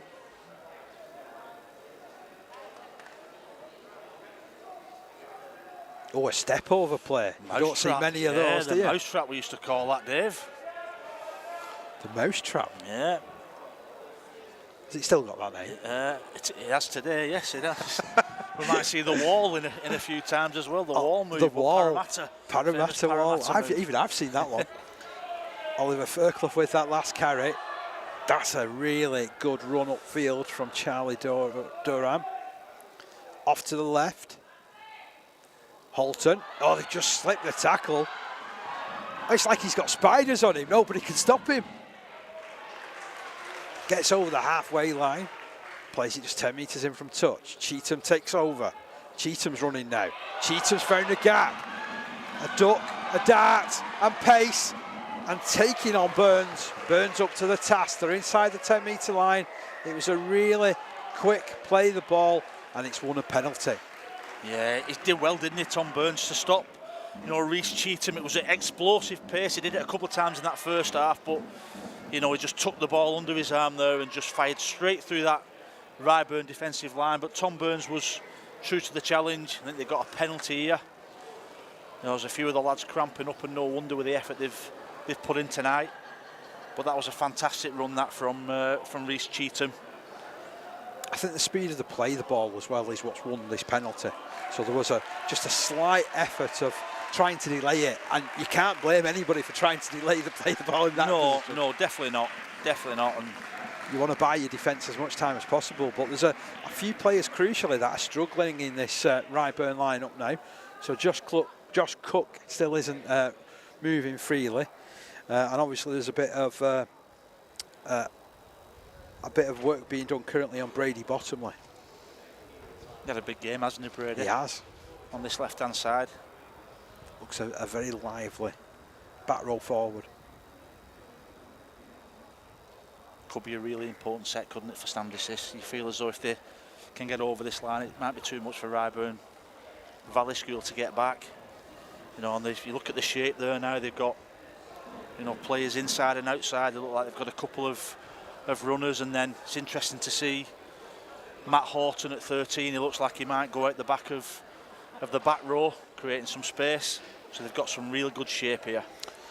You know what I've also noticed as well, with the changes that Standish have made, they've gone very light. So they're obviously going to try and run around and sort of cause a bit of indecisiveness in defence there. Yeah, definitely, and it's been good for them, hasn't it, as well? You know, it goes from where they've scored the points. They've been out wide, but all the hard work's been done in the middle now. You know, we've got Tyler Dunn now ready to set this attack up again, and they might just go wide straight away. You know, it doesn't look like they're going to do a set-up play, but they've got a split field here. Both half-backs split either side, but my bet is it's going to go right to left 7-6 to 1. So Watch them Bottomley, go the opposite side now, Dave. Guaranteed. Bottomley comes on, comes off. Sorry, Swales goes on, and we'll see whether they've read this particular page of the Steve McCormack coaching manual, which they are doing. They're going down that way. Oh, they've redeemed you. Charlie Jeffrey Stott. He's caught, but it's a high challenge. Oh no, he's going to have to play the ball. He's tried to pinch a couple of metres there. I think just that extra passing, they'd have been over here, wouldn't they? So a lot of pressure here.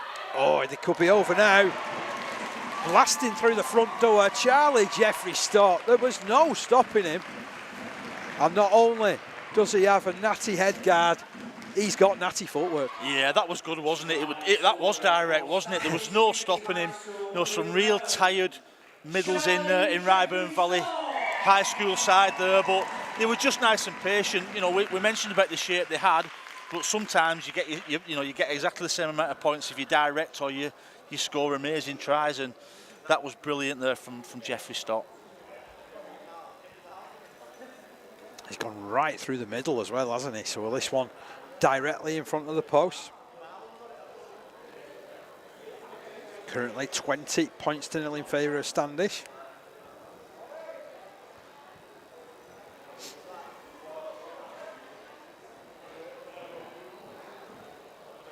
Alton.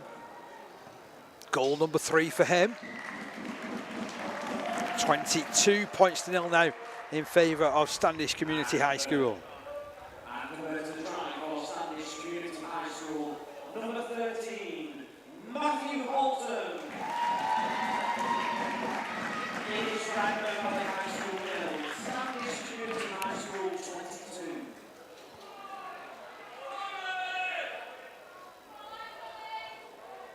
Burns is wanting to get on with things quickly. He's called for the kicking tee to go on at a breakneck pace.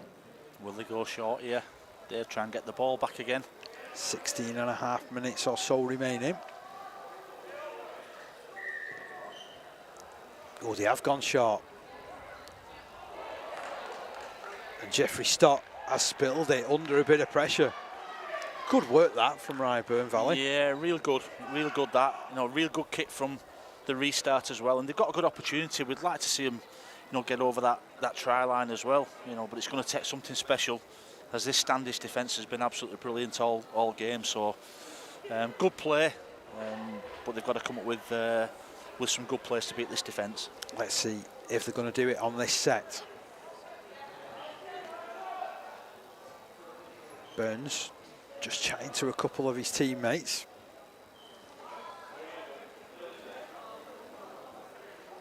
You know he's going to take control from this, don't you, Burns? Ball comes out to him from Ingham. He fires it further wide to Cook, who then finds Tyler Faulkner on the fly, but that defence caught up with him at a rate of knots. Still 22 points to 0 to Standish Community High. Cook finds Sproson. Sproson stops on the 10-metre mark, about 20 metres in from touch. Ball is played. It's worked back to Cook. Nice little hands there for Charlie Thomas. The defence on the inside, though, he's just crucially so good at the moment. Can they find a way through? Cook out to Burns. Burns drifting across field. Offloads back. That defence is just so committed. Great hit coming in from George Sumner. And then you're doing some if you're going to score from there.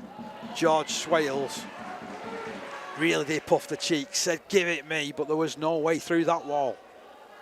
Kick comes in from Burns, angled out to the wing. He was really underneath that one and caught it behind his own line, so it's going to be out to the 20-metre line for the tap restart and a 7 set of 6. Yeah, seven and they're defending like it's 0-0, aren't they? They are. The very first second of the game, they're 22-0 up, and the way they're defending is though the lives depending on it. It's that the edge of a cliff, that try line, and they're not letting anybody go anywhere near that. And I think Mr. Devine, the teacher who's been looking after this Standish Community High School, will be really, really proud of that. They've been brilliant with the ball, but it's really important that they're trying to nil Ryburn as well. But the Ryburn Valley, the high school, are continually putting pressure on them, not giving up, and giving absolutely everything to try and get over that line. Still 22 points to nil. And what a take that was behind his own line from Oliver Salmon. Good positioning, wasn't it, as It well? was from Salmons to get us underway again.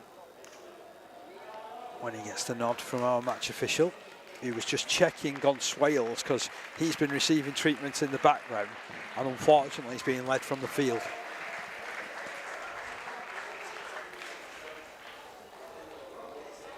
I think the damage was done when he tried to bash his way through, and there was those 4 or 5 defenders that were in front of him. It was a really brave carry, but he's gone off again as George Swales. Yeah, I think George can be really proud of his efforts today. You know, 'cause he's up definitely. against a good side that's defended well, and I think George has given absolutely everything and really put his heart and soul into his performance. So, you know, well done, George. That was a strong carry from Gardiner, a strong one from Holton, and they're going to advance over the halfway line in 3 tackles. Charlie Doran with that one. Comes towards the middle. Holton gives it back to Cheetham. Cheetham, oh, he spied another gap. He's off. Quick hands, and not for the first time. An attempted pass has been disrupted there. The commitment levels in this game are tremendous. Yeah, it's been brilliant, hasn't it, both sides? And I think, you know, we're just seeing, you know, the quick feet of Reece Cheetham just taking its toll a little bit on this Ryburn school. Now, every time he's getting the ball now, instead of passing the ball on, he's just thinking, I'm going to have a crack at these, you know, these tired defenders. And on that occasion, again, he made a fantastic break, and unfortunately for them, they knocked on in the end of it. I mean, it's like this sort of time of games where the lactic acid has built up and you can't really move your legs in the same way that you wanted to do. I'm like that after about an hour of getting up in the morning, to be fair, but just the sheer effort that's been done tonight has been tremendous. Yeah, and then you see these carries now, you know, when you're that tired, Dave, when you mentioned that, you know, it's the last 10 minutes of a game, you've been under the pump all the time, and these carries, you know, again, they're taking the ball up, you know, they're carrying the ball really well, and this Ryburn team's not giving up and giving absolutely everything. So they'll try and get their way downfield. Alfie Thomas up to the 40-metre line. He'll play it to Ingham. Ingham goes to Burns. Burns puts it out to Sproson. Sproson takes that challenge. It's a good one from Charlie Jeffrey-Shop. Burns again. Moves it to Cook. Cook back to Bottomley, who's returned. They'll be pleased to see him out there, but just with the sheer force of the challenge, he's lost the ball. Can't get through, can they? I think it was Oliver Salmons on that occasion. Matthew Holton was also in that middle. It was a little inside play that they tried all the time. You know, Josh Cook just running across field. Bottomley just going on that inside pass. But again, they stand this defence. They stood tall. It was one line, and they got numbers in the tackle, bodies in front, and they get the ball back. There's a late switch here in this defence. They've tried to do the same thing as they did in the first half. It just opens up the space for Holton, who's gone to Silcock, and Silcock flowing downfield, stopped on the 20-metre line. Ends up being a good tackle from Jean-Philippe Noble, but they're inside that 20. What yet again are Standish Community High. That's a great run. Some superb carrying there from Matthew Holton. Can they get over this time through Doran? Doran, he's made it, you know. He's made it.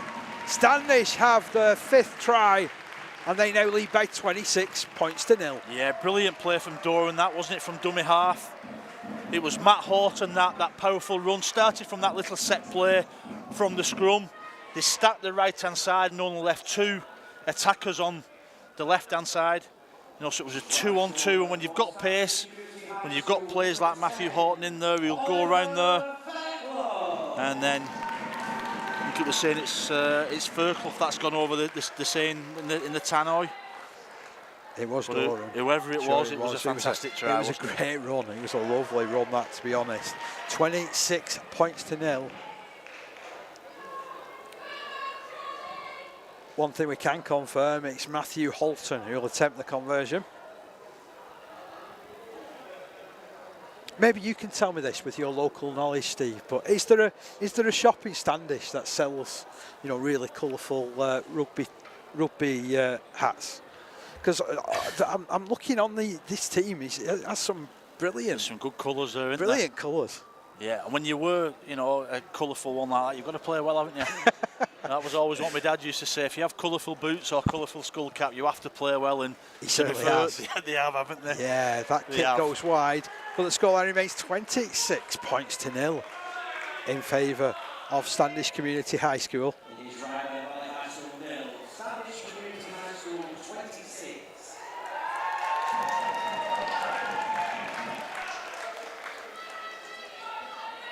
Just thinking, I want one of these skull hats for when I go on holiday, actually, to save me my head getting burnt. So back to the halfway line, 26-0 in favour of Standish. Clock ticking down on this one. They'll go short through Burns. Bottomley's underneath it. Great run from Bottomley. Now everything's got to be 100 miles an hour. Ingham in field. The runner is Alfie Thomas, who's done a lot of unheralded work for Ryburn Valley tonight. Ingham moves it to Cook, who moves it to Burns. Burns just tries to hold the defence off. Cheetham tracked him all the way, so did Charlie Jeffrey Stott. The 5 metres out from the line. Into all the players it goes, and Sproston is there. There's another player who's prone on the deck. I think it might be Burns, Dave. And yeah, he's covered so much ground, hasn't he, Burns? No wonder he's got cramp. Archie Beasley returns to the action. Logan Marshall also gets onto the field as well.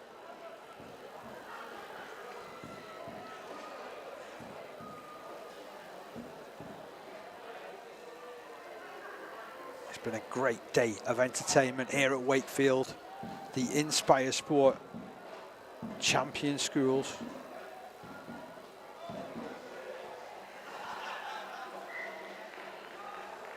This is the last of our 7 finals for the day. Burns throws it over the top. Still there's no way through. Toby Housley, magnificent hit. Ingham on the last tackle. Takes it left. Bottomley keeps it moving. Hail Mary sort of pass to Burns, who I don't think will thank him for it. But again, quality chasing from George Sumner, who's done quite a number of those type of tackles in the second half, hasn't he? He has. He's absolutely bounced off his line there, hasn't he? It was an offload again.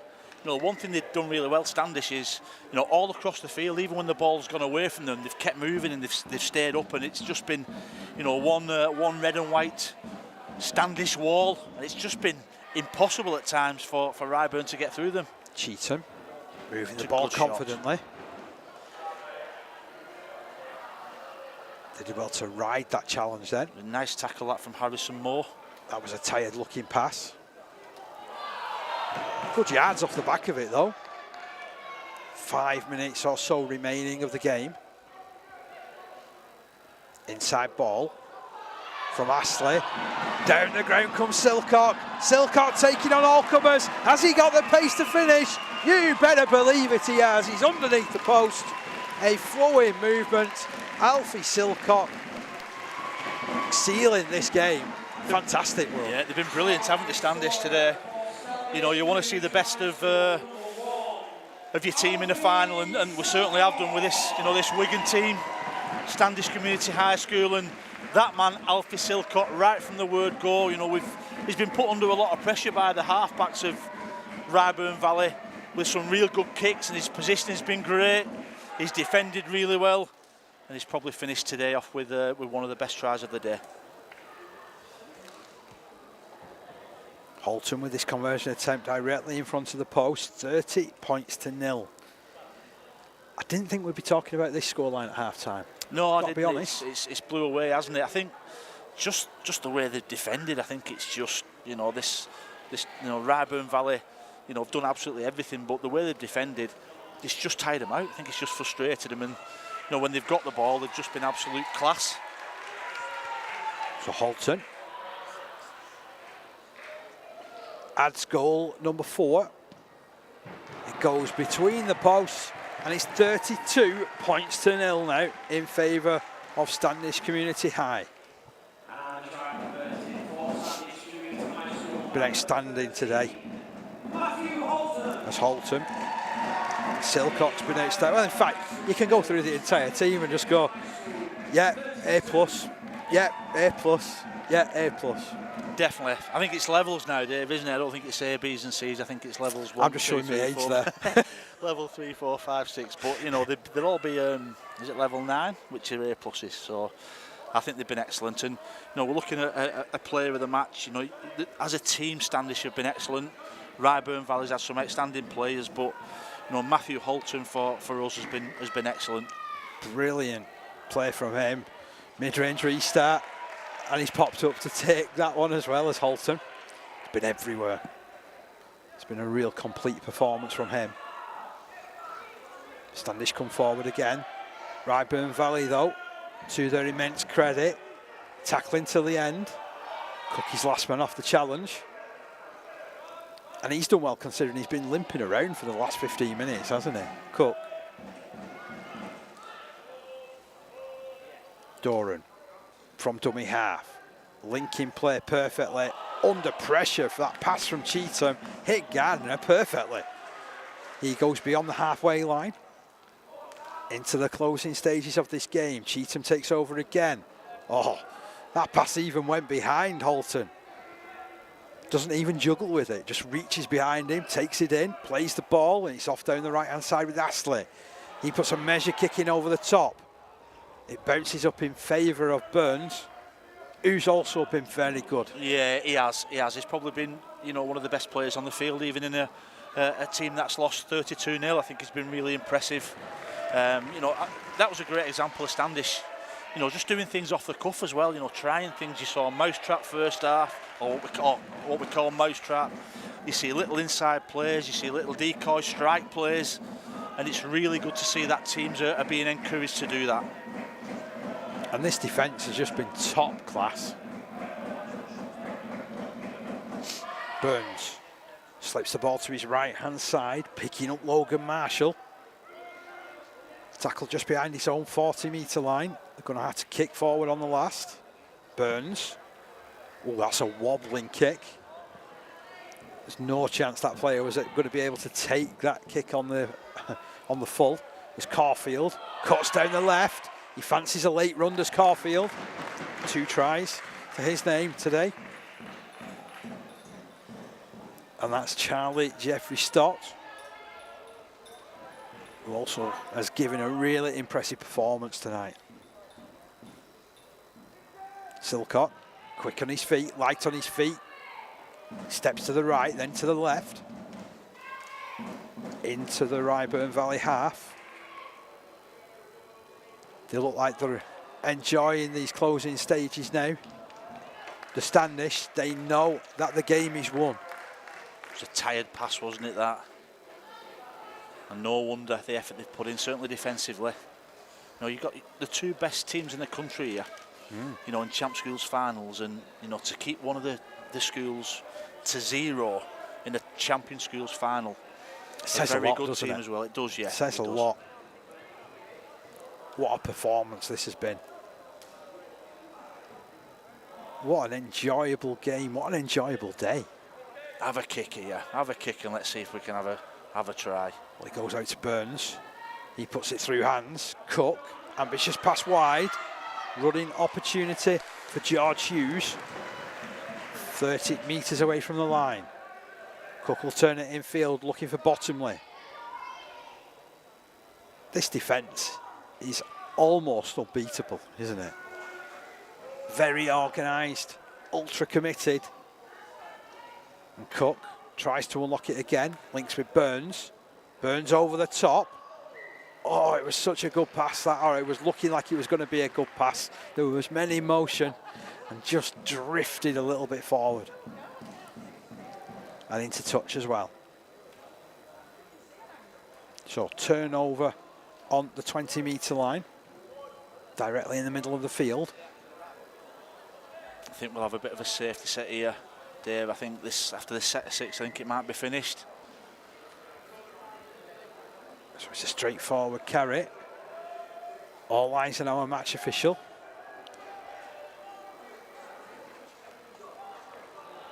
But they continue to come forward. Oh, what a tackle. A great tackle, that one.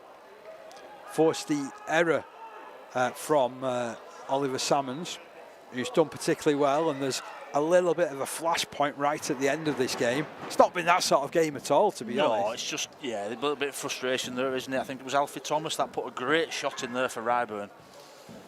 And just a little bit of frustration. So Ingham's peeled away from that with the ball, tucked firmly under his wing.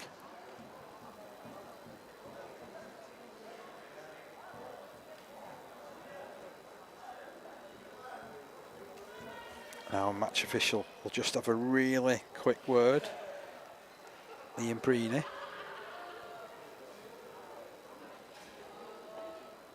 I think he's having a quick word with both captains. Just said, listen, it's not been that sort of game. Calm it down, lads. Done well there, hasn't he? Managed that really well.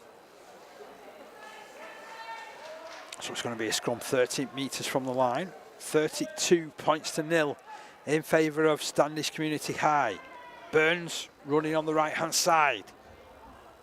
Is there some consolation in the offing here for Ryburn Valley? Sproulson wants it and gets it, and the defence gets him. They've carried him back towards that 20-metre line. Ingham to Cook, back over his shoulder to Thomas. Thomas rolled on his back. It'll be a slower play of the ball as a result. Ingham to his right. Kick comes in, a low one from Burns. Dropped on, thankfully, by Standish Community High. So organised. No panic at all. And they've tried everything, hasn't it? It was kick again from Burns. You know, they've tried everything, that little pass, the little strike plays, kicking through, but nothing has been able to get through this Standish Community High School defence, and they've been absolutely brilliant. There's not much more we can say about them, is there? They've been superb. And punching the ball wide as well. Running opportunity down the wing. And then a flying challenge puts Toby Calderbank Mannix into touch. It's a really, really good hit coming his way from Burns. Yeah. How's he got there, Burns? He was the one what put that kick in previously, and he was on the right side, and then they've gone the full where Calderbank Mannix has run down this touchline and he's managed to get across. What a great effort.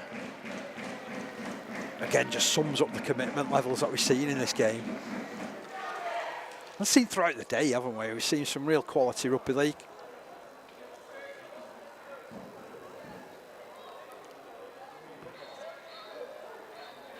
Standish not too far away from being able to celebrate a hard-fought win. Ingham pushes the ball right. Kick comes in from Burns. You call for it, Steve. He's come off the knees of Cook. He kicks it on again, does Cook. He's in a foot race. It's then cleaned up behind his own line, and he's thrown out of bounds. And the referee's whistle sounds to bring an end to proceedings. And Standish celebrate. The stand here gets noisy. It's been such a good performance, this one, from Standish Community High. Just 10 points to 0 at the break. Sonny Astley and Ellis Caulfield scoring the tries in the first half. 1 goal from Holton. But in this second half, they've dominated, have Standish Community High. They've crossed the line when they've had to, just to take this game away from a brave and unbowed Ryburn Valley High. Caulfield got his second try, then it was Charlie Jeffrey Stock going over the line. Doran got a try of his own as well, and Alfie Silcock right near the end. We've seen 4 goals from the boot of Matty Holton as well. And as the sides go and shake hands, it's been a fantastic performance. Yeah, it has. You know, in so many ways they were dominant, weren't they? You know, Standish Community High.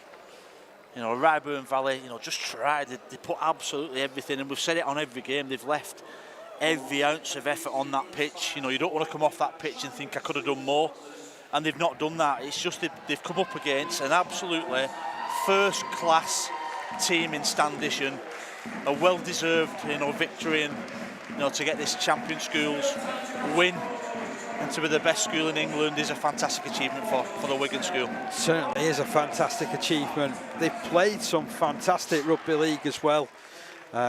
Absolutely brilliant. And we prepare for the final presentation of the evening. So our match officials gather. Liam Breeny, touch judges Tyler Toppin and George Cox. In goal judges Lucas Dabbs and Lachlan Miles, and reserve official Esme Wright.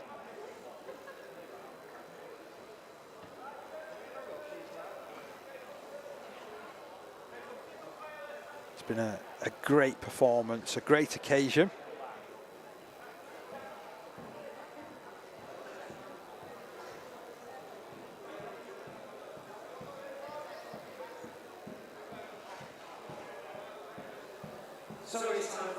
So the match officials will step up first of all. We welcome Ian from inspiresport and Sue Taylor MD from Parlour to perform the presentations. Our first presentations are to the third team on the field, the team that we can't have a game without. So please thank our match officials, led by referee Liam Breeny. So forward comes referee Liam Breeny. And the mementos are handed out. Fantastic performance from all of those guys.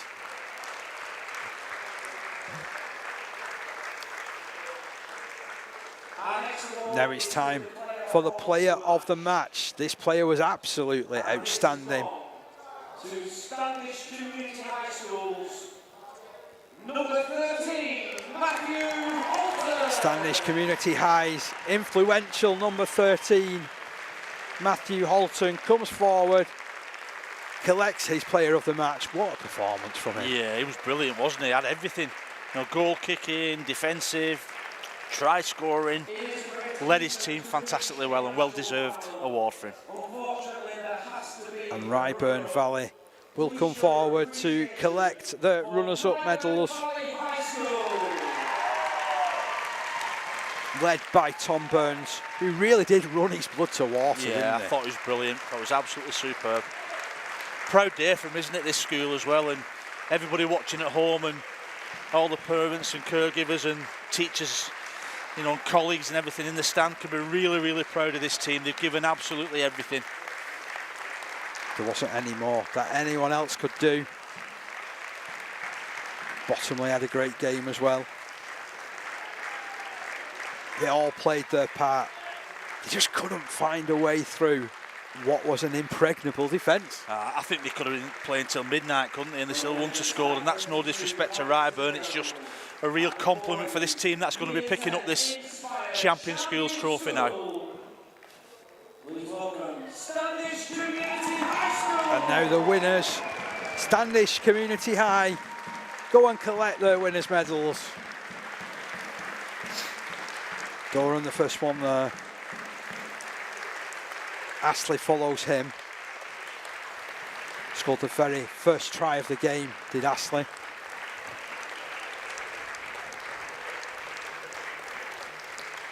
These are great moments.